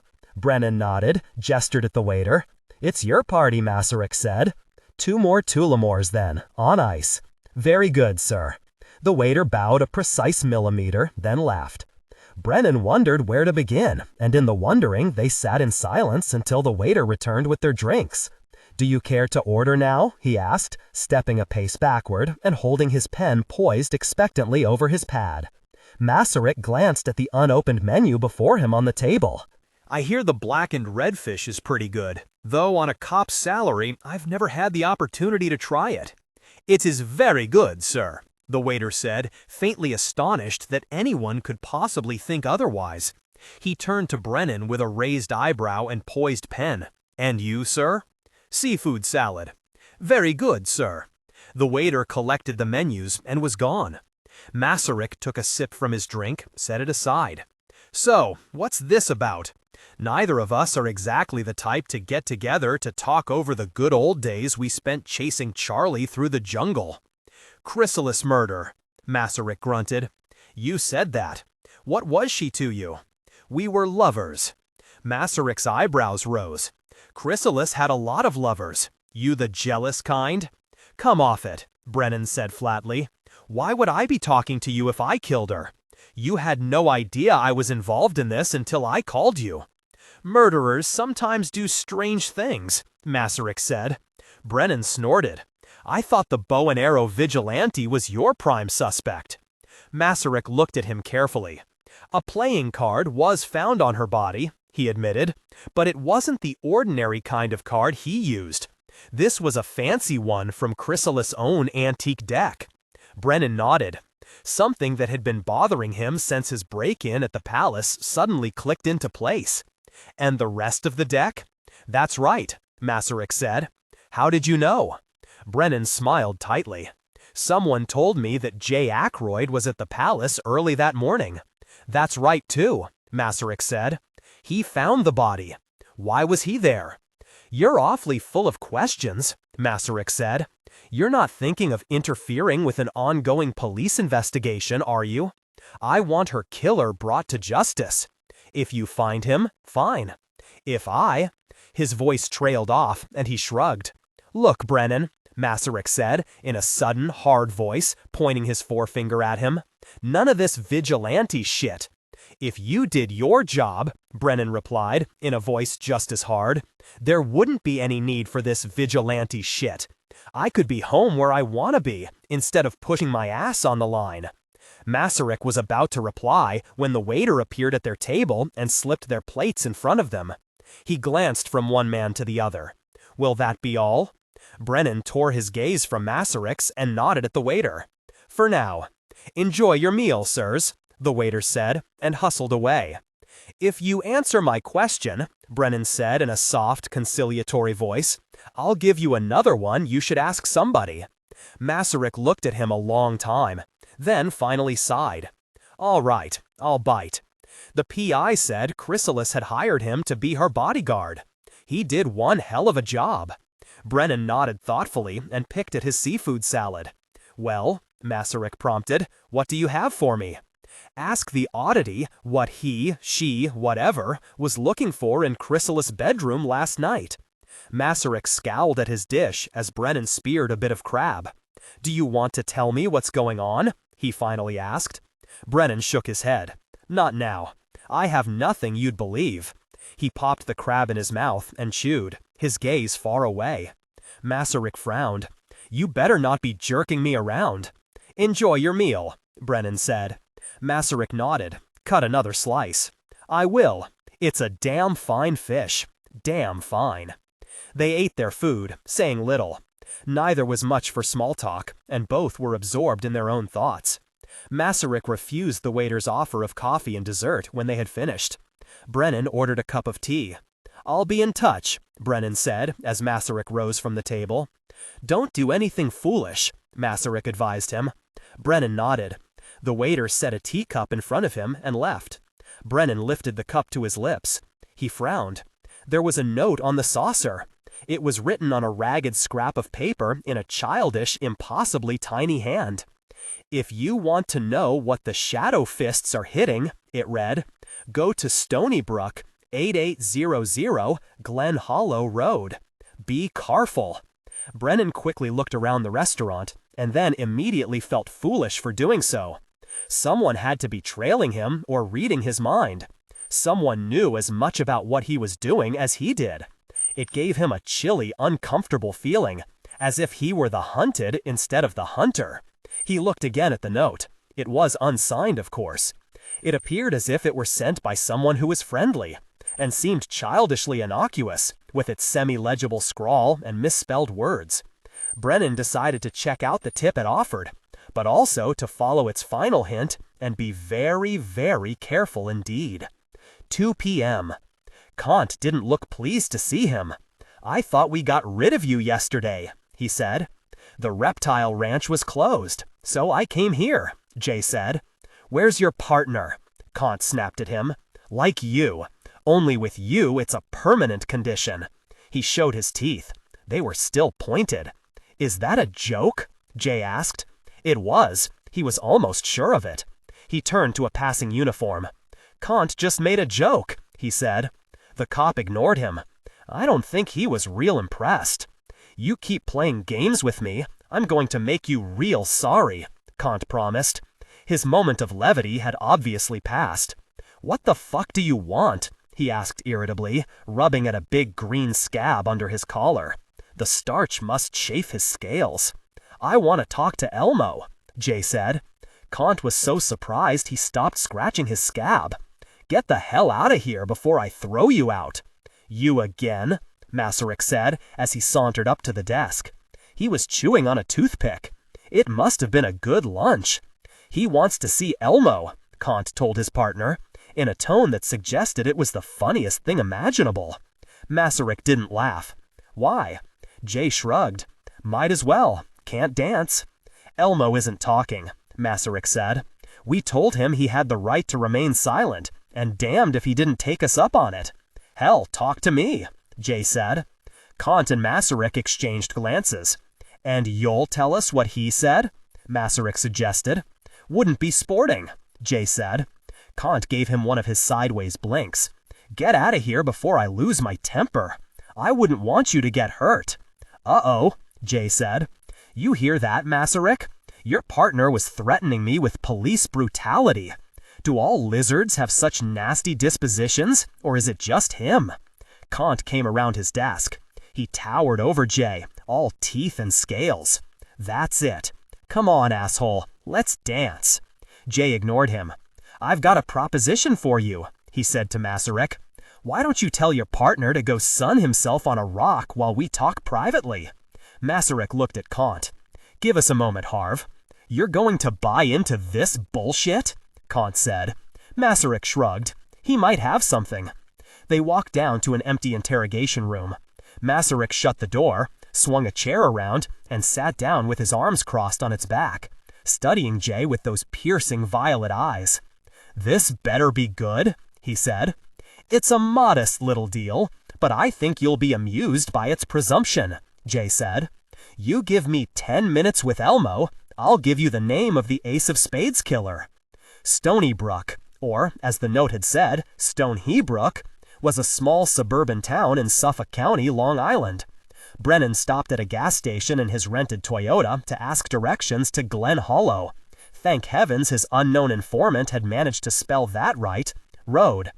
It ran nearly parallel to Long Island Sound, and in fact turned into a wandering county road, through sparsely settled, heavily forested country soon after Brennan turned onto it. A few houses were directly on the road. More stood back out of sight on meandering dirt lanes. Brennan kept looking for number 8800, but missed it the first time by. He stopped when he saw number 888 on a mailbox next to a dirt lane, checked for non-existent traffic, then did a careful three-point turn and headed back down the road, this time driving even slower.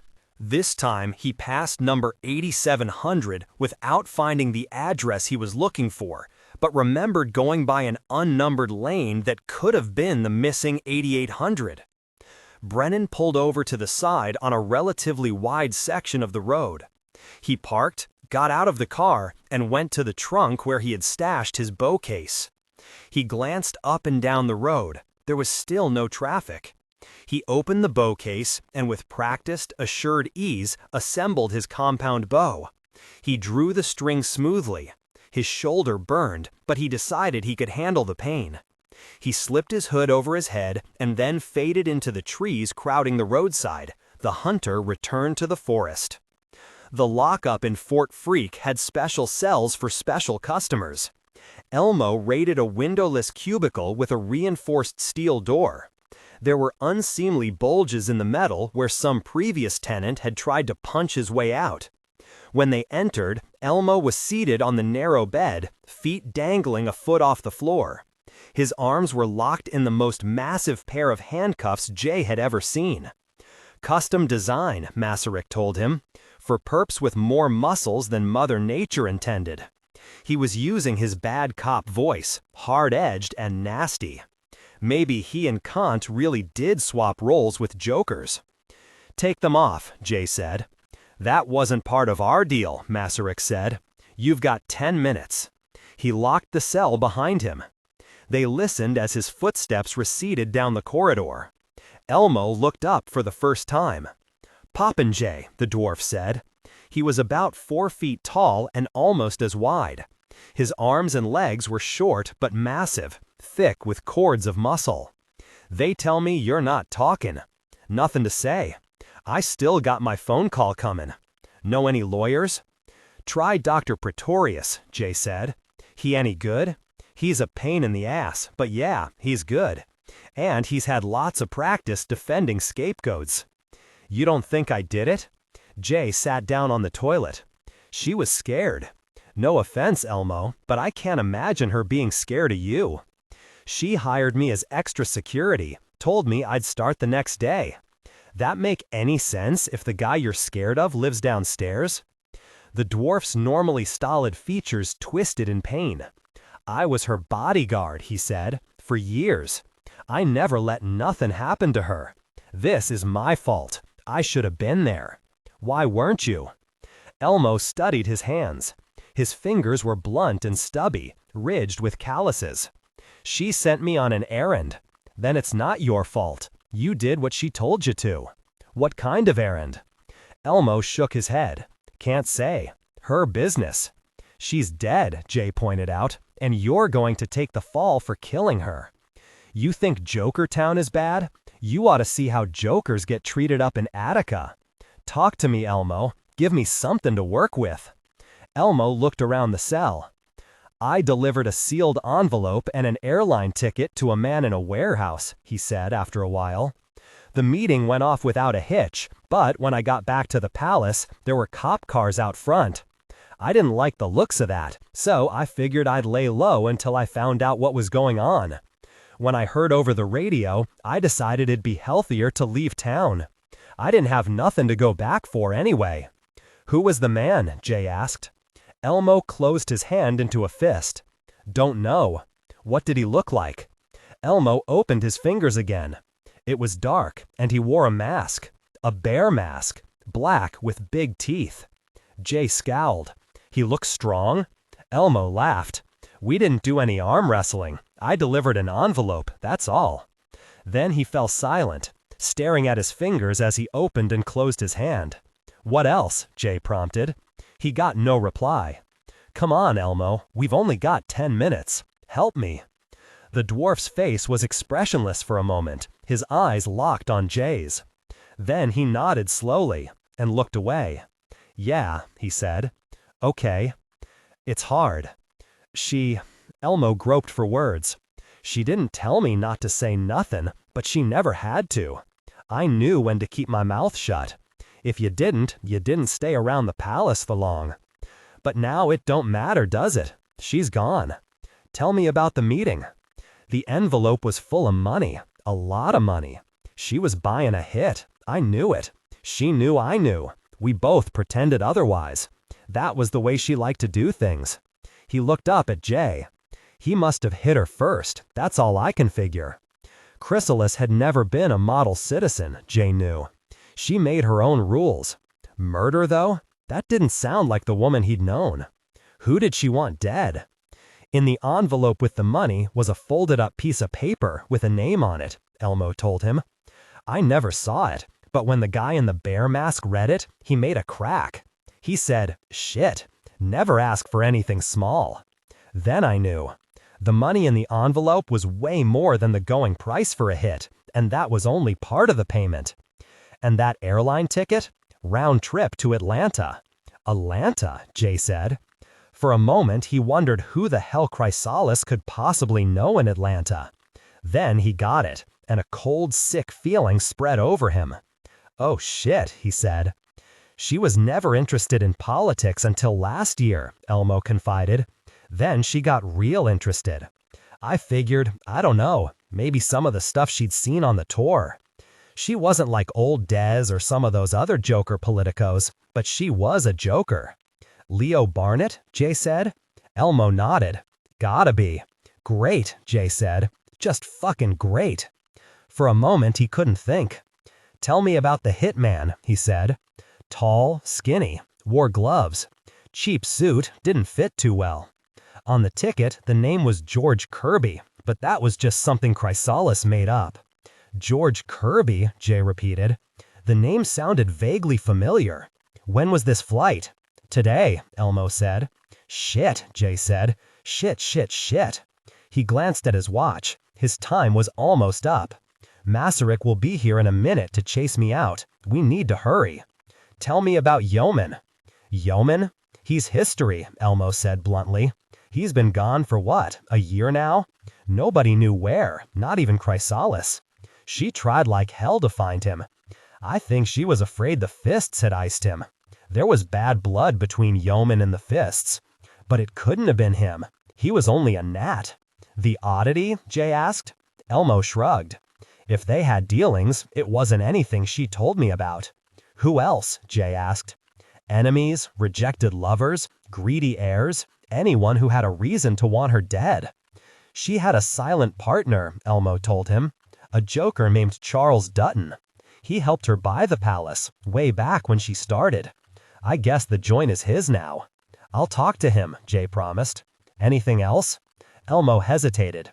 "Come on," Jay urged. "Spill it." "I don't know what it means," Elmo said, "but last year, in the spring, I had to get rid of a body."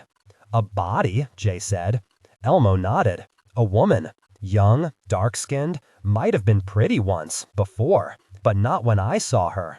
She'd been butchered, cut all to hell. Her breasts cut off, her face sliced to ribbons, one arm flayed. It made me sick. I'd never seen Chrysalis so scared as she was that night. It was my night off, but she found me, called me back. When I got there, Digger Downs was dry heaving in the men's room, and Chrysalis was in her office just sitting there, smoking and staring at that body. Her hand was trembling, but she couldn't seem to look away until I covered it up with a sheet. She told me to clean it all up, so I did. I didn't ask no questions, and she didn't tell me nothing. After, she never spoke about it. "What did you do with the body?" Jay asked. "Put it in a garbage bag and left it in the basement." The next morning, They both heard the footsteps at the same time. "The neighbors?" Jay prompted. "Next door," Elmo started to say, as a key turned in the lock. "Any bodies we left for them. They were good at stuff like that." He shut up and looked sullenly at the floor. The cell door swung open. Next to Masaryk was Captain Ellis herself, puffing on a cigarette and bouncing from heel to heel. "Get the hell out of there. I was just leaving," Jay said. He gave Elmo a reassuring pat on the arm as he walked past. The dwarf didn't even look up.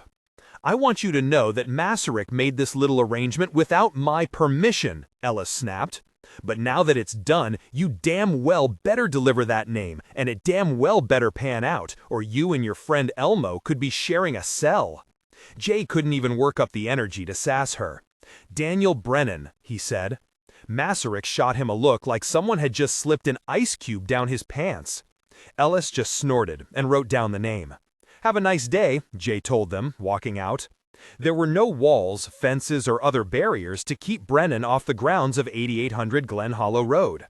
A few trees had posted signs on them prohibiting hunting, fishing, or any other trespass under the full extent of the law, but Brennan didn't let them stop him. He moved cautiously through the trees, as quietly and carefully as if he were back in Vietnam and the forest was crawling with the enemy. He finally broke through the screen of trees and found himself facing a rolling lawn that was as smooth as a putting green. Past the beautifully manicured lawn was an extensive flower garden. Past the flower garden was a high hedge. Past the hedge was a house, 2 stories. The first floor was hidden by the hedge, but 4 windows on the second floor looked directly upon the lawn. Brennan took a deep breath and sprinted across the open lawn, feeling completely naked and vulnerable to anyone who might be watching from the house. He hurdled the first row of flowers, landing lightly in a crouched position, and caught his breath and listened. Nothing. He looked around. Nothing but flowers. He scuttled into the garden in a crouch, keeping out of sight of the second-story windows, recognizing many of the flowers as he moved through the garden. There were roses and chrysanthemums, snapdragons and sunflowers. But planted side by side with them were poppies, like those he had seen growing in plantations in Vietnam and Thailand, and datura, which he recognized from his boyhood days in the Southwest. And in cool, deep-shaded bowers, mushrooms of a dozen colors and shapes, none of which looked suitable for sautéing and eating with steak. The innocent-looking flower garden, Brennan realized, was a drug chemist's dream, with enough raw material to concoct almost any kind of stimulant, depressant, or hallucinogen. But, Brennan noted with a professional landscaper's eye, it was also a place of beautiful serenity, laid out with an eye toward the perfect blending of colors, shapes, and textures. Even the occasional ornaments interspersed between the rows of plants were pleasing and harmonious, if at times a little outre.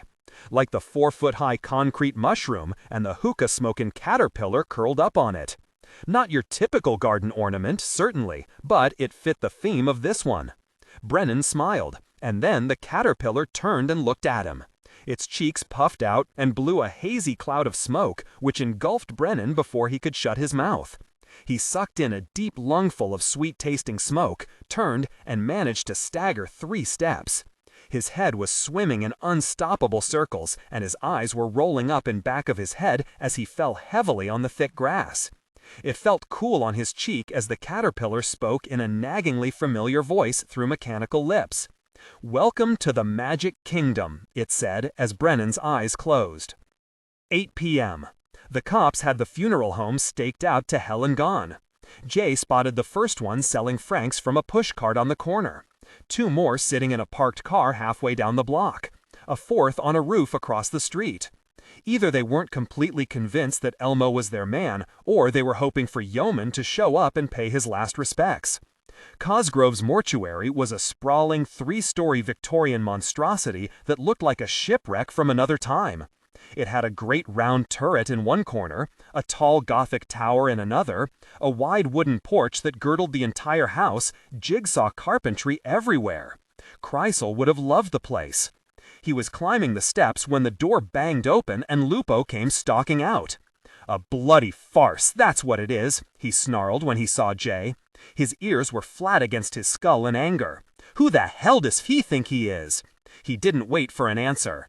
Jay shrugged and went on in. The foyer was darkly papered and full of antiques. The Daily Directory, in a glass case mounted on the wall, announced 3 viewings. Weidman was in the east parlor, Jory in the west parlor, Moore upstairs in the round room. Jay realized that he didn't know Chrysal's real name. "Oh," said a soft voice beside him, "Mr. Ackroyd, it's so good of you to come." Waldo Cosgrove was a round, soft man in his 70s, bald as an egg, with tiny, moist hands. Waldo dressed impeccably enough to please even Hiram, smelled like he'd bathed in perfume, looked like he'd been rolled in talcum powder. Jay had done some work for him the year before, when a pair of particularly grotesque Joker corpses had been stolen from the mortuary. The whole thing had upset Waldo dreadfully, and Waldo wasn't used to being upset. Mostly, Waldo was sorry. He was better at being sorry than anyone Jay had ever met. "Hello, Waldo," Jay said. "Which one is Chrysalis?" "Miss Jory is laid out in the west parlor. It's our nicest room, you know, not to mention the largest, and she had so many friends. I was so sorry to hear about this dreadful business." The words were right, but Jay had heard Waldo sound a lot sorrier. Something was upsetting the senior Cosgrove. "What's going on?" he asked. "Why was Lupo so pissed off?" Waldo Cosgrove tasked up. "It's not our fault. Mr. Jory was quite insistent, and after all, he was her father. But some people are taking it the wrong way. I don't know what they expect us to do. I assure you we've spared no expense." "I'm sure Mr. Jory will realize that too, once he gets your bill," Jay said. "Have I gotten any phone calls?" "Phone calls? For you? Here?" "I've been trying to reach Hiram Worcester down in Atlanta," Jay explained. "I've been leaving messages with his hotel. If he calls, let me know."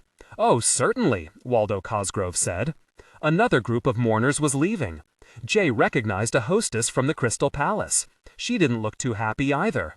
He decided to see what was going on. The west parlor was a long, somber, high-ceilinged room full of flowers. So many floral arrangements had been sent that some of them had been crowded out into the hall.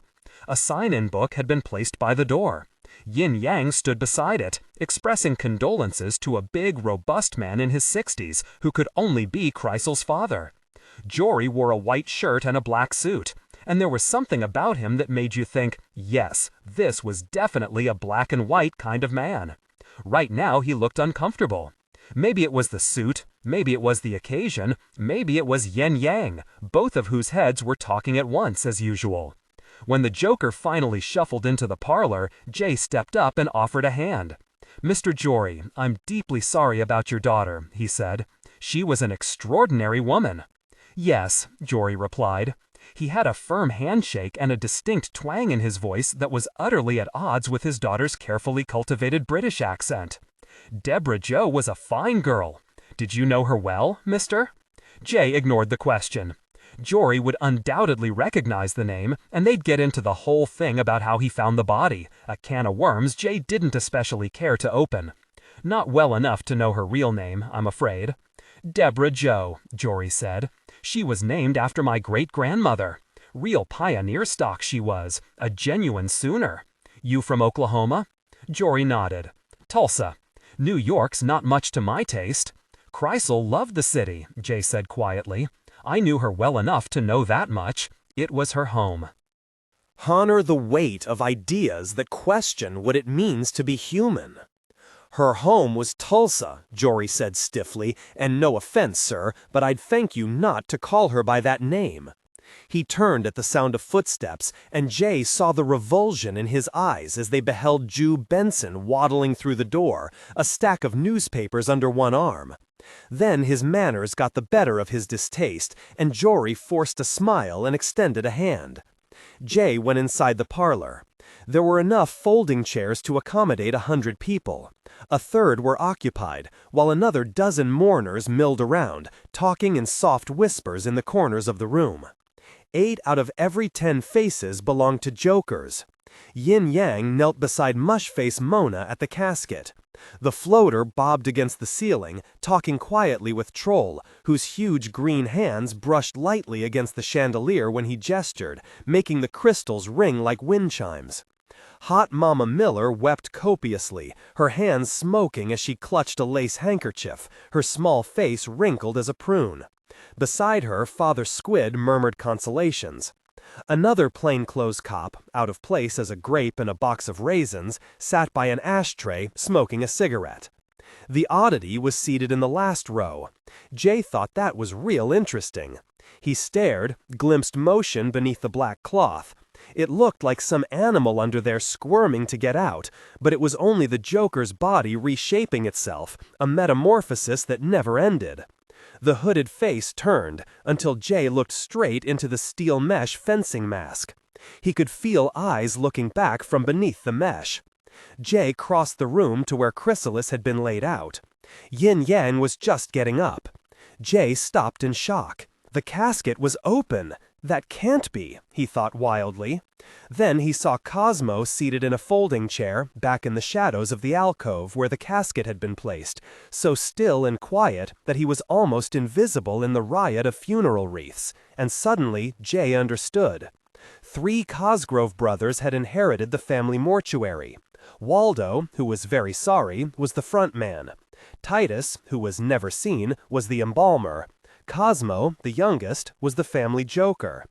He was a frail, thin man in his 50s, bald as his brother, but patches of grayish fungus grew all over his skin and clothing and anything he touched, and even a daily scraping couldn't quite keep the growth in check. But Cosmo had a power, too, a little deuce, that made Cosgrove's the preeminent mortuary in Jokertown. He made the dead look good. He made them look better than they had in life. Jay stepped up to the casket and looked down at her. Sleeping Beauty, he thought, and knew why Lupo and the others had been so upset. She wore a simple dark dress, demure but stylish, an antique cameo fastened at her throat. Her hands were folded just under her breasts, clasping a Bible. She was lovely. Long blonde hair spread out across a satin pillow. Eyes closed peacefully in sleep, a hint of blush on her smooth pink cheeks. Chrysalis had been on the downhill side of 35, Jay knew. She looked 10 years younger now. Her skin looked as soft as the lining of the casket, so alive that you wanted to touch it, to caress it with your fingertips, to feel the warmth you knew was there. But you didn't want to do that. Cosmo could fool the eye, but not the hand. Reach down into the casket, try to stroke that blushing cheek, and God knows what your fingers would find. Not even the Cosgroves could make a head out of chunks of bone and brain. "A sad day," Father Squid said as he stepped up beside Jay. The pastor of Our Lady of Perpetual Misery made a liquid squishing sound when he walked. "Jokertown will be a different place without her. A darker place, I fear. Do you realize it was a year ago that Xavier Desmond passed away?" "Almost to the day," Jay agreed. "But when Des was in here, the line of mourners went clear around the block. Chrysalis was well respected in the community," Father Squid said. "Even feared. Des was loved. He wore his heart on his sleeve. She guarded hers jealously." He put a hand on Jay's shoulder. "The talk is, you hunt her killer." "Might as well," Jay said. "Can't dance." "Tell me, Father, how much do you know about our pal the oddity over there?" "3 tortured souls in search of salvation," the priest replied. "Surely you do not think I don't know what to think," Jay said. Waldo Cosgrove was standing in the door and gesturing at him. "Excuse me, Father, I have to take a phone call." Waldo let Jay use his office in the back of the mortuary. It was dark, quiet, private. He waited until Waldo had closed the door before he picked up the receiver. Hello? The other end of the line was very noisy, but Hiram Worcester was a big man with a big voice. Poppin' Jay? The hotel said you'd called 6 times. Might I ask what could possibly be so urgent? Hiram, we got big trouble. Where are you? It sounds like you're having a party. I'm phoning from Senator Hartman's campaign trailer, Hiram said. This platform fight is dragging on and on. The least you could do is watch the convention on television. It's only the future of the country that's at stake. Don't give me a hard time, Jay said. I'm dressed real nice. How much more do you want? Listen, I'm poking around trying to find out who killed Chrysalis. I thought that was settled, Hiram interrupted. It was that ace of spades fellow, the psychopath who tried to steal those stamps from us that night in the Crystal Palace. Yeah, well, I don't think it was him, Jay said. Hiram cleared his throat noncommittally, then said, You're the sleuth, but I think you're wasting your time. It won't be the first time, Jay admitted. Hiram, listen to me, and be careful what you say. Little politicos have big ears. Before she died, Chrysalis hired an assassin to kill Leo Barnett. He's probably in Atlanta already. For a long moment, there was nothing on the phone but the sound of Hartman's staffers shouting strategy into walkie-talkies. Then, in a hoarse voice, Hiram finally managed, Barnett? Are you sure? It's the only thing that makes sense, Jay said. Barnett's the candidate who wants to put jokers in concentration camps. Chrysalis was a joker. Last time I looked, 2 + 2 still added up to 4. Or did it? Assassinate Barnett, and you might just guarantee the triumph of Barnett's ideas. Hadn't Chrysalis been more subtle than that? Maybe 2 + 2 equaled what? Hiram was talking. Barnett's done everything he can to emasculate the Joker's rights plank. I deplore everything the man stands for, but assassination can't be tolerated. Jay, you have to go to the authorities. Oh, that'd be real good, Jay said. Just tell them that 2 jokers conspired to send an assassin, who's probably an ace, to knock off Leo Barnett because they didn't like his politics. Once the press gets wind of that, you might as well just inaugurate the fucker. Save us from all those campaign commercials. God, Hiram swore. He was whispering now. You're right, of course. Jay, what are we going to do? Somehow we have to keep Barnett alive without blowing the lid off this story. I'll leave the details up to you. Thanks, said dryly. Ever so much. Get help, Jay said. Someone you can trust. Tachyon, maybe? Be subtle, but be careful too. See if you can come up with some way to tighten security around Barnett.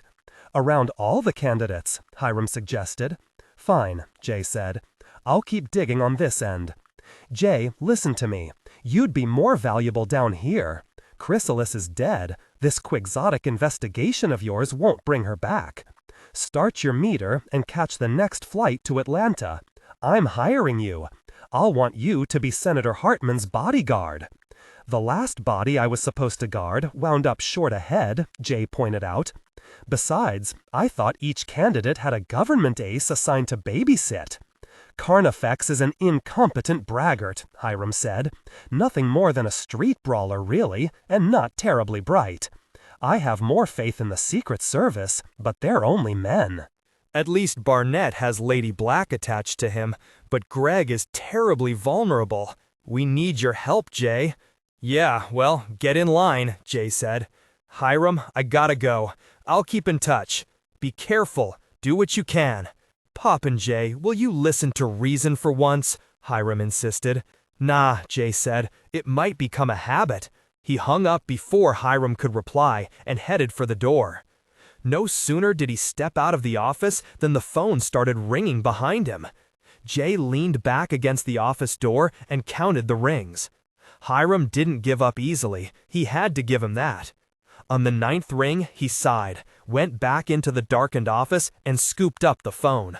Look, Hiram, he said, I'm not going to Atlanta, goddammit. If Senator Gregg needs another babysitter, do it yourself. You can't just... My Archer needs help, a woman's voice said quietly on the other end of the line. A cold chill went up Jay's spine. He knew that voice. The timbre of it, the cadences, the crisp British accent. "Chrysalis?" he said, in a stunned whisper. "Go to him," Chrysalis said, "before it's too late." "You're dead," he said hoarsely. Standing in the dark, the phone clutched in a sweaty hand, Jay suddenly felt like the world had been pulled out from under his feet. "The Eskimo," Chrysalis began. "The Eskimo?" Jay interrupted. This was getting weirder and weirder. He felt like he'd slipped down a rabbit hole. Chrysalis was lying dead in her coffin a few rooms away, and here she was on the phone talking to him about Eskimos? All of a sudden, he got real suspicious. "Who the hell is this anyway?" he asked. There was a long silence. "Chrysalis," the voice said at last. It sure as hell sounded like her.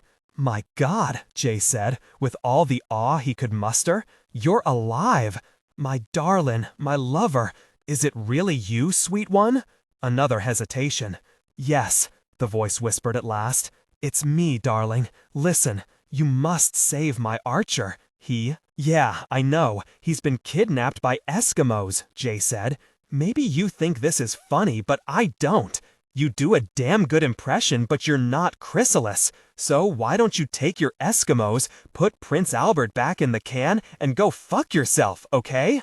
He slammed down the receiver so hard it rang.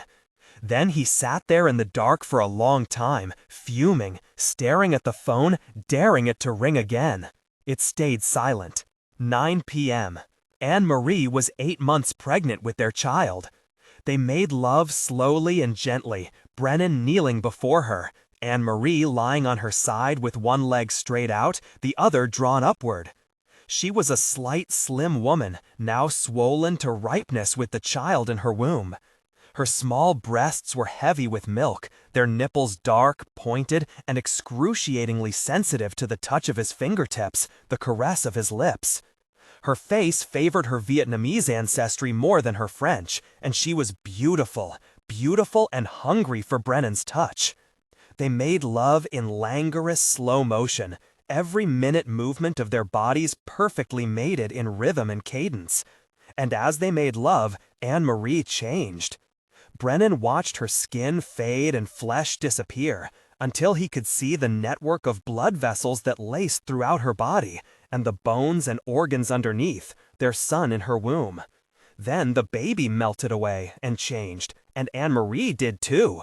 She became larger, stronger, with wider hips and larger breasts, invisible but for the veins coursing through them and their dark nipples. Somehow they changed positions, and Brennan was on his back, and Chrysalis was atop him. Dreamy passion on her enigmatic face, her nipples bobbing on their invisible pads of flesh as she rode Brennan, grinding her pelvis against his in long, slow, hard strokes that made him groan with each thrust.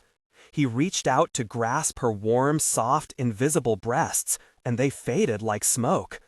Chrysalis slowly vanished, but he could still feel her warmth and wetness on his loins. And then, like a ghost, she slowly coalesced again, but her flesh was opaque, her breasts were small and hard, her body long, lean, and muscular.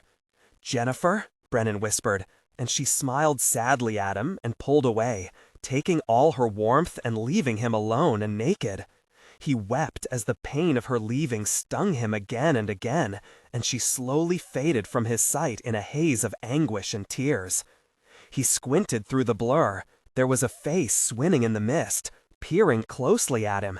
"Jennifer," he croaked. His lips were dry, his throat tight and choked. "About time you woke up," the face said in a naggingly familiar voice. "Let's see if we can bring you all the way out of it." Brennan couldn't move his arms or legs, but he still had feeling in them. He felt the man grab his upper arm, and then pain shot through it as needles lanced into his flesh in what felt like 3 or 4 separate places. Brennan opened his mouth to protest, but couldn't get his tongue or lips to work together. He mumbled something unintelligible, not even understanding himself what he was trying to say. A moment or two passed, and suddenly Brennan felt his heart starting to beat faster and faster. His vision cycled in and out, from misty to excruciatingly clear focus, pulsing like a strobe light. He wanted to stand, to shout, to run, but realized suddenly that he was bound in a chair with leather straps. He wrenched at the straps, but they were strong. He gritted his teeth and yanked back and forth, but the chair wouldn't budge, and the leather straps only cut into his flesh. He howled, panting in savage, unreasonable rage. He had to stand up, and the goddamn chair wouldn't let him. He'd get free, he had to. He concentrated all his strength in his right arm and yanked again and again, trying to pull free. He felt blood run down his arm, but he only redoubled his efforts. "Sorry," someone said. "Sometimes it's difficult to judge the strength of the dosage." He smiled reassuringly, and all of a sudden Brennan felt calm and peace flow from the man's friendly grip into himself. Brennan recognized him. He'd seen him the day before in Chickadees. It was Quincy, Keen's chemist, Quinn the Eskimo. He seemed like a nice man. When Quinn the Eskimo comes around, everybody's gonna jump for joy. Brennan looked at his right arm and wondered why it was bleeding. "That's better," Quincy said approvingly. He smiled and withdrew his hand from Brennan's upper arm. As he did, Brennan could see that 3 of his fingers had sharp needles protruding from their tips. As he watched, they suddenly slipped back out of sight into Quincy's fingertips. "Welcome to Xanadu, Mr. Yeoman." Brennan focused on him. "What am I doing here?" Quincy shrugged. "You would know the answer to that better than me. One of my mechanical sentries caught you skulking in the garden." "The caterpillar on the mushroom," Brennan said, suddenly remembering. "Yes," Quincy said, "one of my favorites. Cost me a fortune to hire the animatronic engineers away from Disneyland, but if one can't have what one wants in one's own pleasure dome, what good is that?" Brennan shook his head. He remembered it all now. The strange note he'd gotten at Ace's High, the garden, the caterpillar, his capture, the dream. The dream. He closed his eyes. It had all been so real. Anne-Marie. The last time they'd made love before she and their unborn child had been killed by Keen's assassins. Chrysalis. Alive again. Jennifer. "So, what did you want?" Quincy asked. Brennan opened his eyes. "Chrysalis killer." "Oh my," Quincy said. "Well, you won't find such a person here. This is my pleasure dome. Violence rarely intrudes." Brennan looked around. They were the only people in the room, which looked like something out of an Arabian Nights fantasy. There were rich, colorful carpets on the floor and brocaded silk tapestries, half of them featuring maidens, half featuring slim young men in Grecian outfits, or nothing at all, cavorting in pairs or in groups. Honor the weight of ideas that question what it means to be human. There were numerous sculptures in a similar vein scattered around the room on delicate, expensive furniture, and the bed was canopied with silk and velvet cushions and throw pillows scattered around. "I'm afraid, though," Quincy said thoughtfully, "this is going to have to be one of those times. I'm putting the finishing touches on an important project. We can't have you nosing about. Excuse me while I make a call." The needles extruded smoothly from his fingertips again.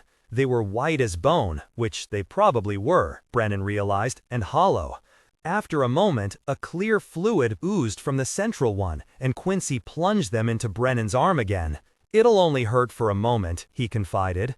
It seemed very quiet in the house as Jay headed back to the wake. He was surprised to find that Jory had abandoned his post by the door. Instead, Waldo Cosgrove stood there, wringing his damp little hands and looking very sorry indeed. Jay went past him, stepping into a strained, icy silence. The mourners had backed off discreetly from the 2 men in the center of the room, but everyone was watching them. Jory stood in the aisle between rows of folding chairs, his face dark with anger. "What did you say, sir?" he asked. A newcomer stood over the casket, looking like death incarnate.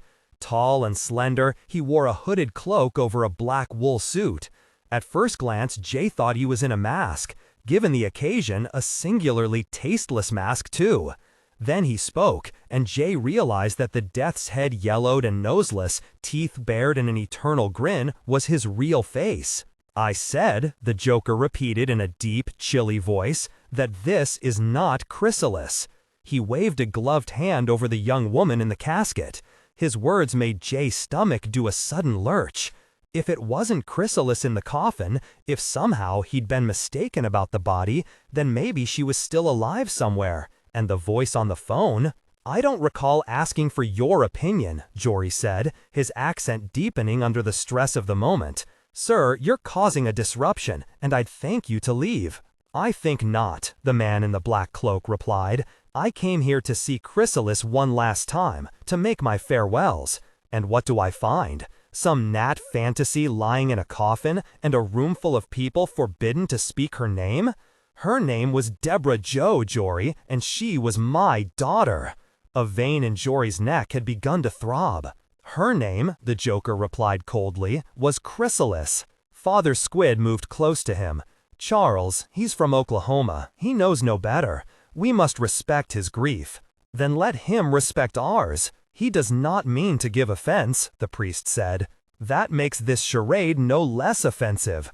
The Joker's eyes, deep set in his skull face, had never left Jory. Waldo Cosgrove hurried forward nervously.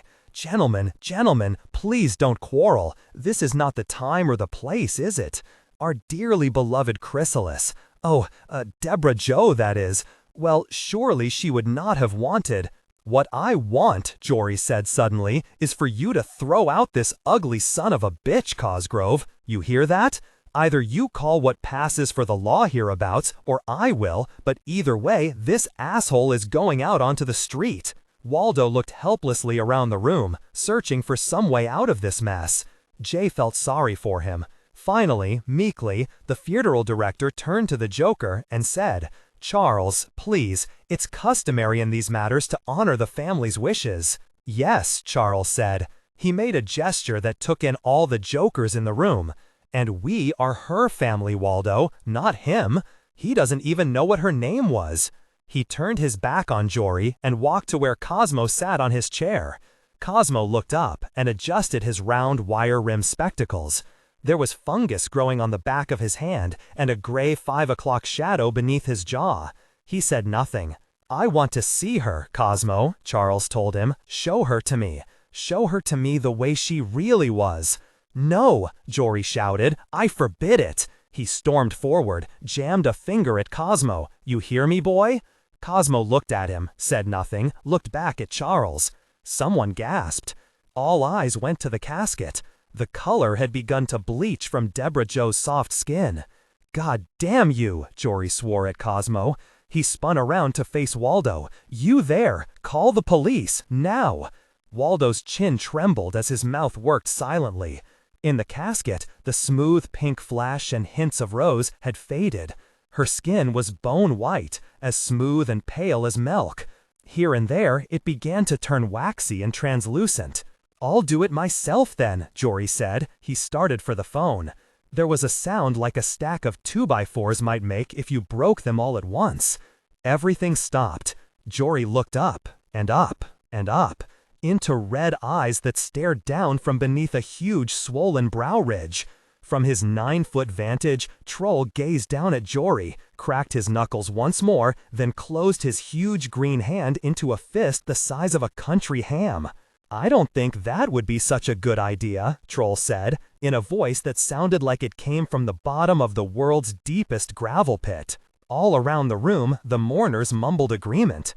Her skin had gone all the color of wax paper, and you could see the tracery of veins now, and dark shadows of bones and organs beneath the fading flesh. Jory whirled back to the casket and slammed the lid down hard. Get out of here, he screamed, distraught beyond words. All of you, out of here! He looked around at all the Joker faces with loathing. You people, he said, you all stick together, don't you? Damn you! You did this to her! You rotten! Jay took his hand out of his pocket, pointed. Jory vanished. When the mourners realized what had happened, the tension drained from the room with a rush. Father Squid shook his head, facial tentacles bouncing from side to side with the motion. Where did you send him, my son? He asked. Aces high, Jay said. A good meal, a few drinks, maybe he'll feel better. It was getting too damn ugly. The Joker called Charles stepped up to the casket and opened the lid. Chrysalis lay there now, skin as clear as the finest glass, perfectly transparent, ghostly pale wisps of muscle and tendon beneath, and under that, bones and organs and the blue and red spiderweb of blood vessels. It was as much an illusion as the other had been, but it was the one they wanted. It was Chrysalis as she'd looked in life. Jay's last lingering doubts vanished as he stared at the body, and with them, any last lingering hopes. Chrysalis was dead. The voice on the phone had been an imposter's. Charles looked at her for a long moment, then turned away, satisfied. He patted Cosmo on the shoulder before he walked off. Hod Mama dropped to her knees, smoking hands waving in the air, and began to weep again. Others pressed close around the casket, quiet and reverent. The oddity stood in the corner, watching. Jay caught up to the skull-faced Joker as he stepped out of the parlor. "Charles Dutton, I presume?" Death turned and looked him in the eye. "Yes. Jay Ackroyd," he said, offering a hand. "I'd like to ask you a few questions. 10 p.m. "I'm afraid there's not much I can tell you, Mr. Ackroyd," Charles Dutton said. A hot July wind gusted down the Bowery, flapping the Joker's long black cloak behind him as they walked. "Chrysalis and I were business associates, but I can't claim to have known her well. She liked her little secrets. You should know, you were one of them," Jay said.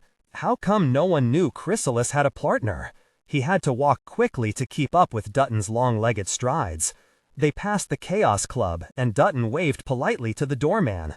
"The limelight suited Chrysalis, and I prefer to avoid it," he said. "Tonight was something of an exception. I'd intended to quietly pay my last respects, but when I saw what that posturing fool had done, I couldn't help but get emotional. Jory was her father," Jay said. Honor the weight of ideas that question what it means to be human.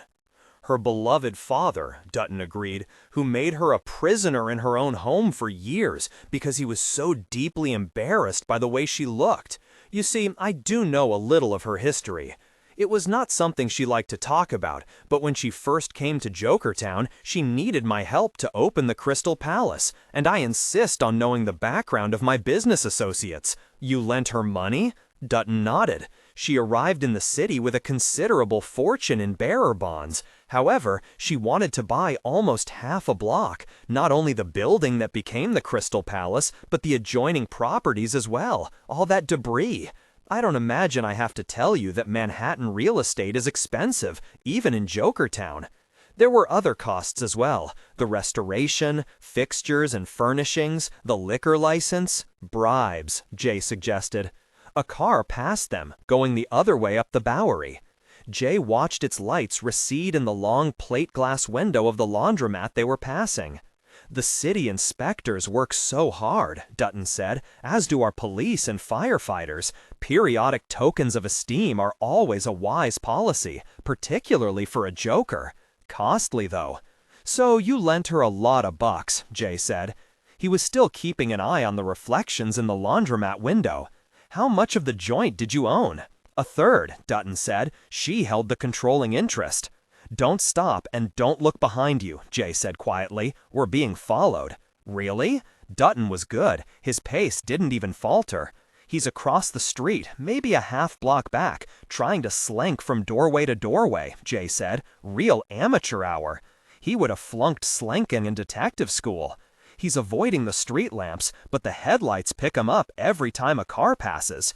"Do you know who it is?" Dutton asked. "The Oddity," Jay told him. "Friend of yours?" "I'm afraid not. I know him only by reputation." "You got any kick-ass powers you haven't mentioned, or is it up to me?" Jay asked. Dutton laughed. "Does wealth count as a power?" "Maybe," Jay said. "If the Oddity attacks us, try throwing some $100 bills at him. We'll see how it works." "I have a better idea," Dutton said. He stopped suddenly. They were in front of the famous Bowery Wildcard Dime Museum. Dutton went up to the doors. "What the hell are you doing?" Jay asked. "The place is closed." "I have a key," Dutton said.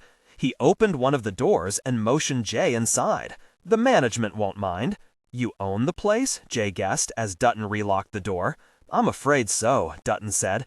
He punched some numbers into a key box on the wall. A blinking red light went out, and a green one came on. "We're clear," Dutton said. "Come with me." The interior of the museum was dim and cool. They went through a swinging door and down a service corridor.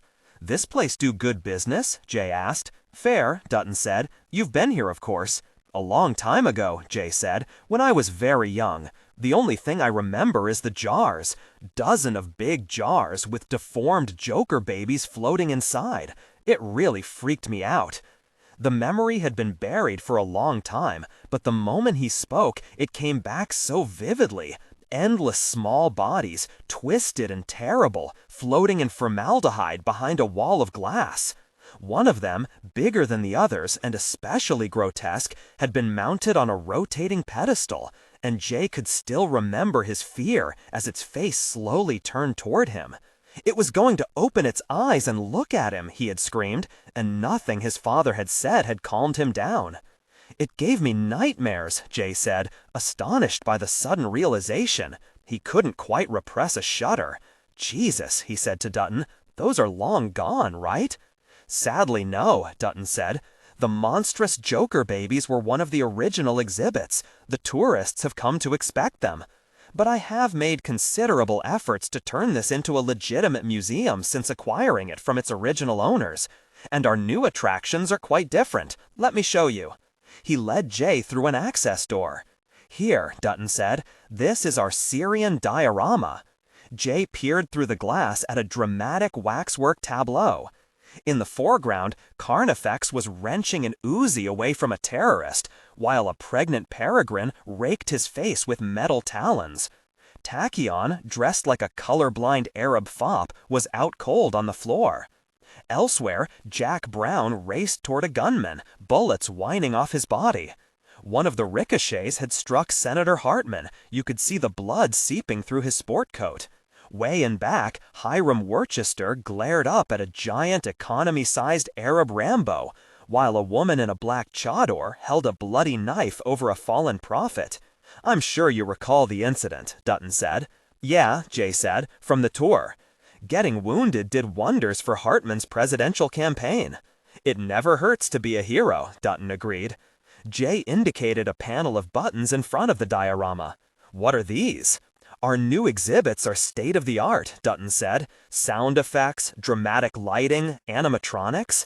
One button lights up Brown's golden force field, another turns on the nurse green glow. That one at the end will actually make Saeed fall. He's the giant. Worcester ate him too heavy to support his own weight." "I didn't know waxworks could move," Jay said. "We've been moving away from wax on the animated exhibits," Dutton said. "Saeed is 3/4 plastic. Doesn't he crush those other figures?" "He never hits the ground," Dutton said. "The children love it. They all squeeze their little fists, pretending to be aces." "Hiram will be so thrilled," Jay said dryly. "Come, let me give you the tour," Dutton said. "Only if we skip the monstrous Joker babies," Jay said. "I got enough problems without running into them again." Dutton laughed and escorted him through a maze of dim-lit corridors where heroes and villains of years gone by watched from the shadows. They passed Jet Boy, the Four Aces, the Lizard King. Hard Hat and the Radical stood locked in eternal combat, while a squad from the Joker Brigade stood off Charlie in some hell-forsaken part of Nam. In the Hall of Infamy, the Astronomer hung from a wall, embedded in the brick with only his face and hands visible. Nearby, Gary Gilmore stood surrounded by pillars of salt, and Gimli exhorted a maddened crowd with upraised fist. The dwarf's glass eyes seemed to follow them. "Great waxwork," Jay said. "Looks real." "It is," Dutton said. "Gimli's empty skin was found in an alley not far from here.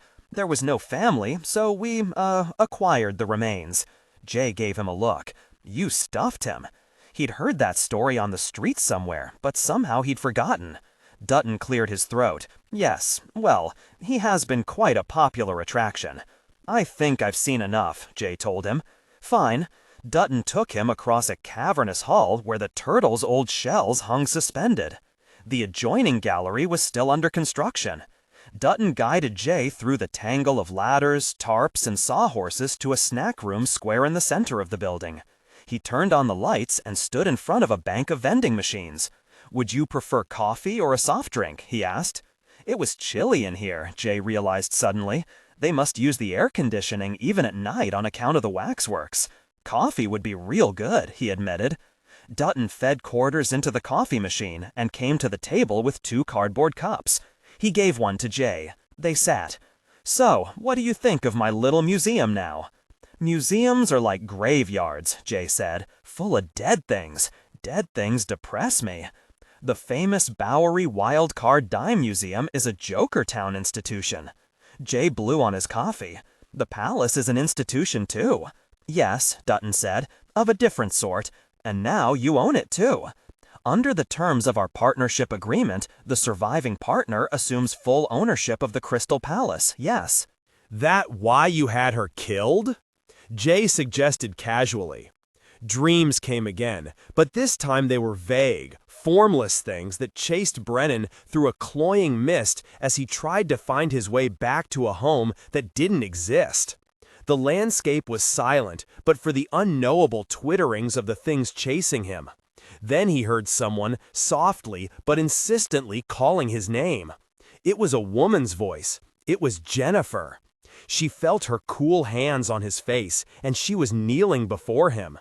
She was dressed in a bathing suit this time, and she was softly saying his name over and over again. He tried to reach out to her, but he was still tied to his chair.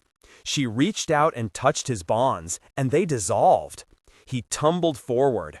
She broke his fall, and they both landed on the floor, Brennan on top. She was beautiful. He kissed her for a long, long moment, but then she squirmed away. "We have to get away, Daniel. We have to get out of here before they come back." Brennan nodded. "We will," he said. "We will," and tried to kiss her again. She pushed him away. He fell off her to the floor and looked at her with hurt in his eyes. "Just like my other dream," he said, and had an overwhelming urge to cry. "This isn't a dream," Jennifer said firmly, but lowly. "This is real." She grabbed Brennan's hand and held it. Her hands were warm and solid. Brennan reached out and touched her face. "You are real," Brennan said wonderingly. "I am." She stood and pulled on Brennan's arm. He tried to stand too, and immediately was struck by an intense attack of vertigo. He leaned on Jennifer, who staggered but started him shuffling toward the door. "What are you doing here?" he asked. "Rescuing you. No time to talk now." Brennan's bow and quiver was by the door, as were assorted knives and other items Quincy had taken from him. They stopped to pick up the bow and quiver, but there was no time for anything else. It was dark outside. Brennan wondered foggily how long he'd been unconscious. They just managed to stumble behind a tall, thick hedge when they saw Fade Out enter the front door, accompanied by a brace of werewolves. Brennan took a deep breath. The night air seemed to help revive him, or perhaps the drugs had simply worked through his system. He followed Jennifer under his own power through the garden. They were past the lawn and into the trees before they heard an alarm raised back at the house. "My car's this way," Brennan said. "I know. I'm parked next to it." "How did you find me?" Brennan asked. Jennifer glanced at him as they made their way through the trees, their path lit by the light of a nearly full moon. "It took some doing. I spent a good part of yesterday and most of today looking through your old haunts, and finally tracked you down to the hotel. But you were gone, of course, and I'd never have found you if it hadn't been for the phone call." "Phone call?" "Yes. She said you were here, that you'd been captured." They broke out of the trees to the roadside. Brennan's keys were gone, so they piled into Jennifer's car and roared off down the road with Jennifer behind the wheel. Brennan ran through a breathing exercise, trying to clear his head. Jennifer kept her eyes on the road, occasionally glancing at him. "The funny thing," she said, "about the phone call." She fell silent and glanced at Brennan again. "Yes?" he prompted. "I could swear that it was Chrysalis on the other end of the line." Brennan slumped back in the car seat. There were 1,000 things he wanted to say to Jennifer, but he couldn't speak. His head whirled with her revelations and the after effects of the drugs Quincy had pumped into his system. Something was wrong here, very wrong, and there was perhaps only one person who could set them straight. Only one person who would know for certain if it was Chrysalis' shattered body that'd been found in her office. The man who had discovered it. Dutton sipped from his cardboard cup very calmly. Would you prefer that I spill my coffee in shock, or just quietly turn pale with guilt? Either one, just so you confess, Jay said. I'm not fussy. Assuming that I was guilty, isn't it a bit naive to expect that I'd own up the moment I'm accused? Hey, it always works for Perry Mason, Jay said. You can't blame a guy for trying. Dutton put down the coffee, took off his cloak, and draped it over the back of a chair.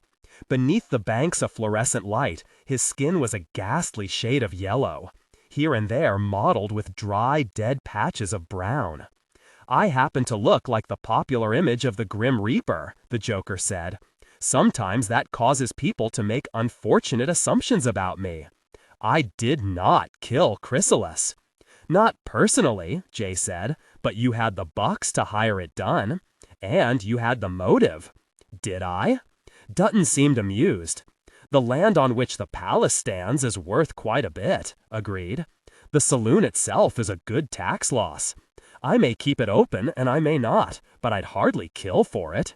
Her other business was real profitable, Jay pointed out. Tax-free, too. He took a sip of coffee. It was so hot it burned the back of his mouth going down. You own part of that one, too? No, Dutton said. Oh, she willingly shared certain pieces of information whenever she heard anything that might affect my business interests, and there was never any charge to me. That was part of our arrangement. But otherwise, her little hobby was her own. Only now it's yours by default, Jay suggested. You wouldn't want to put all those snitches out of work. Perhaps not, Dutton said. Undoubtedly, her files contain items of considerable interest, and others of considerable value. I won't pretend otherwise.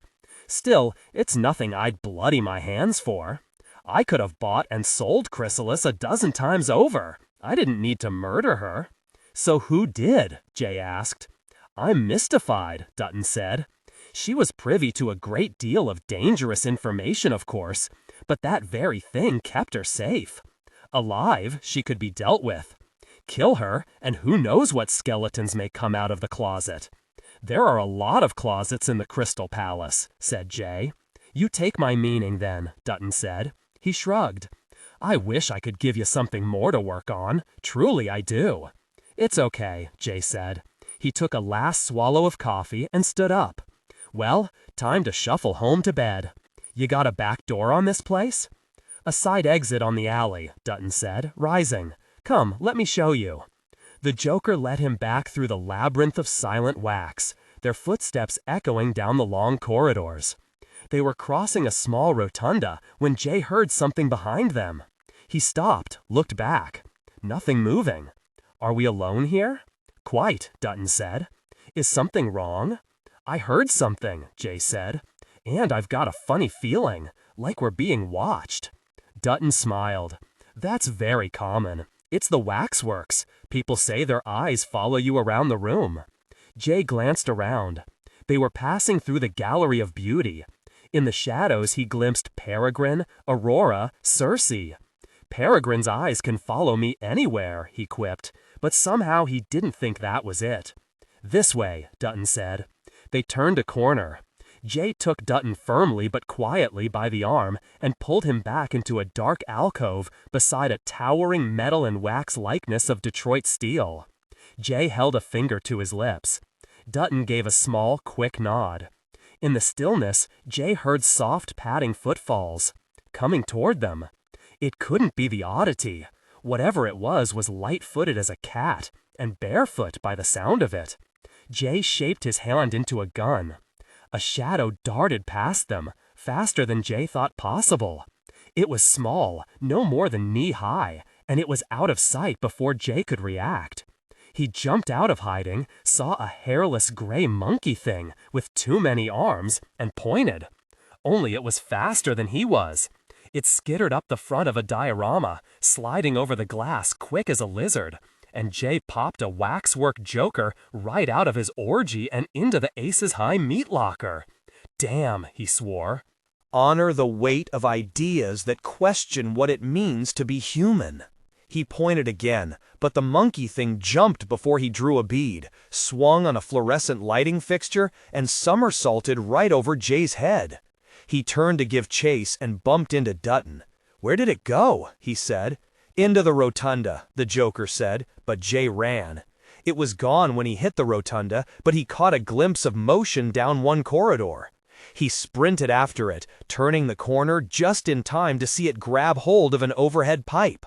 It paused long enough to hiss like a feral cat, then ran down the pipe into a pitch-dark room. Jay went after it. He was looking up at the ceiling pipes, running flat out. He never saw the display pedestal. It was like running into a telephone pole. Jay clutched his stomach and sat down hard, gasping with pain. The pedestal wobbled back and forth and toppled over on top of him. Glass shattered. Liquid drenched him, and something soft and pale and slimy flopped onto his chest with a wet squish. There was an overwhelming smell of formaldehyde. He closed his eyes. There were footsteps behind him. "Are you all right?" Dutton's voice asked. "No," Jay said. "I tried to warn you," Dutton said. He flicked on the lights. "Am I where I think I am?" Jay asked, eyes still closed. He thought he sounded surprisingly calm, all things considered. "I'm afraid so," Dutton replied. "Welcome to the monstrous Joker babies. Can I do anything for you?" "Yes," Jay said. "You can get it off me." By the time he did, the monkey was long gone. 11 p.m. Brennan smelled Ackroyd even before he opened his apartment door. Moving with sure, swift grace, he caught him by the elbow, propelled him in a half circle, and slammed him against the wall. Jennifer materialized from nowhere and shut the door. "Keep quiet and don't move," Brennan ordered. He had Ackroyd in a painful wrist lock, grinding the detective's forearm into the small of his back. "Jesus Christ," Ackroyd muttered aggrievedly, his face mashed up against the wall. "I think you broke my goddamn nose." Brennan's own nose twitched. "What the hell have you been drinking? You smell like you've been dipped in a vat of bad booze." "Close," Ackroyd muttered, as Jennifer looped a rope on his free wrist and twisted it gently to his back, where she tied his hands together. Brennan turned Ackroyd around and shoved him onto a plush chrome and leather sofa that looked wildly out of place in Ackroyd's shabby apartment. The PI fell onto the couch with a loud oof and wiggled around uncomfortably on his hands. He sniffed and held his head back, trying to keep the blood that was seeping out of his nose from dripping onto his chest. He squinted at Brennan. "Yeoman, I presume? Since we're all such good friends, can I call you Dan?" "How do you know my name?" Brennan said quietly. Ackroyd shrugged. It was difficult to do that and keep the blood from running onto his shirt. "One of the first things I learned in detective school was how to find out stuff, like the names of masked vigilantes. Why don't you just answer my question?" "Or what?" Ackroyd said angrily. He struggled to find a comfortable position on the sofa. "You think you can just come in here and—" Jennifer stepped between them. "We don't think, Mr. Ackroyd, we have," she said practically. She found a bunch of Kleenex in her handbag and stanched the flow of blood coming from his nose. She felt it gingerly, and Ackroyd winced. "It doesn't seem to be broken." She made a face herself and stepped out of close smelling range. "Thanks," Ackroyd muttered grudgingly. Jennifer gave Brennan a significant look. He took a deep, calming breath and began again. "Mentioning my real name to the wrong parties would cause me no end of trouble." "Trouble?" Ackroyd interrupted. "What about the trouble you caused all those people you killed? How many was it? Do you even remember?" "Every face," Brennan said in a slow, hard voice. He sank down on his haunches so that he and Ackroyd were eye to eye and stared at the detective. "You don't like me or what I do, and I couldn't care less. I do what I have to. Ambushing innocent—" "I can't point my finger at people and make them go away," Brennan said in the same hard voice. "And no one I killed was innocent. Maybe not everyone deserved to die for what they'd done, but they were playing the game, consciously and willingly. I'm not to blame if they were too stupid to realize the consequences of their involvement. Game? Ackroyd asked. What the hell are you talking about? Brenner gestured angrily. I'm not going to justify myself to you. I'll just say this. He stopped, looked at Jennifer, and corrected himself, was me against the shadow fists. One man against hundreds. I did what I had to do. I don't regret any of it, nor have I forgotten any of it. What you had to? That's that, Brennan said flatly. We have more important things to discuss. We don't have to be friends. We don't have to like each other. We don't have to work together. But we should talk. Ackroyd nodded, but gestured stubbornly with his bound hands. I'm not saying anything tied up like this. All right. Brennan drew a knife from his ankle sheath and slashed Ackroyd's bonds.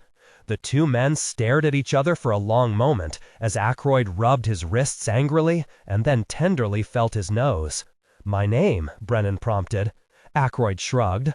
All right. Sasha gave it to me. He said he'd plucked it from Chrysalis's mind. Said you were probably involved in the murder, though I figure he was lying. Something had him really scared. Why all this mystery about your real identity anyway? Other than the fact that you're wanted for multiple homicides, of course. Brennan looked at him coolly. I'm in the country illegally. Maybe I'll explain it someday when we have a couple of spare hours. Only Wraith, he nodded at Jennifer, and my enemy knew my name. Apparently also Chrysalis. You're wanted by the feds? I deserted from the army. It's complicated, and it doesn't have anything to do with Chrysalis's death. If, Brennan said significantly. If, Ackroyd said. What do you mean, if? I found her body. Are you sure? Sure? She was not merely dead, she was most sincerely dead. Brennan sighed, rubbed his face tiredly. I don't know, he said softly. Look, are you crazier than I think or what? I saw her. And I heard her voice yesterday. What? Asked quietly. And I heard her voice today, Jennifer added. Brennan looked at him closely. What is it? I heard it too, Ackroyd admitted quietly. Then he looked at Brennan and shook his head. But it couldn't have been her voice. Christ, I was just at the funeral parlor where she was lying in her coffin. You're certain, 100% certain, that it was Chrysalis in the coffin? Do you know anyone else with invisible skin? Ackroyd said. It was her body I found. Besides, the wise guy who called me had to be an imposter. She didn't know the real story of the relationship between me and Chrysalis, and she was telling me all kinds of screwy stuff. Claimed you'd been captured by Eskimos. Brennan sighed and shook his head. Well, she was right about that. He held up his hand, forestalling any more questions on Ackroyd's part. All right, so you're convinced she's dead. Do you have any suspects? Any idea at all who killed her? Ackroyd looked at him for a long moment before he spoke. Suspects? I got. He fished a sheet of paper out of the inside breast pocket of his battered jacket and handed it to Brennan. It was soggy and had the same horrible smell that Ackroyd had. It was a list of names, most of them crossed off. These are your candidates? Brennan asked as Jennifer peered at the list over his shoulder. Ackroyd nodded. Those that are left. I crossed the others off because of my years of experience as a trained investigator and my keen insights into the human psyche. Brennan said. Well, you can also cross off Bludgeon. I beat the hell out of him this morning in a place called Squisher's basement. You? Don't look so surprised, Brennan said with something of a smile. Actually, something's wrong with him. He's obviously sick.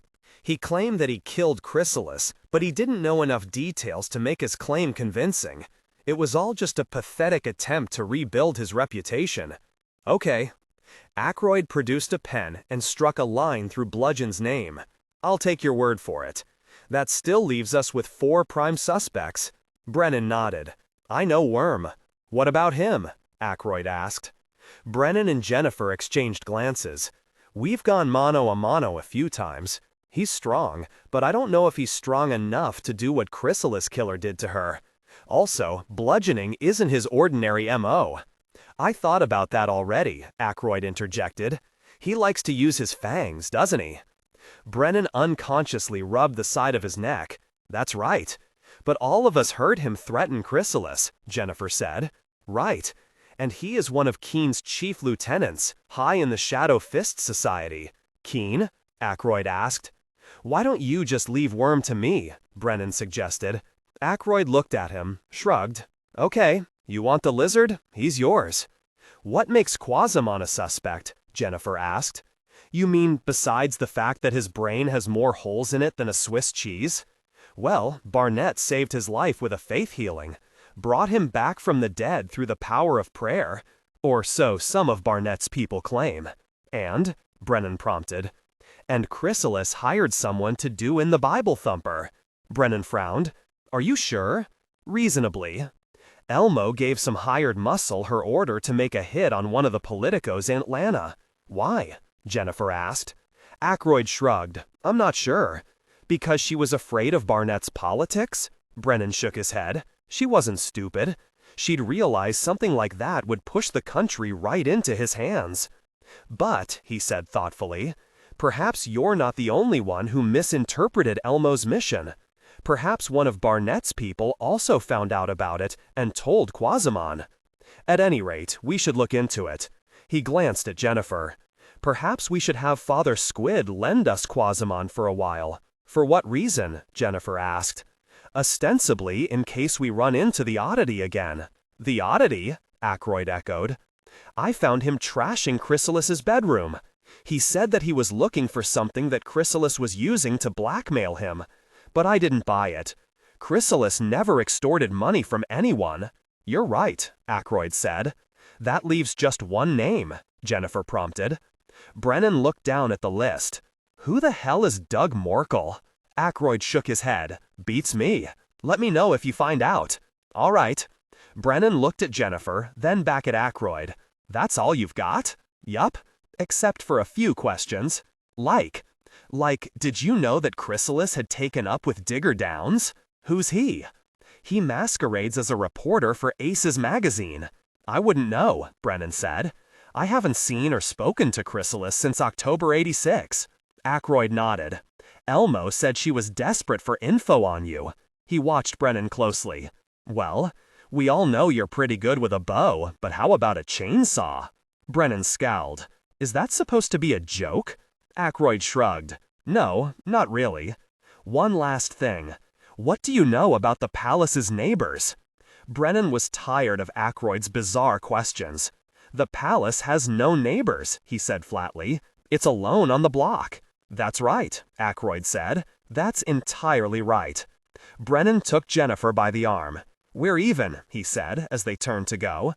Just so you know, Ackroyd said, as they stopped by the door, I didn't pop you into the tombs this time, but our next meeting will be an entirely new matter.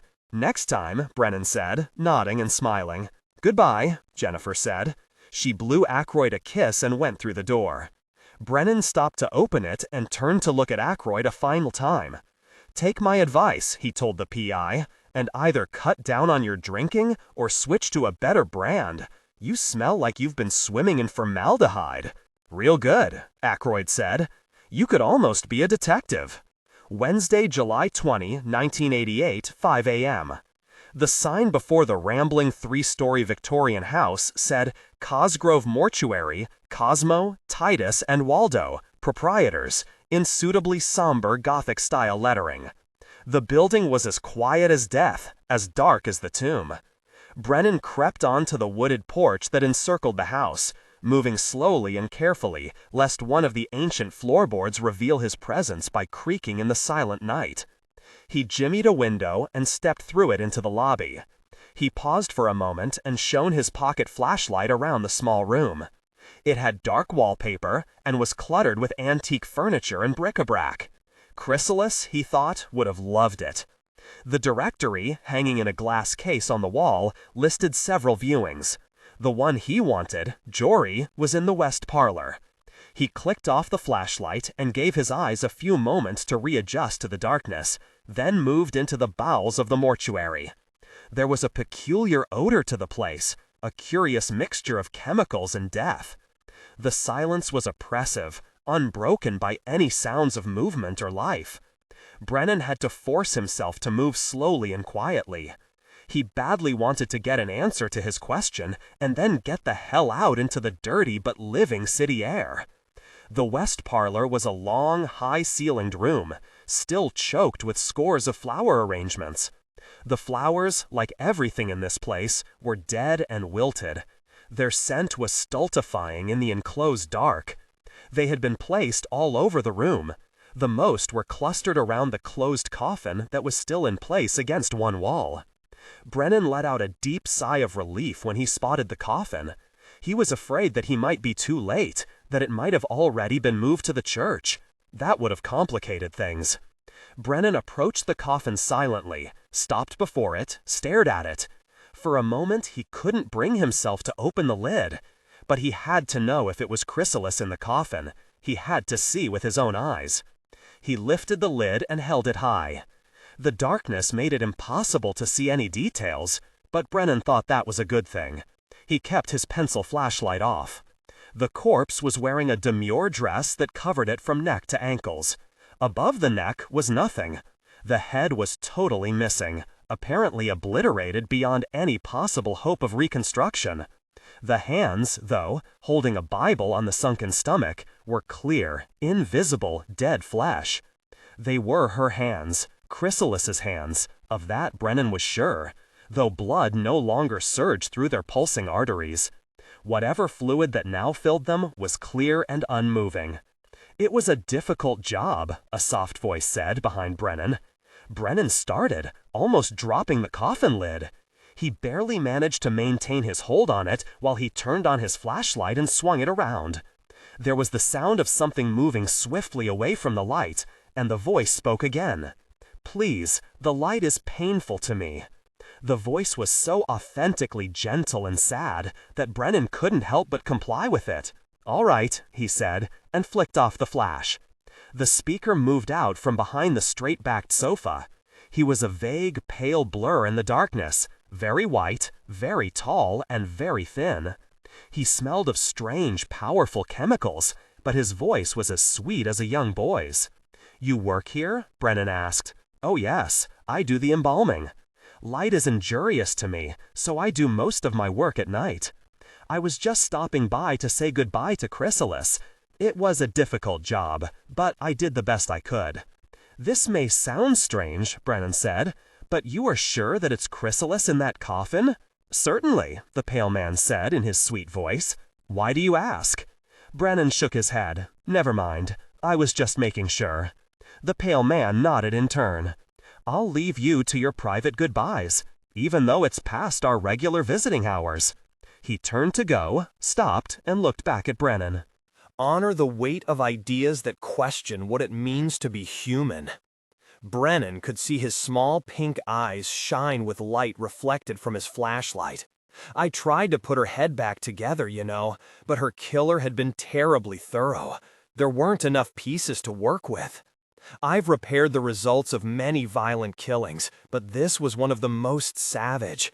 Her murderer deserves to be caught and punished, Mr. Yeoman.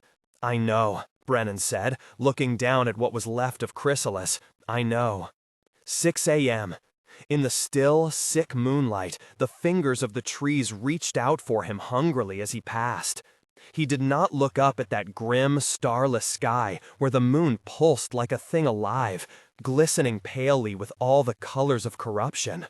He knew better than to look or to listen to the terrible secrets the trees whispered in the rustling of branches as bare and thin as whips.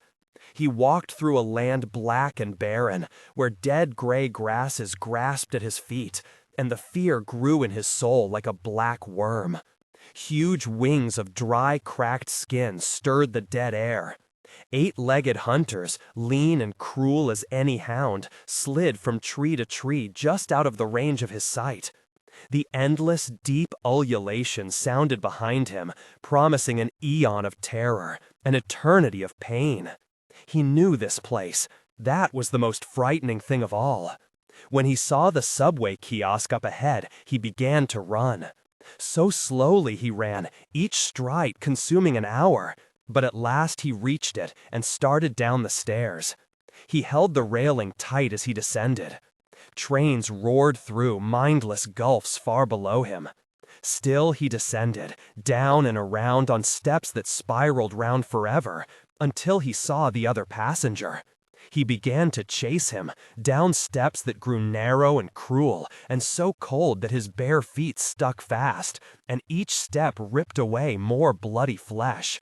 And he was there again, on that platform, hanging out over the endless subterranean dark, and there was the man before him. "Don't turn," he pleaded silently, while inside he gibbered in fear. "Oh, please don't turn." He turned, and Jay saw that white, featureless face tapering to one long red tentacle. It lifted its head and began to howl. Jay screamed and grunted in pain as he fell out of bed, cracking his elbow hard against the hardwood floor. He doubled over and clutched the elbow, making a whimpering sound deep in his throat. It hurt like a motherfucker, but he was almost grateful. There was nothing like a good sharp pain to chase away the nightmare. He lay there for a good 5 minutes until the throbbing in his elbow had finally subsided. Figuring out that his childhood trauma in the dime museum had caused the nightmare didn't seem to have cured him of it. He'd wet the bed anyway. At least this time he'd had the sense to sleep in the nude.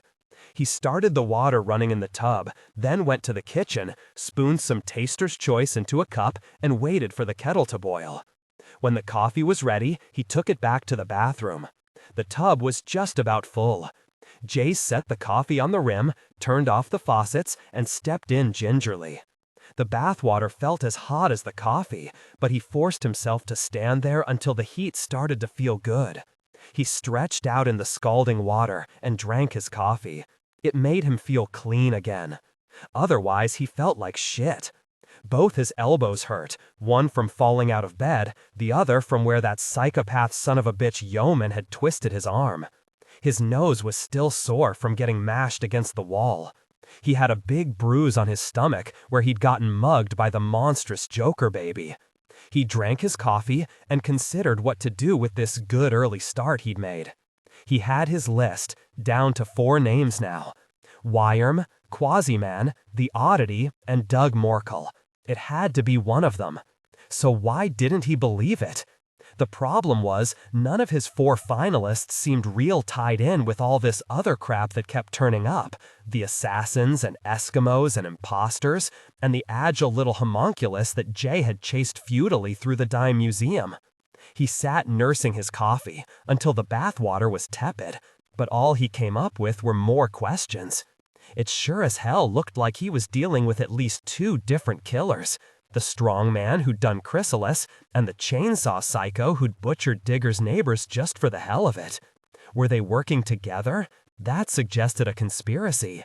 Or maybe it was just one lunatic with lots of different powers, like the late great astronomer. Someone ought to go dig up the old man's grave and see if he was still in it. But it wasn't going to be Jay. He'd been there the night the astronomer dropped by Aces High to have dessert and kill a few people, and he was perfectly willing to let someone else swing that spade. Besides, if he started considering dead suspects, he'd wind up checking where Jetboy had been the night of the murder. Chrysalis had hired George Kirby to go assassinate Leo Barnett. If Barnett had found out, maybe the killers were working for him? Except what ace in his right mind would work for Leo Barnett? Quasiman? Presuming he could even remember that Barnett had saved his life?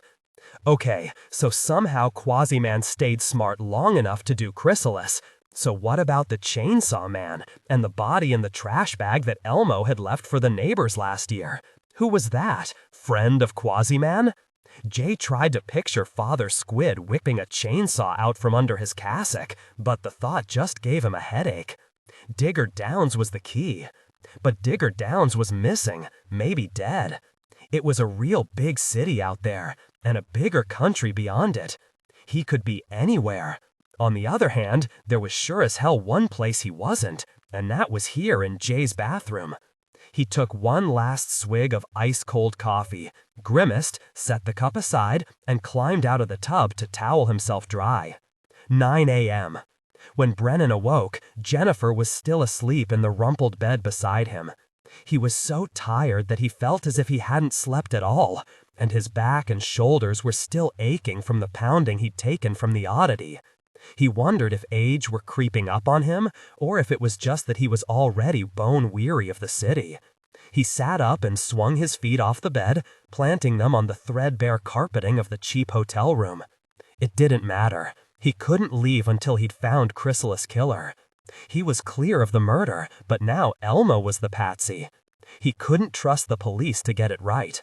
Of course, Ackroyd was also on the case, but Brennan had never relied on anyone to do what had to be done. He felt cool hands run gently over his shoulders and glanced backward. Jennifer was awake. She looked at him seriously as she caressed his bruised and aching back. Her hair was damp with perspiration. Her small breasts and rib cage shone with it. She had wanted to accompany him to the funeral home the night before, but Brennan felt that that was a job he had to do alone. She'd been asleep when he'd returned to the hotel, and he'd been careful not to wake her. "How's your back?" she asked him. He shrugged experimentally, then grimaced. "Sore, but I can deal with it. How about you?" "Sore," she said, but trying to deal with it. She moved away from him, lay back down on the bed. "I missed you." "I missed you too," Jennifer said. "Enough at least to come and find you." "You could have given me more time to think about things." "You're right," Jennifer nodded, as if almost satisfied. "So, did you find out about Chrysalis? Is she really dead?" Brennan frowned. "She's in a coffin in Cosgrove's mortuary, all right." "Then the voices we both heard could be, what, mimics? Her ghost?" "Could be," Brennan said softly, his voice trailing away. "Then what's on for today?" Jennifer asked, reaching out and touching his shoulder gently. He looked down at her. "Her funeral is this afternoon. I thought we should attend." Jennifer nodded again. "What about now?" "Now?" Jennifer pulled him down to her. She was slick with perspiration and desire. Her breasts tasted salty, her tongue moist and sweet. 11 a.m. It was beginning to dawn on J. Ackroyd that he'd wasted the entire morning. He hung up the receiver once again and contemplated his dreary little two-room office. The air conditioning was broken, the window was painted shut, and it was hot as hell. Jay was hungry and tired and sweaty, and he knew more about Digger Downs than any human being could conceivably want to know. "Except where he is," he told his secretary. His secretary stared at him with her mouth puckered in a round little O of surprise. Her name was Oral Amy, and her mouth was always puckered in a round little O of surprise. The manager of Boy Toys had given her to Jay after he'd figured out which of the employees was putting the pinholes in the French ticklers, and had installed her at the front desk by his answering machine. She didn't take dictation, but at least she was blonde.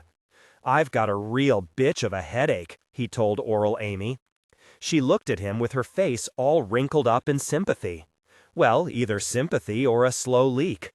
All morning he'd been dialing the phone, asking for favors, and calling in old markers. All morning he'd been lying and shucking and posing as people he wasn't, to convince reluctant voices on the other end of the line that they ought to tell him what he wanted to know. The good news was there was no one fitting Digger's description in the morgue or any of the city hospitals. The rest was bad. Digger hadn't booked a flight on any airline Jay could find. He hadn't taken Amtrak or Greyhound either. He carried a MasterCard, 2 Visas, and a Discover, but the last charge on any of them was a Friday night dinner at an Italian restaurant 2 blocks away from his digs on Horatio. The bill came to $63.19 and had stiffed the waiter. If Digger had hit the road, he'd been smart enough not to pay his tolls with plastic.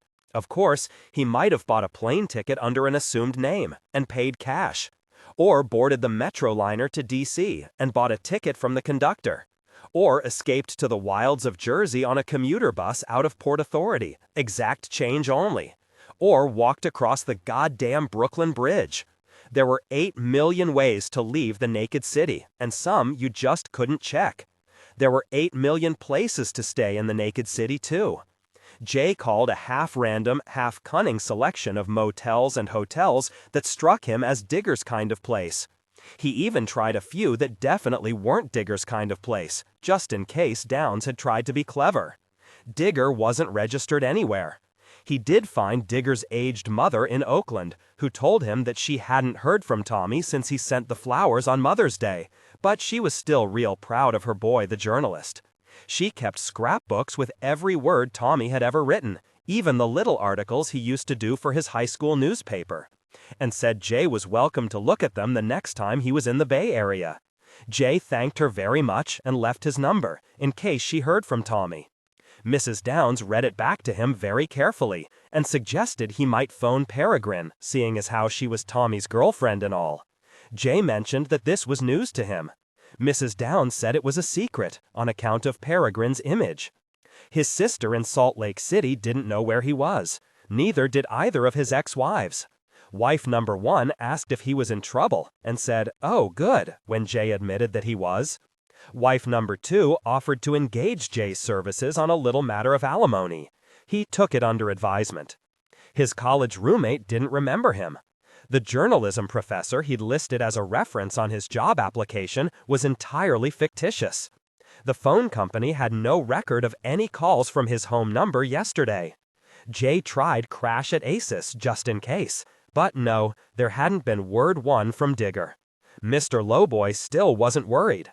He was telling them to save space in the August issue for a real Digger Downs blockbuster.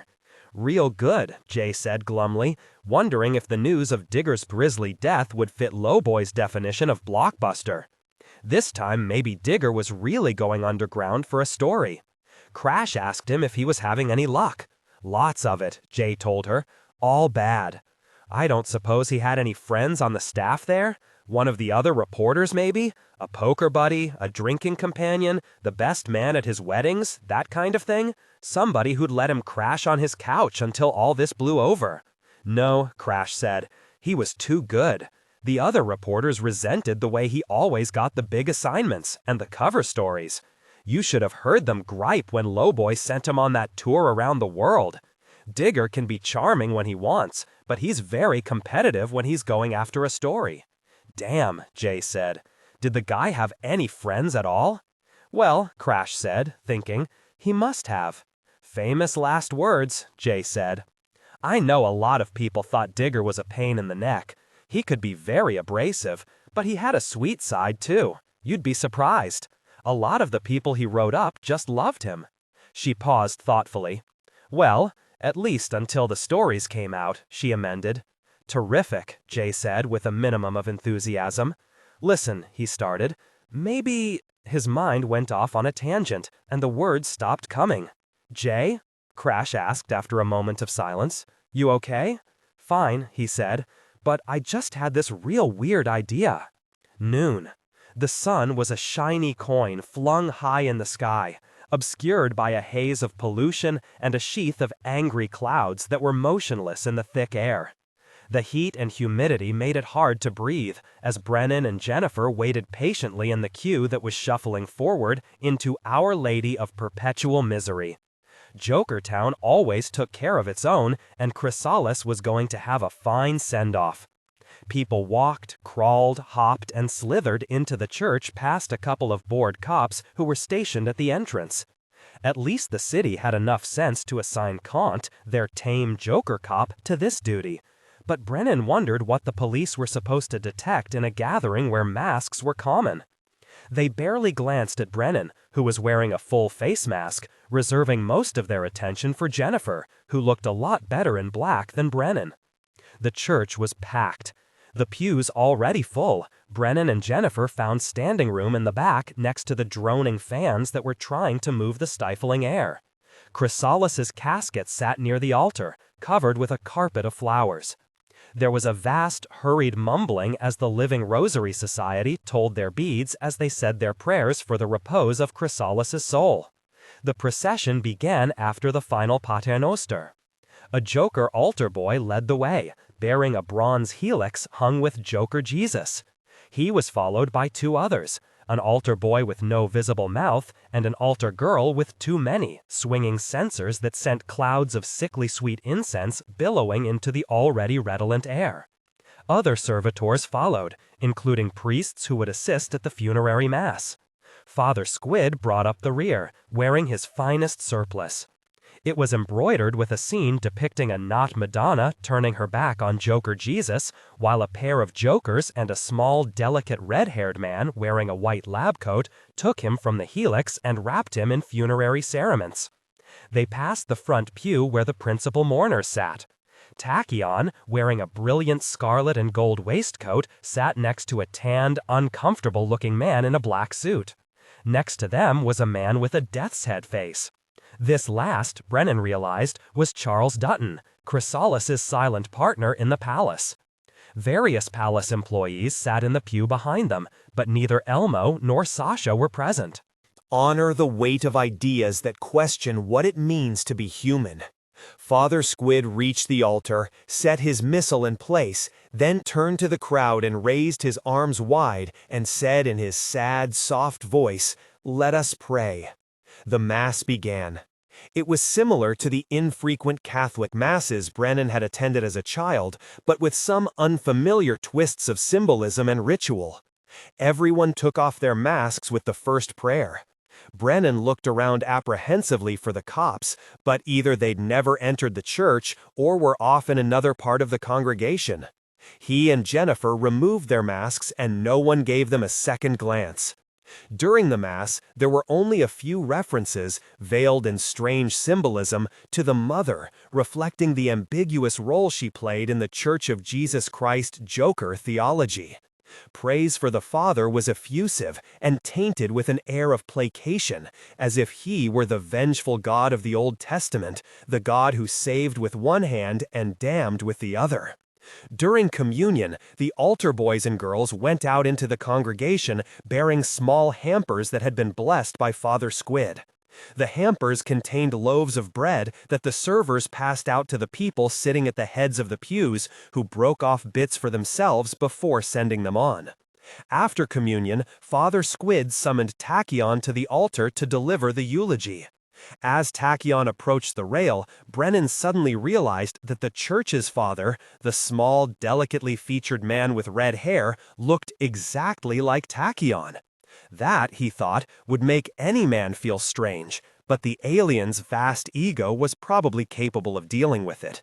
The only somber element about Tachyon's clothing was a black ribbon tied around his upper right arm.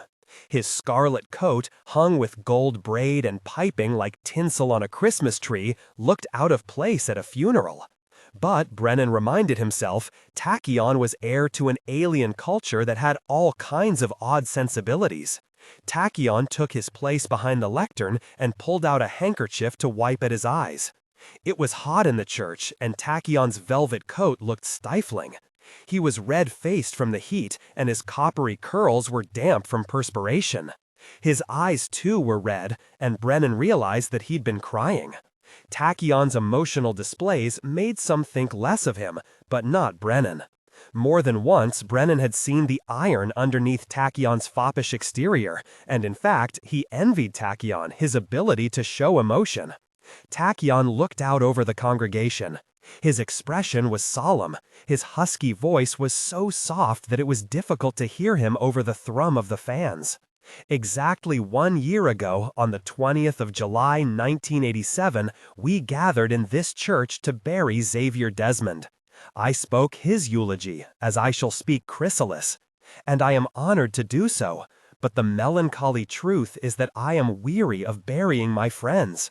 Jokertown is a poorer place because of their passing, and my life and yours is diminished by their loss. He paused for a moment, gathering his thoughts. A eulogy is a speech in praise of a person, but I am finding this one to be very difficult. I called myself Chrysalis' friend. I saw her frequently. I even traveled around the world with her. But I realize now that I didn't really know her. I knew she called herself Chrysalis and that she lived in Jokertown, but I didn't know her natal name or where she'd been born. I knew she played at being British, but I never knew why. I knew she liked to drink amaretto, but I never knew what made her laugh.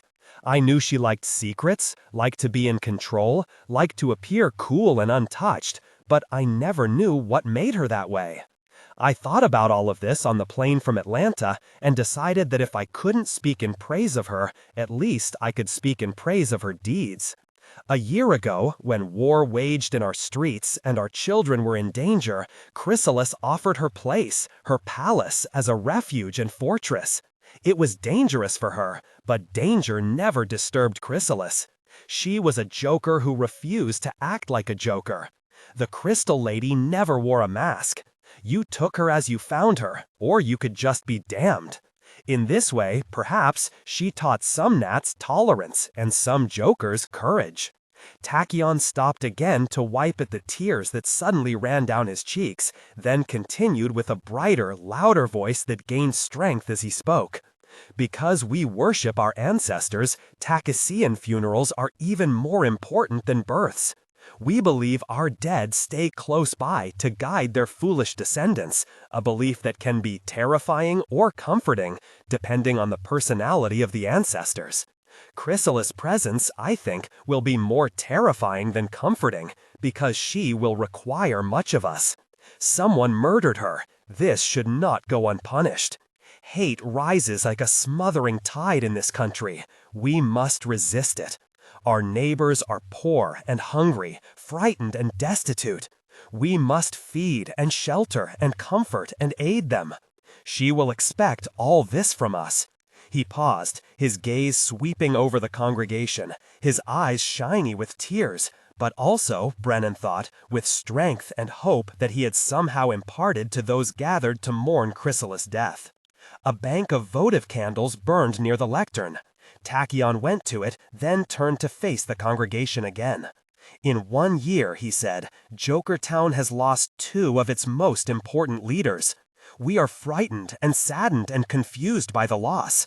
But I say they are still here, still with us. Let us be worthy of them. Win honor in their memories. Never forget. Tachyon held out his right hand and cut the pad of his forefinger with a knife he pulled from a boot sheath. He held his finger over the flame of a candle, extinguishing it with a drop of his blood. Farewell, Chrysalis. Tachyon stepped from the podium and made his way back to his place in the pew. And Brennan suddenly realized that, like Tachyon, tears were running down his cheeks too. 1 p.m. When the doorbell played Old MacDonald Had a Farm, Jay knew he had the right place. A housekeeper opened the door. Yes, she asked. Jay smiled his most ingratiating smile. Bob Lowboy, he said, holding out a hand, from Aces magazine. Nobody's home, she told him. Jessica's at school, and Mr. van der Stott won't be back from work till 7. No problem, Jay told her. He held up the camera he'd borrowed from his favorite pawnbroker. I just need to get a few more shots of the farm for our story on Miss Jessica and her little animals. The housekeeper looked suspicious. That other reporter, Mr. Downs, he took all kinds of pictures. Ruined, Jay said. A little accident in the darkroom. These things happen. He glanced at his watch.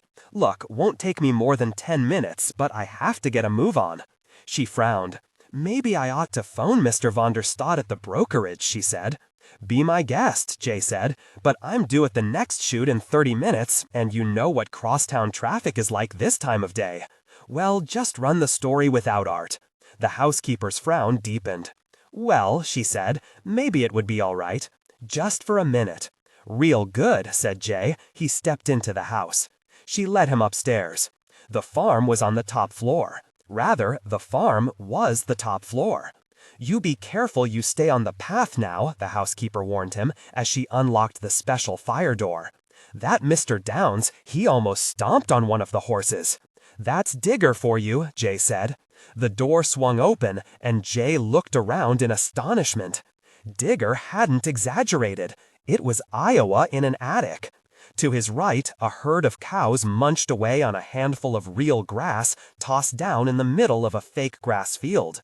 To his left, alone behind a chicken wire fence, a bull the size of an especially husky mouse snorted threateningly. Beyond them were other fields, other animals. "That's an elephant," Jay said. "He was Miss Jessica's Christmas present," the housekeeper said. "How come you're not taking any pictures?" Jay turned and looked at her. Honor the weight of ideas that question what it means to be human. Photography is an art, you know. You don't expect me to work with you right here looking over my shoulder, do you? It actually worked. Well, okay, the old woman said. No more than 10 minutes, mind you. She closed the door behind her. Jay took the footpath across the fields toward the complex of farm buildings under the windows, past a flock of sheep and some very short sheepdogs, a muddy trough crawling with pigs, toy tractors and plastic farmer figurines, and a ramshackle henhouse. Chickens the size of marbles squawked and fluttered at his approach. The animals weren't all to scale, but he supposed he shouldn't be picky. The house stood surrounded by haystacks, next to the traditional red barn and a tall grain silo. It was a painstaking replica of an old-fashioned wood-frame farmhouse, as lovingly detailed as any dollhouse. It had painted wooden shutters, a bronze weather vane that moved when he touched it, and real cloth curtains in the windows. On the porch swing, a plastic hired hand sat with his arm around a plastic farmer's daughter. An iced pitcher of lemonade stood on the little table beside them. Jay got on his knees and pushed open the front door with his fingers. He peered in just long enough to glimpse a living room full of antique miniatures before a tiny collie rushed out and began to bark at him wildly. "Son of a bitch," Jay said. The dog snapped at his nose. "Nice dog," he said, pulling his head back quickly. "Shut the fuck up, nice dog." The collie kept on barking. If only he'd brought a bone. "Digger," he whispered urgently. "You there?" He thought he heard a rustle of movement from one of the upper stories, but it was hard to be sure with the racket the collie was making. Jay peeked in one of the third-story windows. He saw a woman's bedroom, all lace and frills, pale blue walls covered with butterflies, a canopied four-poster bed. Nothing moved. It was a little dusty. How do you clean the inside of a dollhouse anyway? Jay thought about that for a moment, while Lassie danced around him and yapped.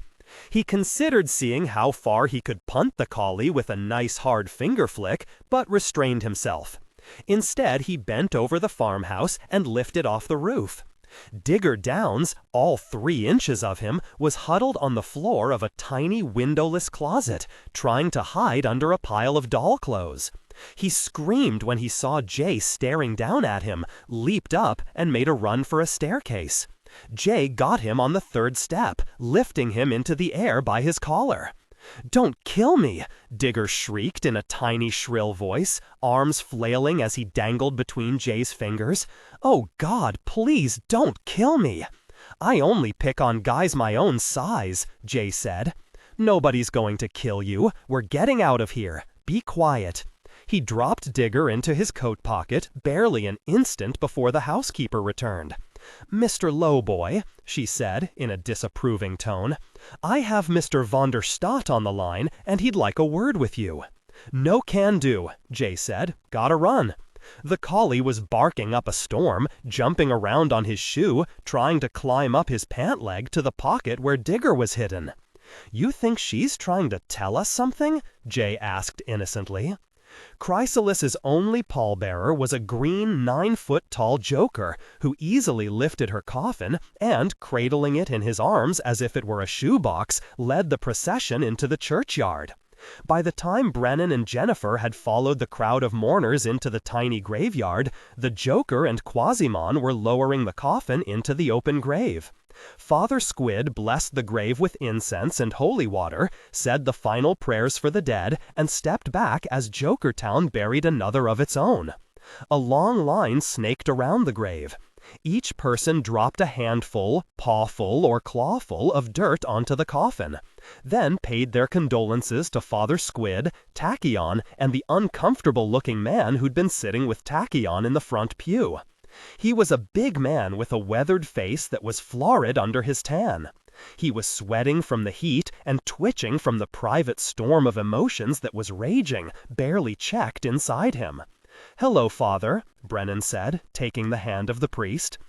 "Good to see you again, Daniel," Father Squid said, returning his handshake with his powerful but friendly grip. Tachyon threw himself at Brennan, hugging him with naked emotion that Brennan tolerated with good grace. He drew back after a long moment and held Brennan at arm's length. "We must talk. Come." Tachyon led Brennan deeper into the graveyard until the only ones who could hear them were the carven angels on the tombstones surrounding them. Tachyon glanced back at Jennifer, who was watching them curiously from Chrysalis's graveside. "The beautiful blonde must be Jennifer," Tachyon said. "Yes, I'd say you're a lucky man, but that would seem less than apt when you're being framed for murder. Is that what brought you back?" "Partly," Brennan said. "Mostly I'm here to find who killed her." "And how are you progressing?" "Not too well," Brennan admitted. "Any theories?" "I thought Kian might have done it," Brennan said doubtfully. "That makes no sense. We had a deal that took you out of the city and ended the war. Why would he risk restarting the whole killing cycle?" "Who knows?" Brennan shrugged. "I'm just going to keep poking until something jumps." "Just make sure it doesn't jump on you," Tachyon admonished. "I wish I could aid you, but I must return to Atlanta. You will keep in touch?" Brennan shook his head. "No. Once I finish this, Jennifer and I are leaving New York, and this time it will be for good. If you won't keep in touch, at least be careful." "That I can agree to." They clasped hands, then wandered back over to the gravesite. The man standing in the receiving line next to Father Squid cleared his throat. "Ah, yes," the priest said. "Mr. Jory, meet, Archer," Brennan said softly. "Yes, Daniel Archer and Jennifer Malloy. Daniel was a, close friend of your daughter.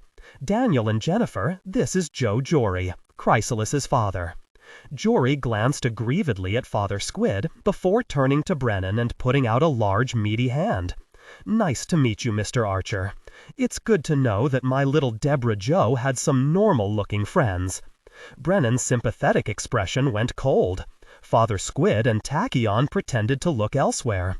"Chrysalis was an extraordinary woman with many friends," Brennan finally said in a hard, even voice. "Her name was," Jory began, but Father Squid stepped between them and put a hand on Brennan's arm.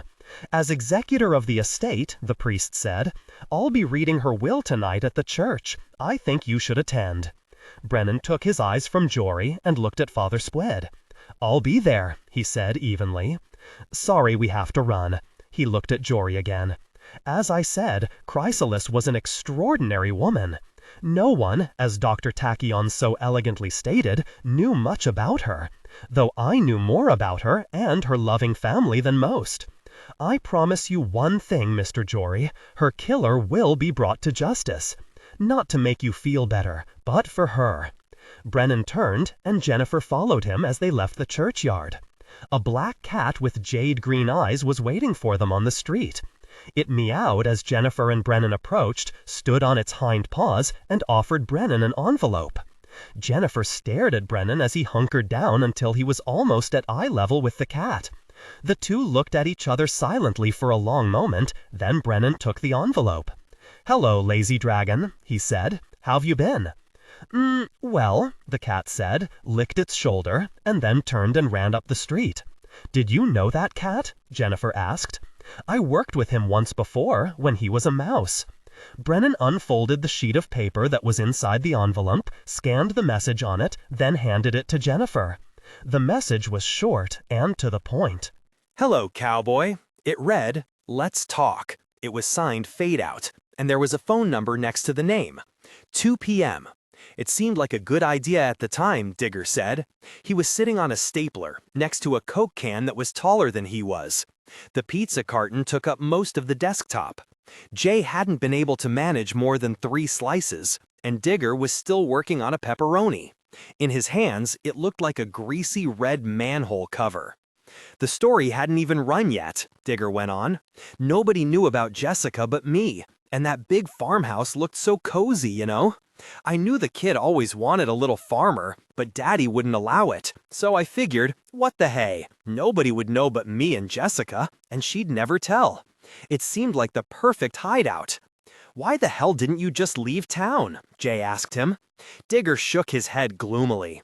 Man, I wanted to, but it wasn't safe. What if they were staking out the airport, just waiting for me to make a break for it? He grimaced. There's 3 airports, Jay pointed out. Not to mention Penn Station, Grand Central, Port Authority. How many people were after you? Who the hell knows? Digger said darkly. There's no telling who might be in on this. Cops, FBI, CIA, maybe all of them.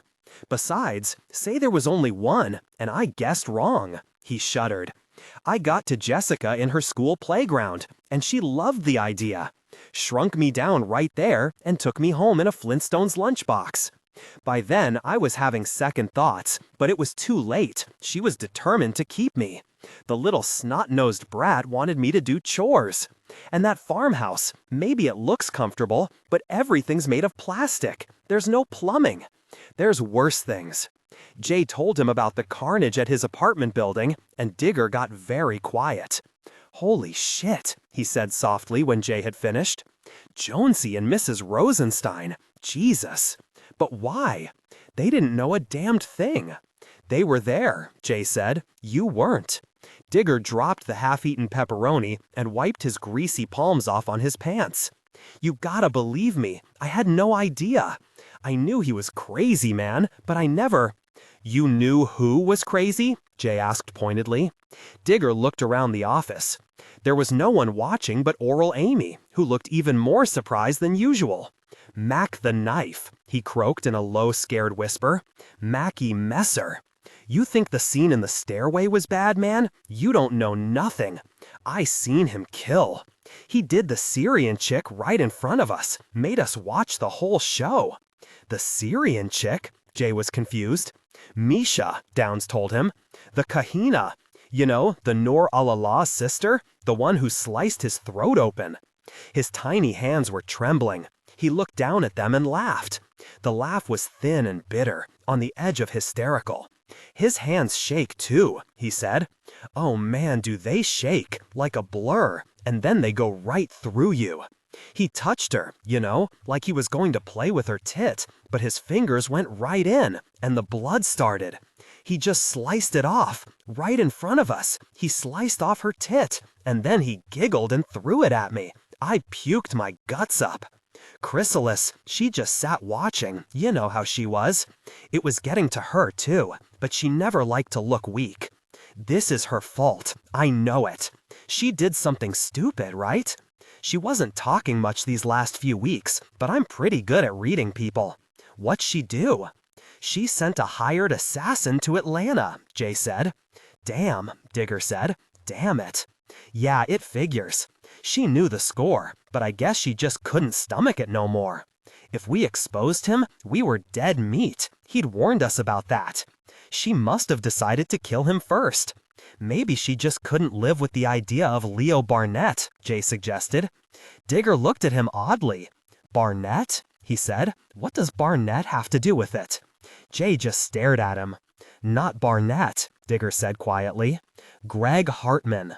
Hartman? Jay said incredulously. Digger nodded. The office was hot, airless, but Jay felt cold fingers tracing a path up his spine. Maybe you better start at the beginning, he said. Fade out, Brennan said into the phone. There was a short silence. Then a voice that Brennan remembered quite well said, cautiously, Speaking. How did you find me? Brennan asked. There was another silence. Then Fade Out said, Good to hear from you so soon, cowboy. Or should I call you Yeoman? Call me whatever you like. Just tell me how you tracked me down. A little bird told me you were at the church. Lazy dragon? Exactly. I had him covering the funeral just in case anything interesting happened.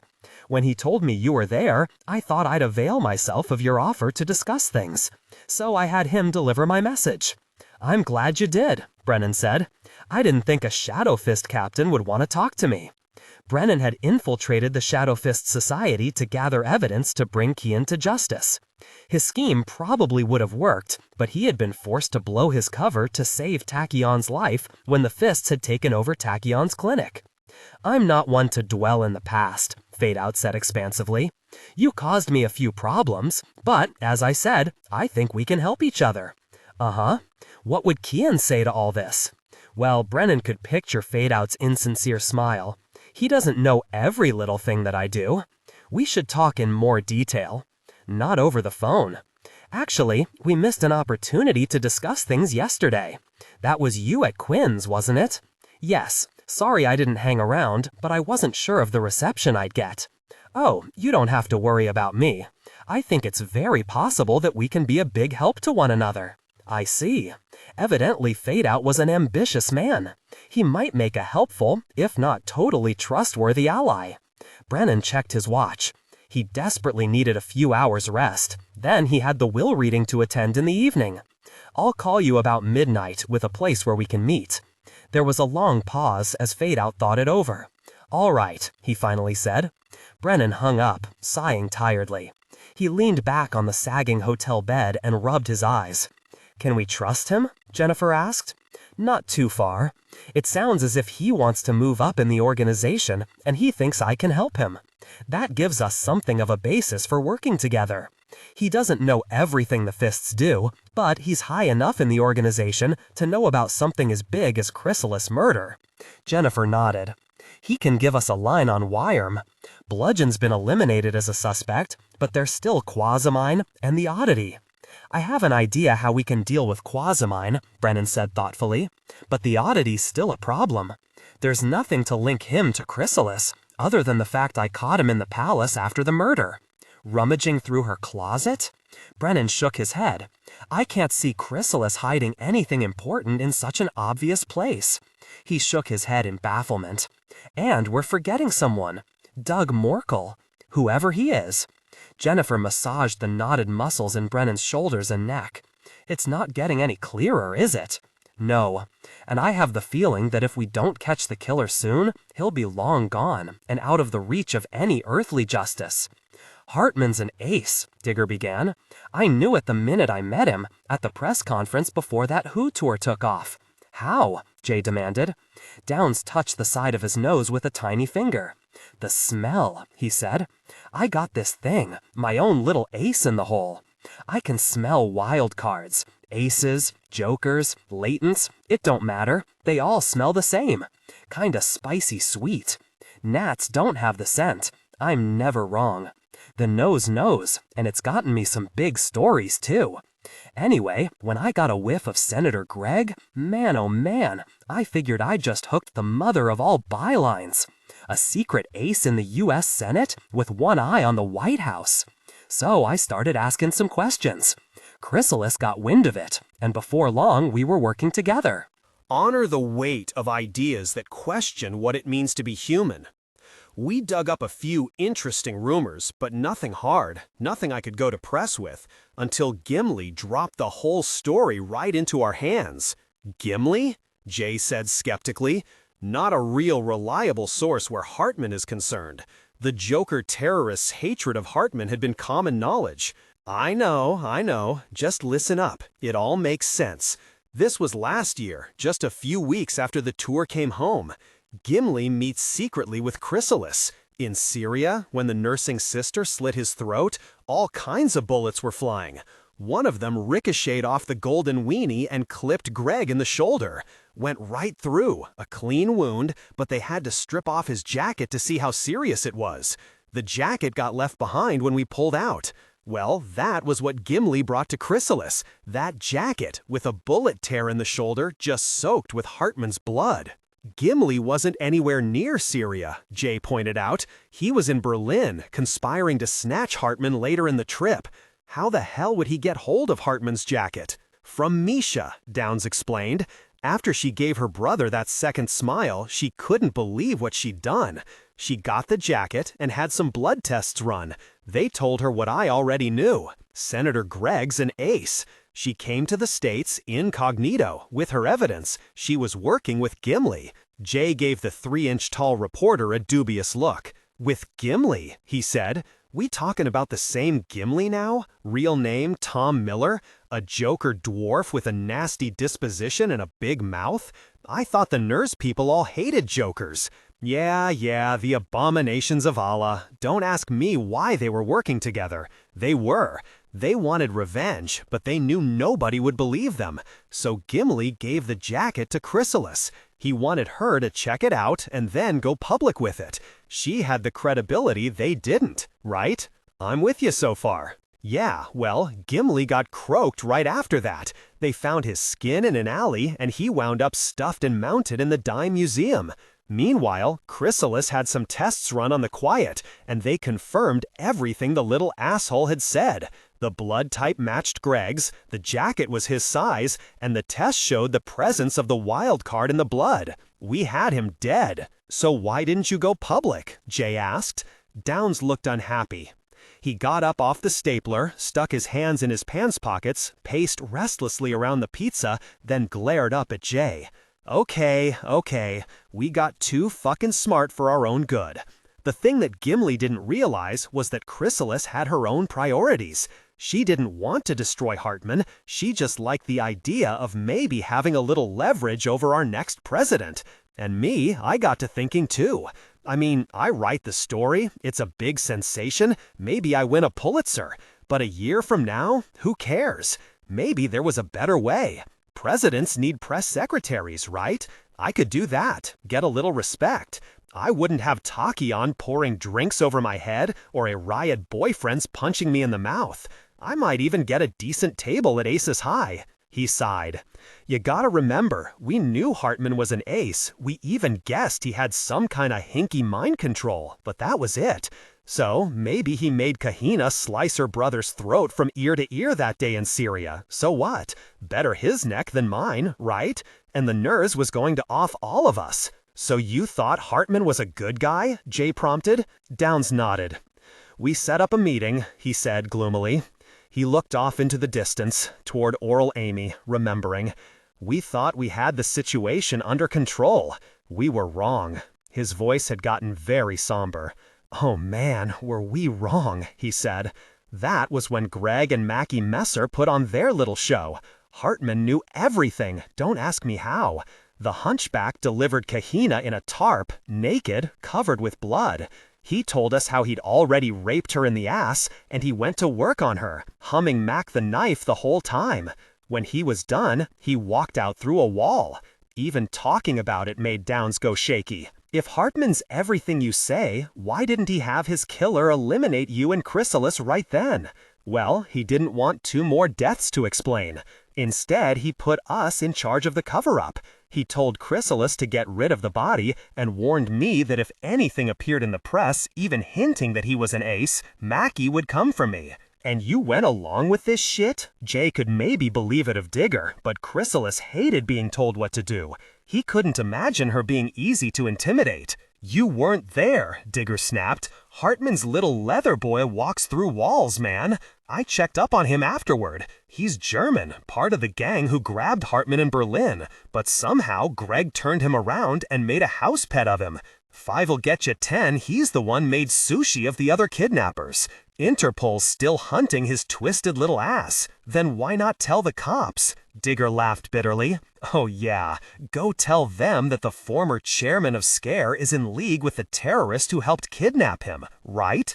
And pray that word don't leak to Greg. Except it always does, somehow. Either he's a mind reader, or he's got one working for him. I don't know. The point is, we couldn't trust no one. Chrysalis had some idea about getting Yeoman to help us out, but she was never able to get in touch with him. So we just played along, and stayed alive. Until Monday, Jay said. The name George Kirby mean anything to you? Downs shook his head. She wasn't talking to anybody near the end. I don't even think she trusted me. It made sense, Jay thought. The fewer people who knew, the fewer people who could betray her. But if Digger was telling the truth, someone had betrayed her anyway.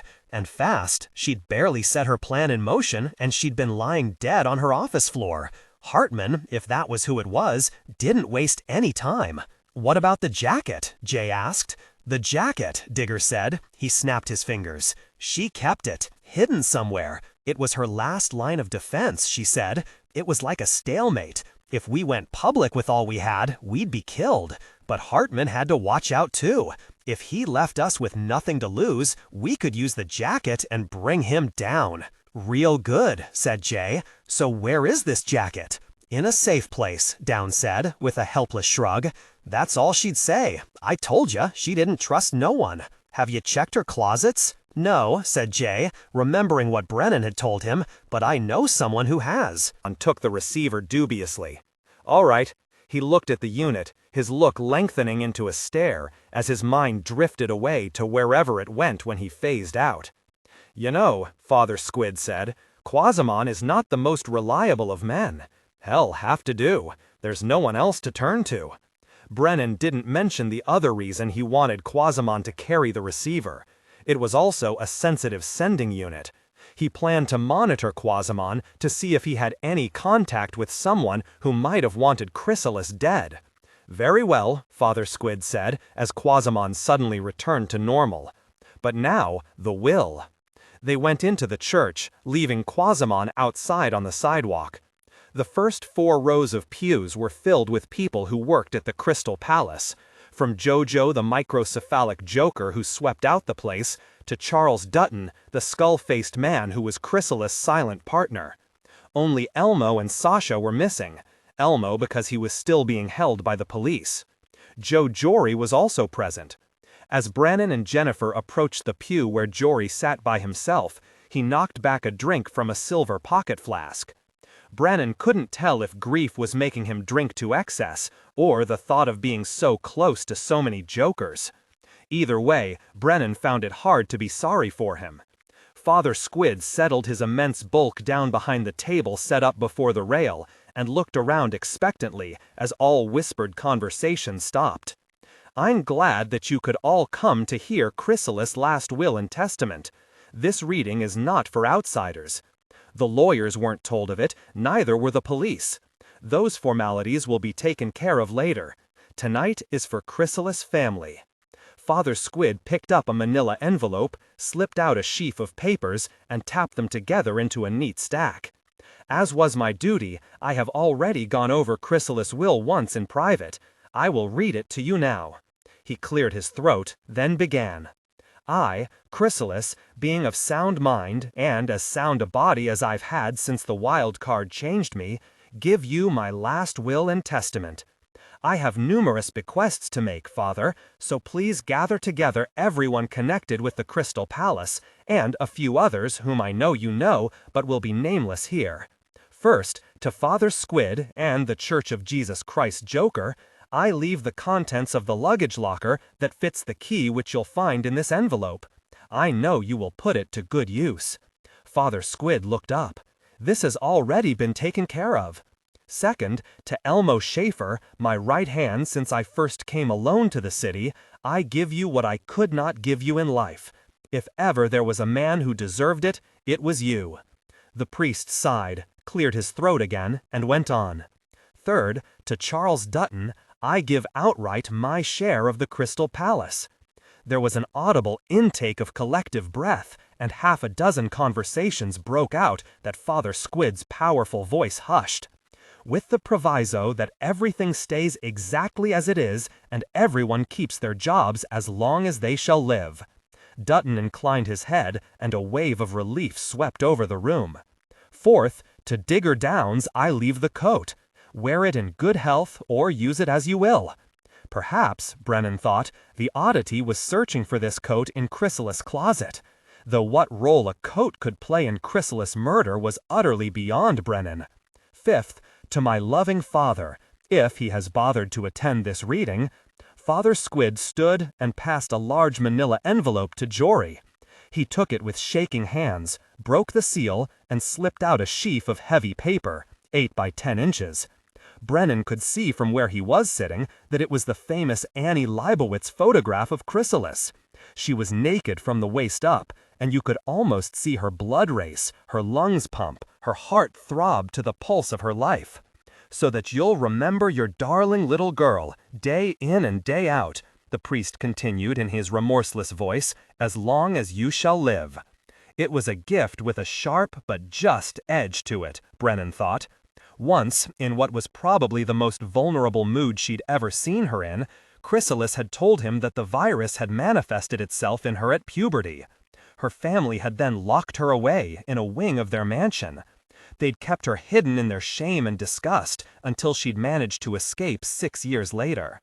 Father Squid sat back down behind his table. The church was silent, but for the sobbing that Jory couldn't muffle by covering his face with his shaking hands. Sixth, to my Archer, if he has heard of my death and cared enough to attend this meeting, I leave 2 things. The first, Brennan stood and reached out a steady hand to take the small envelope that the priest held out. He opened it. Inside was a small bit of plastic laminated paper, 2 1/4 by 3 1/2 inches, a brand new, crisp, clean ace of spades, to place on the body of my murderer. The second, to toast to offers I should have accepted, promises I should have made. Father Squid picked up a box from the floor and placed it on the table. I'm sorry, he said in his gentle voice. It seems that a vandal broke into Chrysalis' bedroom and smashed most everything, this included. I can dispose of it if you'd like. It was the decanter she'd kept by her bedside, filled with the Irish whiskey that Brennan favored. Thank you, Father, I'll take it. There were more bequests. Most everyone was given a little something that they needed, or perhaps just something that they wanted but could never have afforded. Everyone was touched by the depths of feeling there was to the woman who had known everything, it seemed, and shown nothing. Brennan wondered again, Jennifer's hand a comforting presence on his right forearm, what would have happened if Chrysalis had taken the offer of his protection, had given him the promise of her love. He looked at Jennifer, wondering if she could read the questions in his eyes. The reading ended. There were tears of sadness and genuine grief as Father Squid moved among the palace employees, comforting them with his gentle, stolid presence. Jory had ceased sobbing and had passed out drunk. Father Squid detailed Lupo to get him to his hotel room. As everyone stood about chatting, Brennan thought he felt eyes on him, as if someone were waiting in ambush in the rear of the church. He glanced back and saw a huge, bulky figure dressed in a floor-length cloak slip out of the back of the choir loft.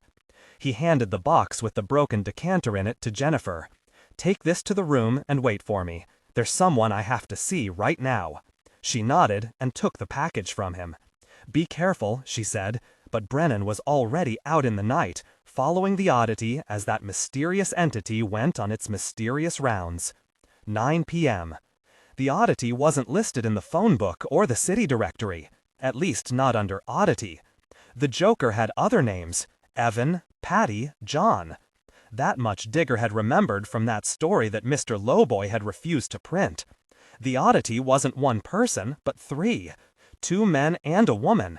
They'd been roommates and lovers, Digger told him, a ménage à trois, until the wild card had fused them into a single nightmare creature. 3 minds sharing one massive body, its flesh alive with the agony of perpetual transformation. Evan, Patty, John, but no surnames. As for an address, the best that Downs could recall was that they lived down in Jokertown somewhere. That much Jay could have guessed by himself.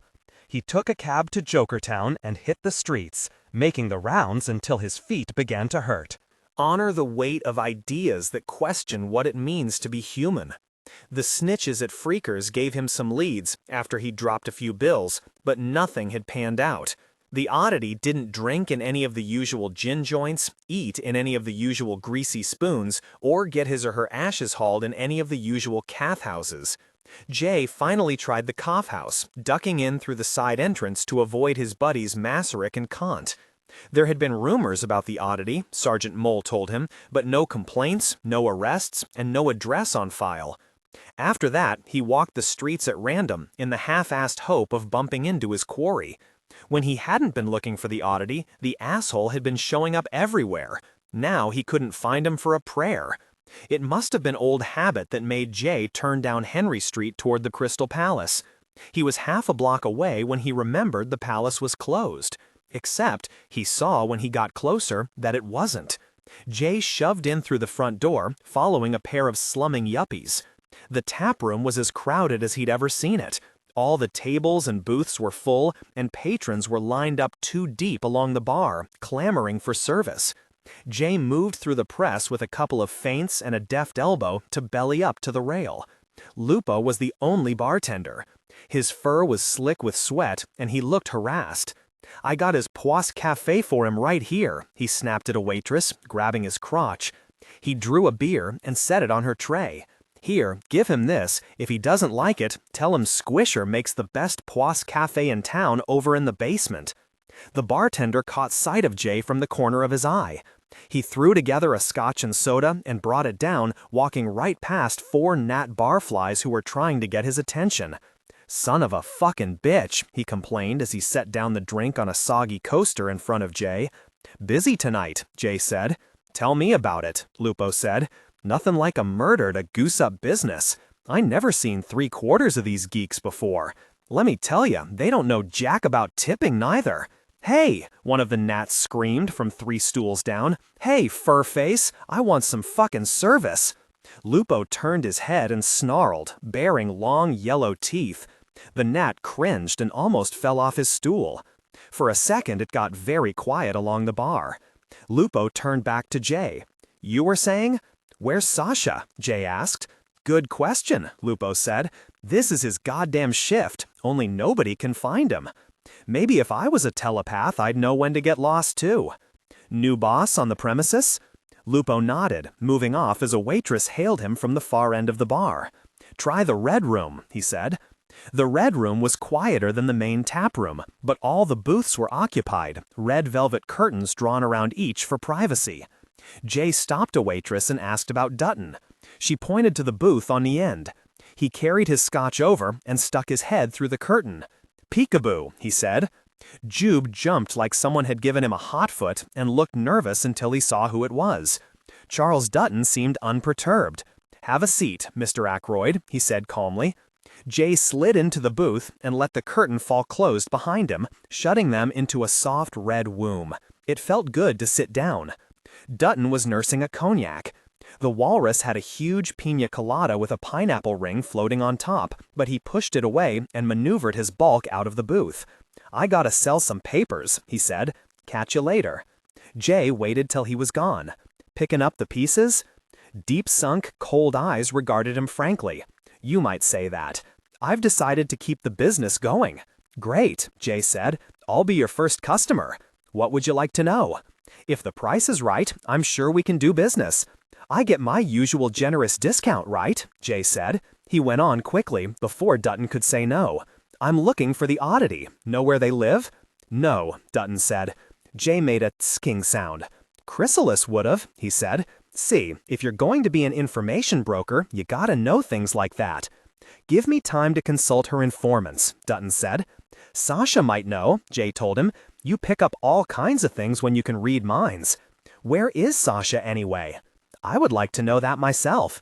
He hasn't returned to his room since the murder. His mother hasn't seen him either. She's quite worried." "He's probably with his girlfriend," Jay said. "Trust me, she's not the kind of girl you bring home to Mom." He finished his drink. "Guess you haven't found those secret files yet."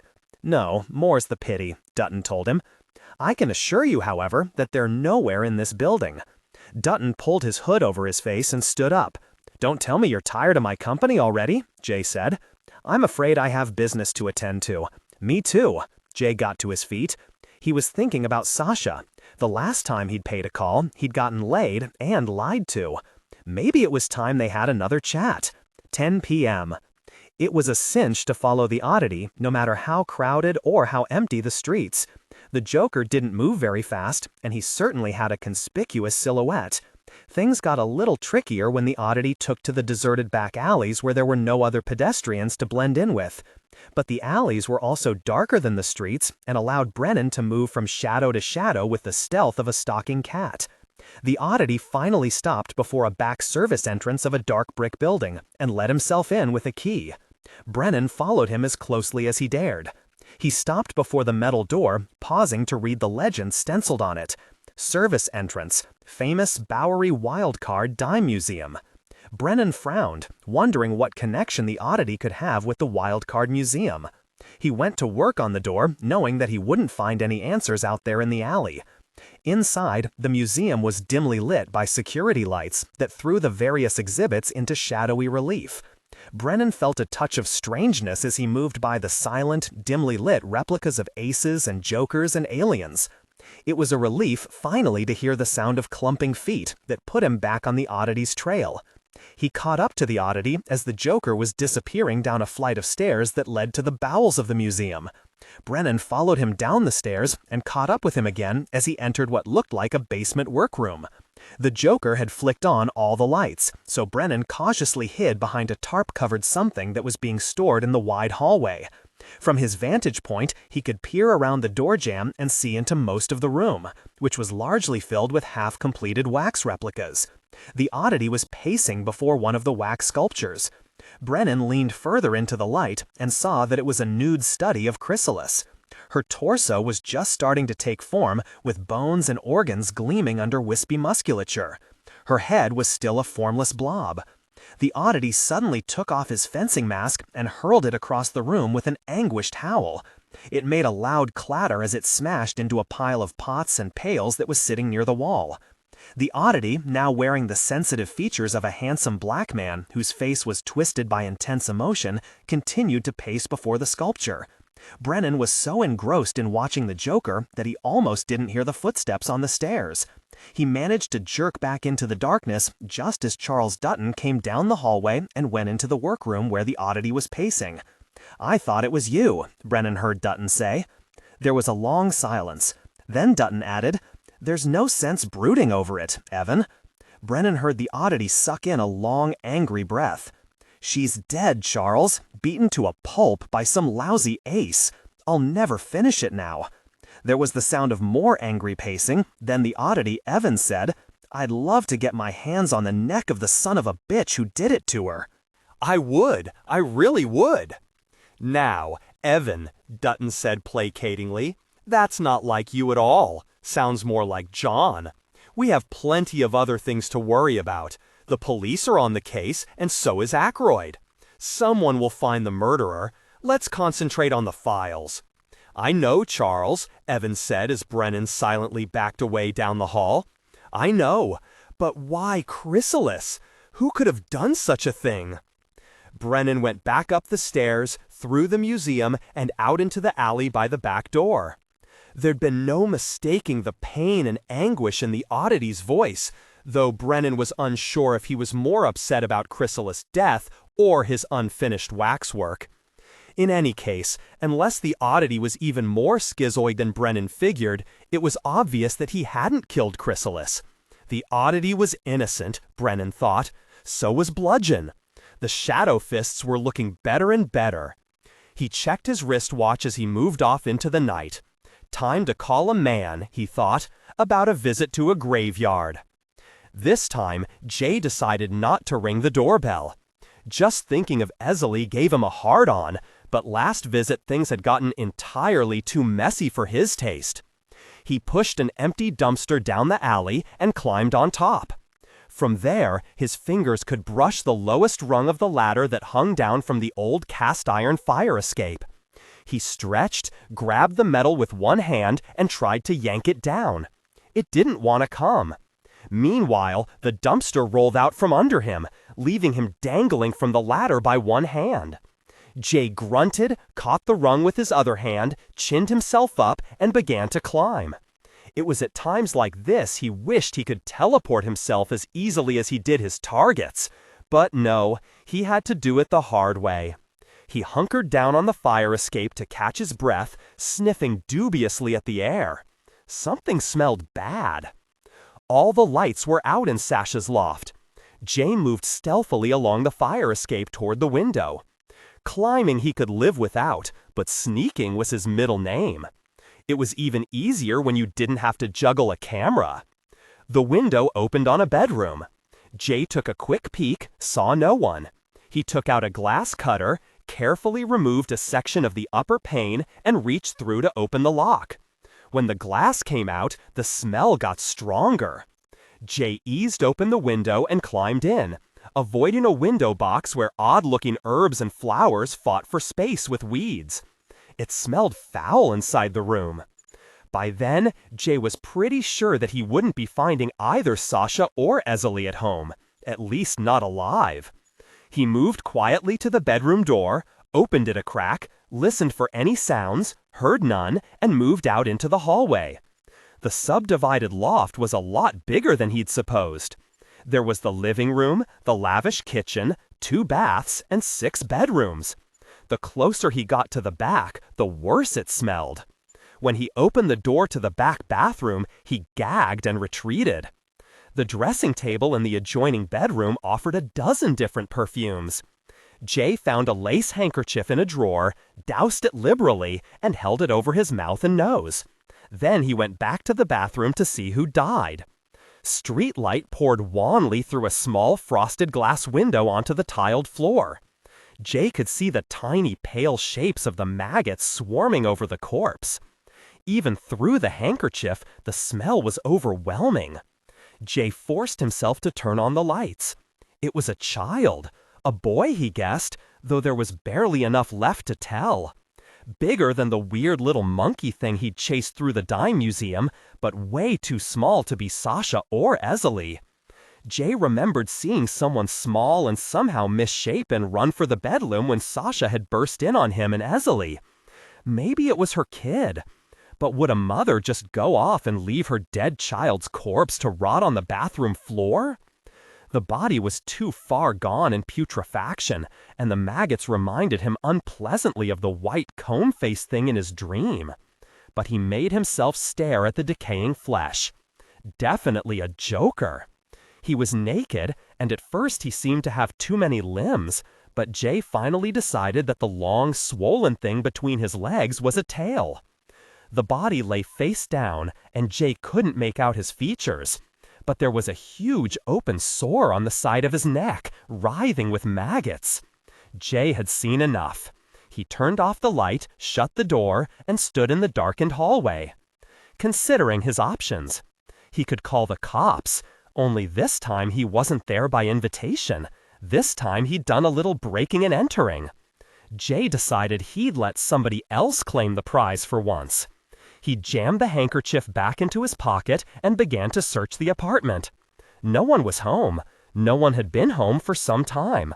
Except for the dead boy and the John, the tenants had cleared out in a hurry. Jay found open drawers where clothing had been pulled out and packed in a big rush. The furniture had been left behind, along with the strange Haitian shit that he'd noticed on his last visit. But most of the personal effects had been removed. But not all. Enough remained to make Jay pretty damn certain that Esley, Sasha, and the dead kid hadn't lived here alone. In one bedroom, he found a stack of weightlifting magazines beside the bare mattress on the floor, along with a set of barbells that showed signs of hard use. Somehow he couldn't imagine Sasha pumping iron. Another room had been sealed, its windows bricked shut, then fixed up like some kind of medieval torture chamber. Iron manacles hung from soundproofed walls, and a long dissection table stood in the center of the room, with deep grooves for the runoff of blood. Behind the closet doors, Jay found a rolling instrument cart, carefully hung with knives, pliers, thumb screws, and other toys. Even an antique dentist's drill, its bits still crusted with dried blood. There were used syringes and scattered pills on the floor of a third bedroom, among beanbag chairs and throw pillows that reminded him of a hippie crash pad in the 60s. The linen closet had been turned into a wine cellar. Even Jane knew enough about wine to realize that Chateau Lafite Rothschild cost a few bucks, and some of the other labels looked kinda pricey too. In the fridge, Jay found bottles of Dom Perignon, a can of beluga caviar, and other imported delicacies. Everything looked scrumptious, but somehow he wasn't very hungry. The hall closet was full of winter clothing that the tenants had forgotten in their haste. A linen jacket dangled from a hook inside the door, and the rack was crammed. There were women's coats in mink and Russian sable, and something spotted that was probably an endangered species, plus a leather aviator's jacket and some very expensive-looking items in cashmere, suede, and camel's hair, mixed right in with denim and polyester, men's and women's stuff together, in a range of sizes that went all the way to the extremes. No gray checked sport jackets with bullet tears in the shoulder, though. Jay looked. He was standing there contemplating the coats when the phone rang. A chill went through him. He remembered the funeral home, the strange call from the woman who spoke with Chrysalis's voice. No, he thought, not this time. No one knows I'm here. Wrapping the damp, perfumed handkerchief around his hand, he picked up the receiver and held it to his ear. "I've been calling all day. Where the hell you been?" a man's voice said. "I gotta have the kiss, you hear me? I need it. You don't know the kind of pressure I'm under here." It all came out in one long, breathless rush. Only then did the speaker seem to realize that he hadn't heard a hello yet. "Esley, is it you?" Jay spoke through the handkerchief and tried to disguise his voice. "She's not here," he said. "Who's this?" There was a moment of silence. "Who am I talking to?" the caller asked, in a sharp voice that was eerily familiar. Honor the weight of ideas that question what it means to be human. Sasha, Jay said, trying to talk like Sasha. "You're not Sasha," the man said. So much for that plan. Jay decided his best policy was to shut up and listen. "Who is this?" the caller demanded.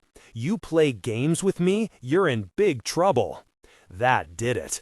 He knew the voice. And all of a sudden, Jay was deeply grateful that he hadn't phoned the police.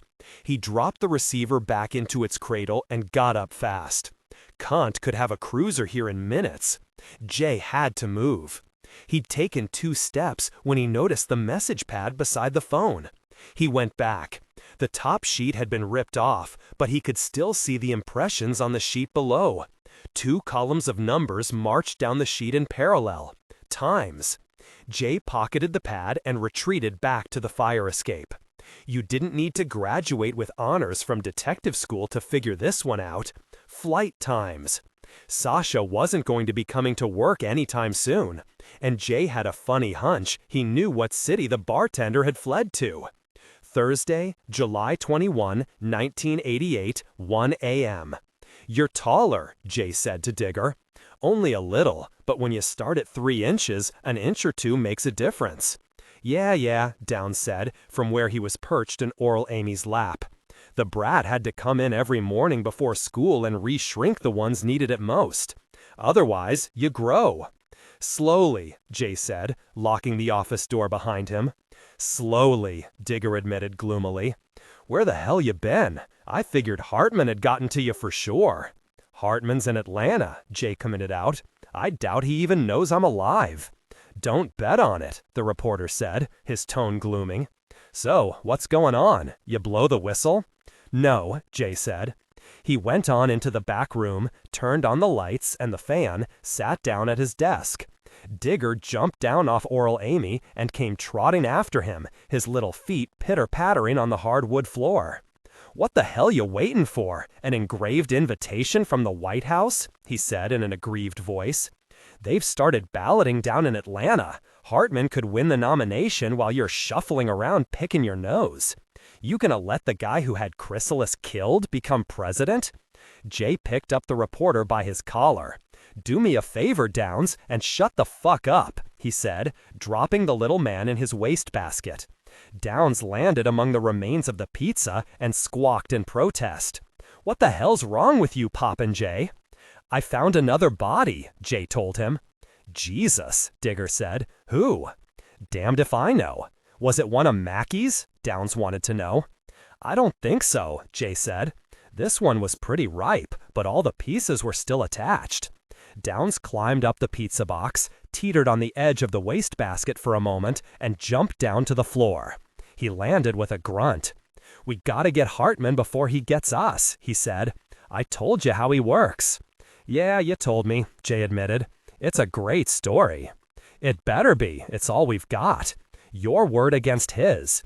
A presidential candidate versus the guy who broke the story about the Howler's secret love child. Wonder who they'll believe. Of course, you got substantiation. Chrysalis, Kahina, Gimli, hell yes. Too bad they're all dead.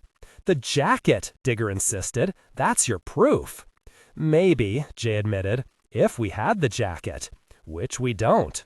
You wouldn't happen to know where Chrysalis hid her stash of secrets, would you? Downs shook his head. Too bad, Jay said. What can you tell me about Sasha? Sasha? Digger looked thoughtful. Well, he's a telepath. Does that help? He just skims off surface thoughts, you know. But if he was to leak what he picked up... Christ, you don't think Sasha was tied with Hartman, do you? The notion did cross my mind, Jay admitted. Jesus, Digger repeated. I never paid much attention to Sasha. I mean, he was just kind of there, you know? But he was there a lot. If he was reporting to Hartman, she trusted him, god damn it. Him and Elmo, she counted on them. Sasha could pick up on trouble before it happened, and Elmo would handle it. Unless Sasha was part of the trouble, Jay pointed out. Chrysalis ever say anything about Sasha's girlfriend? Digger seemed astonished. What girlfriend? Jay sighed. Never mind, he said. He got up. Where you going? Digger asked. Out, Jay said. When are you coming back? Later, Jay said, as he unlocked the door. He needed a quiet drink. Some food would be nice too, not to mention sleep. But somehow, he didn't think sleep was part of tonight's program. Brennan tossed and turned on the lumpy bed, half asleep and half awake, tormented by dreams that he couldn't separate from reality. He kicked off the confining, sweat-soaked sheets and glanced over at Jennifer. She was still soundly asleep. The clock on the bedstand beside her said that he had about 2.5 hours before his meeting with Fade Out. He needed more sleep, but he doubted that it would come. The memory of Chrysalis was a dull ache in his mind. Like Tachyon had said, her ghost was a demanding one. He fantasized dropping the card she'd given him on the body of the man or woman, ace or joker, who'd killed her. The only problem was that he could only conjure a big blank spot for the identity of the murderer. It wasn't Bludgeon, it wasn't the Oddity. He couldn't really picture Quasiman in the role of cold-blooded killer. That left Worm and Doug Morkel as the final possibilities from Ackroyd's list. Worm? Maybe. Morkel? Who the hell knew? He turned again restlessly toward the window and froze. He wondered if he were still dreaming, or if he was just hallucinating. The window seemed to have grown to gigantic proportions, lending credence to the notion that he was only dreaming that he was awake. It was framing Chrysalis from the neck up. He'd recognize her anywhere. It was her gleaming skull, her blue eyes, her red, pouting lips.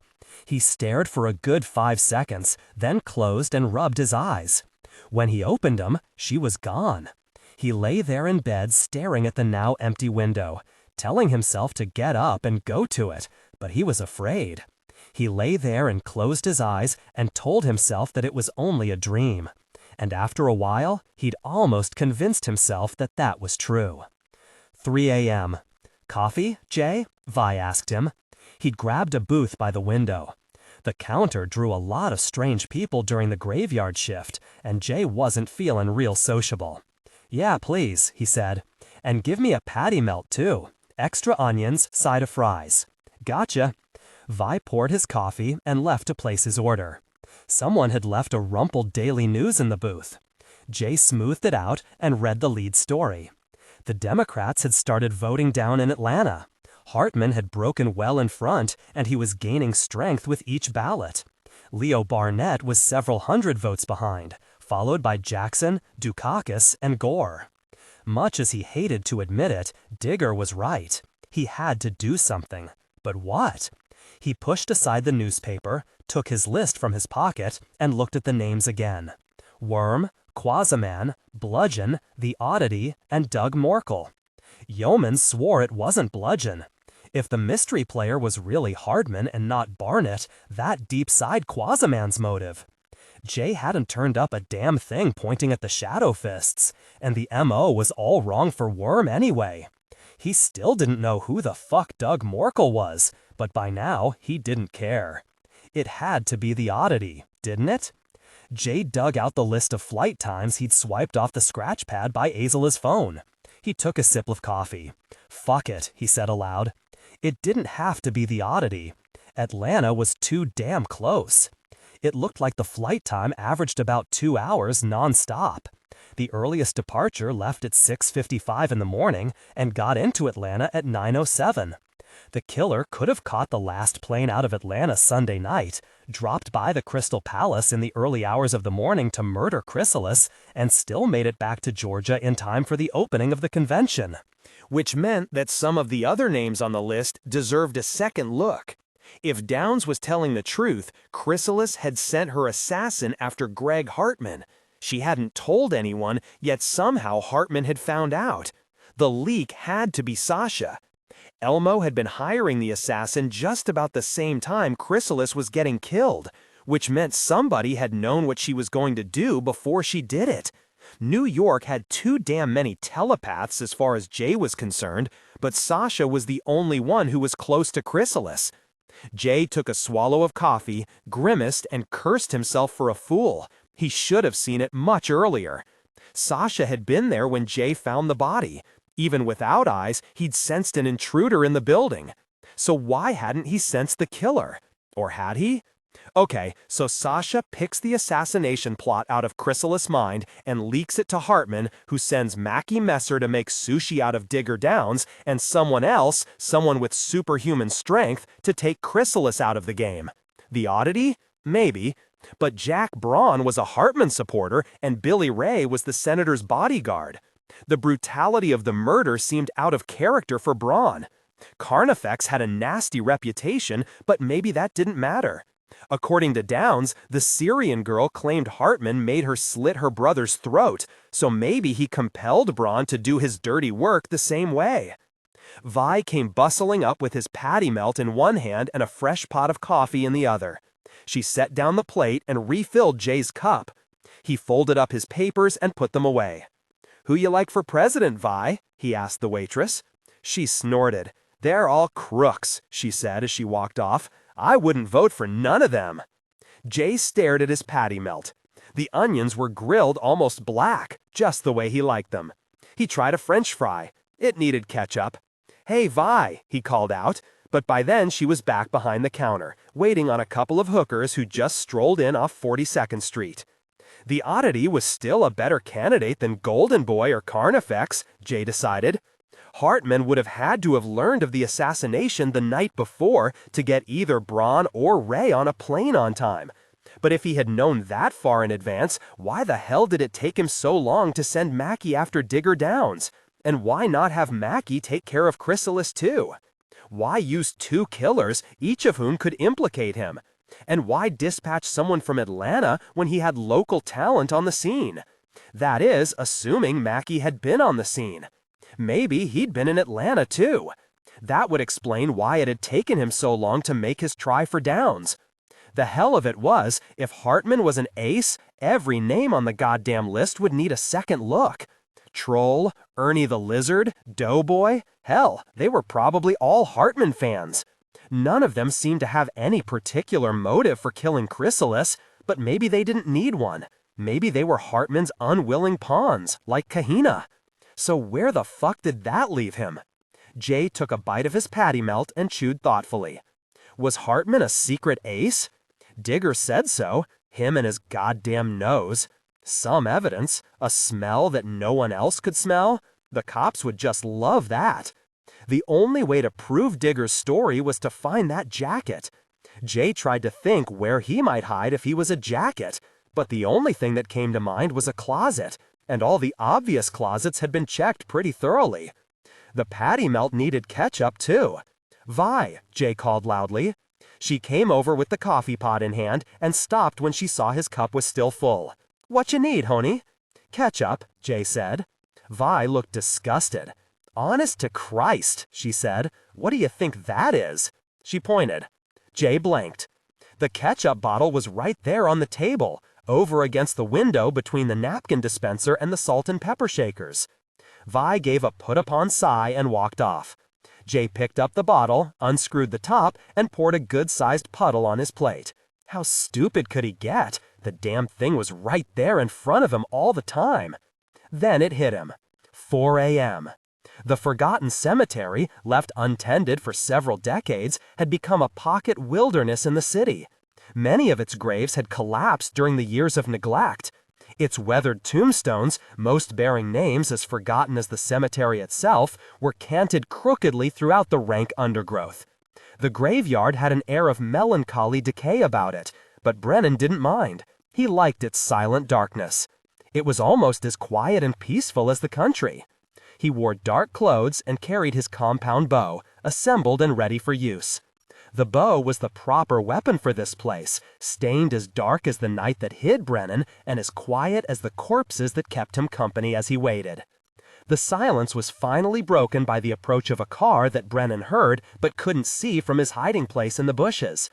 He could hear the driver park outside the crumbling brick wall that surrounded the graveyard and kill the engine. Doors opened and slammed shut, and there was silence again. Then Brennan heard something heavy move through the undergrowth. He froze. From the sounds it made, Brennan could tell that it was big. He took a deep breath, but could smell nothing besides the annoying city odors that penetrated even here. He stood still, holding his breath, in a night so quiet that he could hear the blood rushing through the capillaries in his ears. He heard it move through the bushes and high grass, searching for him. He ran through the undergrowth, moving away from the thing as silently as he could. It paused and took a great snuffling breath as it tasted the air for his scent. He kept moving, circling around the deteriorating mausoleum, where once he'd ambushed a group of imaginate egrets who were using an alien teleportation device to smuggle heroin into the city. He paused a moment when he heard a vast, satisfied hissing, as if a dozen steam pipes had burst and were happy about it. The thing hunting him had found his trail. Faster now, careless of sound, Brennan bounded over the broken tombstones and through a tangle of lilac and wild rose, his way lit by a late-setting moon a few days short of full. He pushed through the undergrowth, ignoring the thorns that tore at him, and reached the base of the crumbling brick wall that surrounded the cemetery.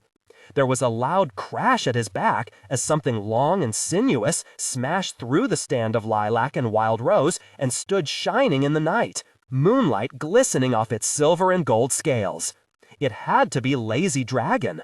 Fade Out had sent him to the meeting as something far removed from a mouse or a cute little kitty cat. Brennan automatically reached for the quiver velcroed to his belt, though he doubted that even his most powerful explosive arrow could harm such a formidable-looking beast. The locks were nothing special. Caution made the job take 3 times as long as it should have, but finally he managed to slide back the deadbolt.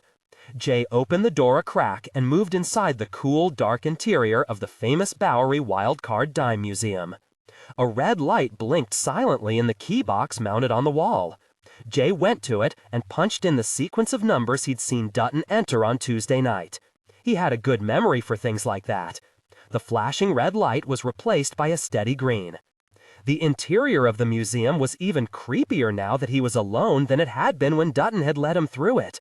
The wax figure stared at him as he crept down the halls, and he kept imagining monstrous Joker babies lurking in every shadow.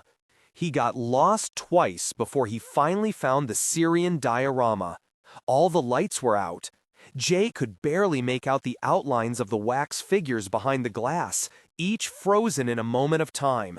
Saeed poised on the brink of collapse, Hiram squeezing his fist, poor lost Kahina with the blood-stained knife in her hands. Somewhere in the middle was Hartman. It was too dark to see the senator clearly. There had to be some way inside. He looked over the row of special effects buttons, picked one, and pressed. Inside the diorama, hidden lights bathed Jack Braun in a golden glow. Long, dusky shadows grew from the wax figures. The dim light stained Carnifex's white costume yellow as a dandelion, glittered off Peregrine's metal talons. Off to one side, barely visible against the painted backdrop, Jay saw the faint outline of a door. He released the button and looked around until he found a door marked Employees Only. The accessway was pitch black, airless, and narrow. Jay lit a match and fumbled his way along with one hand on the wall. The door to Syria was unlocked. Jay dropped the burnt-out match and lit another. Its reflected twin burned faintly in the dark glass, and the flame made the wax figure seem to twist and move. Jay stepped carefully over Dr. Tachion, unconscious on the ground in his Arab finery, edged between Golden Boy and the oddity, and passed under Saeed's awesome looming presence to where Greg Hartman stood. Hartman's tie was deftly knotted, his dress shirt pressed and starched. He was in his shirt sleeves. Jay blinked in confusion. Then he heard the soft footfall behind him. He turned just in time to see the huge black-cloaked figure looming over him and glimpse the fist whistling out of darkness. The first blow nearly took his head off. The second smashed him square in the chest, and he stopped breathing. Somewhere in there he lost the match. A fist like a cinder block caught him along the side of his head and knocked him sideways. Jay bumped into a wax terrorist and went down hard. It dawned on him, as he lay dazed, that the oddity hadn't gone on that Who tour. He didn't have to think about it long. Jay felt hands grab him, fingers like steel cable digging into his flesh. He was jerked upward, and then he was flying. Glass shattered all around him, and something hard and cold came up to smash into him. He thought maybe it was the floor. Brennan suddenly realized that he was about to shoot at the wrong target. He swiveled, grabbed the top of the crumbling brick wall that surrounded the cemetery, and pulled himself up. Fade Out was leaning against the hood of the car parked in front of the cemetery, smoking a cigarette. Brennan scowled, grabbed an arrow, and raised his bow and fired. Fade Out did a double take as the arrow punched through the hood of his car, penetrating deep into the engine. Jesus Christ! He stared at the shaft for a moment, turned, and looked into the night. "Yeoman, call off Dragon," Brennan answered, "or the next one goes into your right eye." Fade Out hesitated. "I moon it," Brennan shouted, calculating his chances of releasing the shaft he had knocked to his bowstring, finding an explosive arrow in his quiver, stringing it, and hitting the dragon before the beast pulped him. His fingers twitched, ready to release the arrow he had aimed at Fade Out. Then the Shadow Fist captain called out, "Okay, it's okay. I just wanted him to scout the cemetery. Dragon, go back to your body. Now." Brennan stared at the creature. It looked back impassively and then started to twist and shrivel, collapsing upon itself until it was only a small bit of intricately folded paper that blew away on the night wind. A moment passed, then Lazy Dragon got out of the back of the car and stood by Fade Out. Brennan relaxed the tension on his bowstring. "Come in through the gate," he called, "if you're done playing games and want to talk." Fade Out and Dragon exchanged glances. Fade Out was older, taller, a fit-looking man in an expensive-looking suit. Dragon was a young Asian, smaller, frailer-looking, but he had the more dangerous ace power of the two.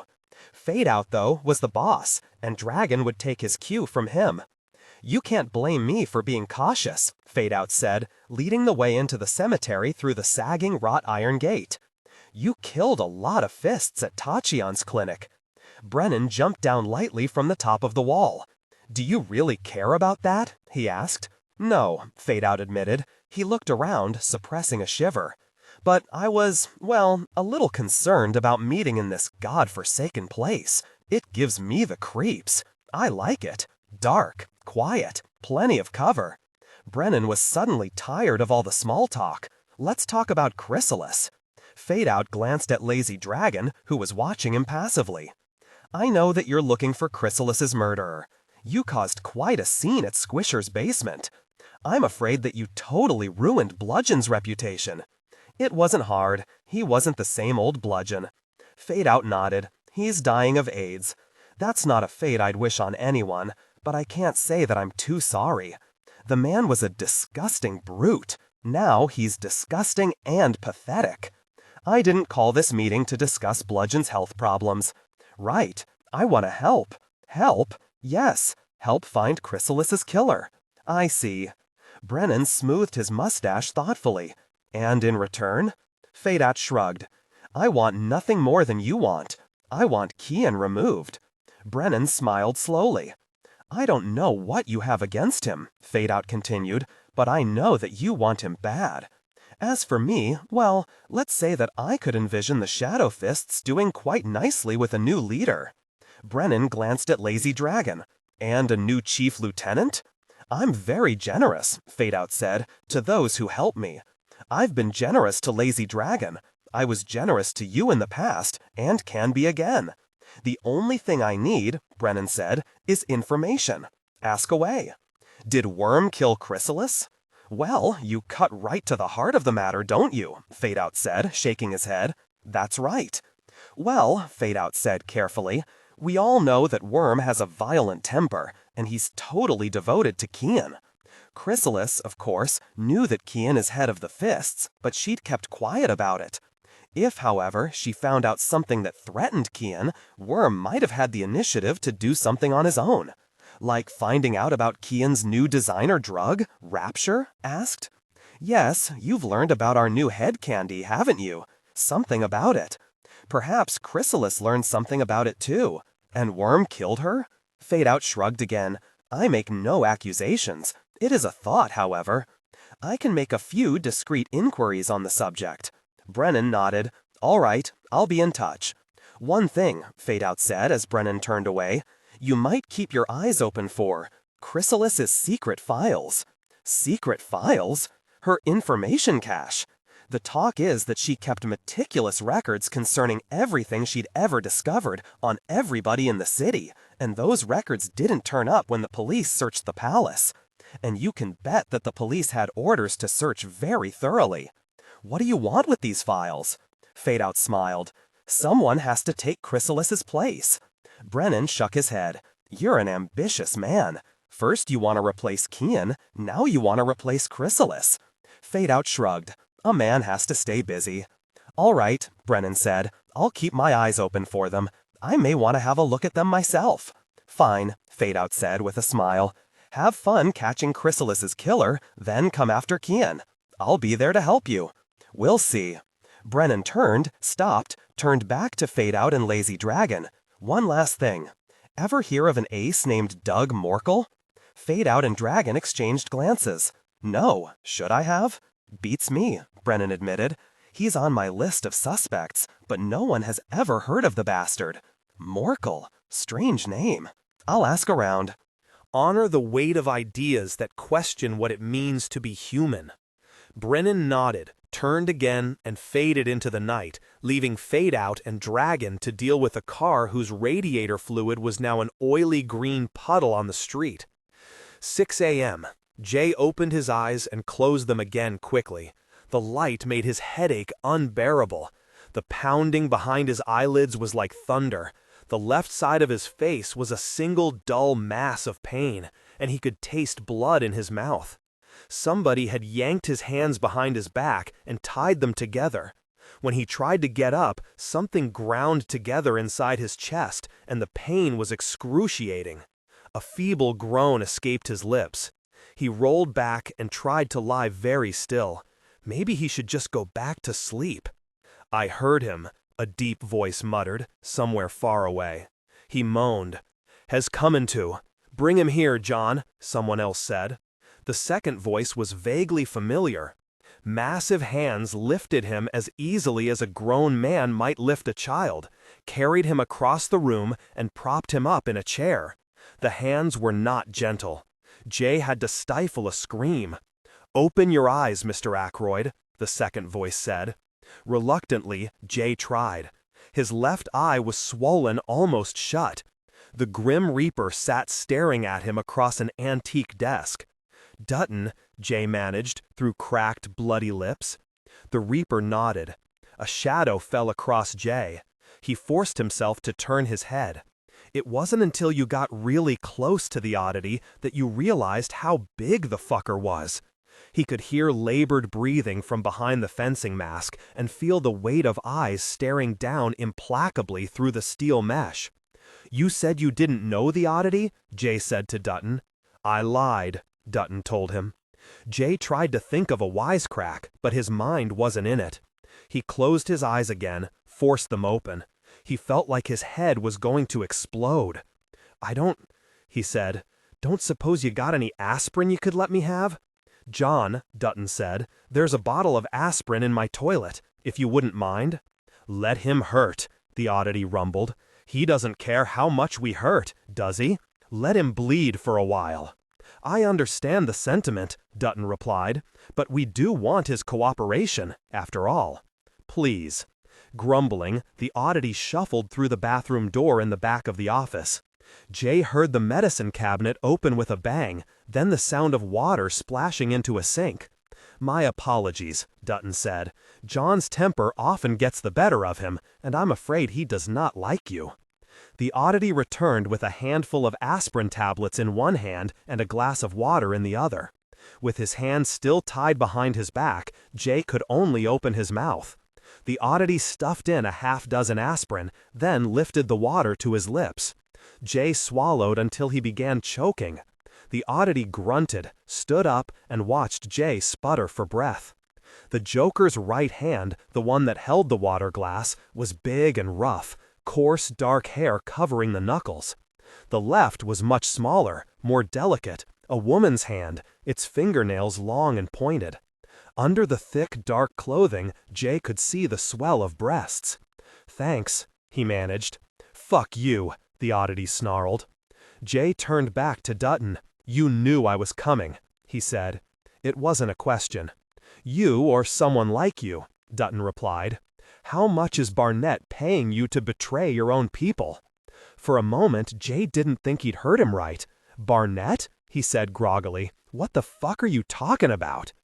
Don't try my patience, Mr. Ackroyd, Dutton said wearily. Why do aces insist on treating jokers as though we were retarded children? I didn't get where I am by being stupid. You may be the smartest guy in the world for all I know, Jay said, but you're still wrong. Am I? Dutton said. Then why are you here? Jay hesitated. You know the jacket is the real McCoy? Yes. Dutton regarded him from eyes deep sunk in that ghastly yellow face. Chrysalis hinted as much when she gave it to me to incorporate into our diorama. The purloined letter, Jay said. Hide the goods in plain sight, where hundreds of tourists will see it every day and assume it's just a replica of itself. Not bad at all. Only she didn't tell you why she wanted it hidden, did she? No, Dutton admitted. It did pique my curiosity, but I had learned not to press her. After her death, I got the whole story. From us, the oddity put in. We told him, after you left, that night you let us hear. You aces think jokers have shit for brains, but this time the joke's on you. Then you know about Hartman? Jay asked Dutton. That he's a wild card? Dutton said. What of it? He remains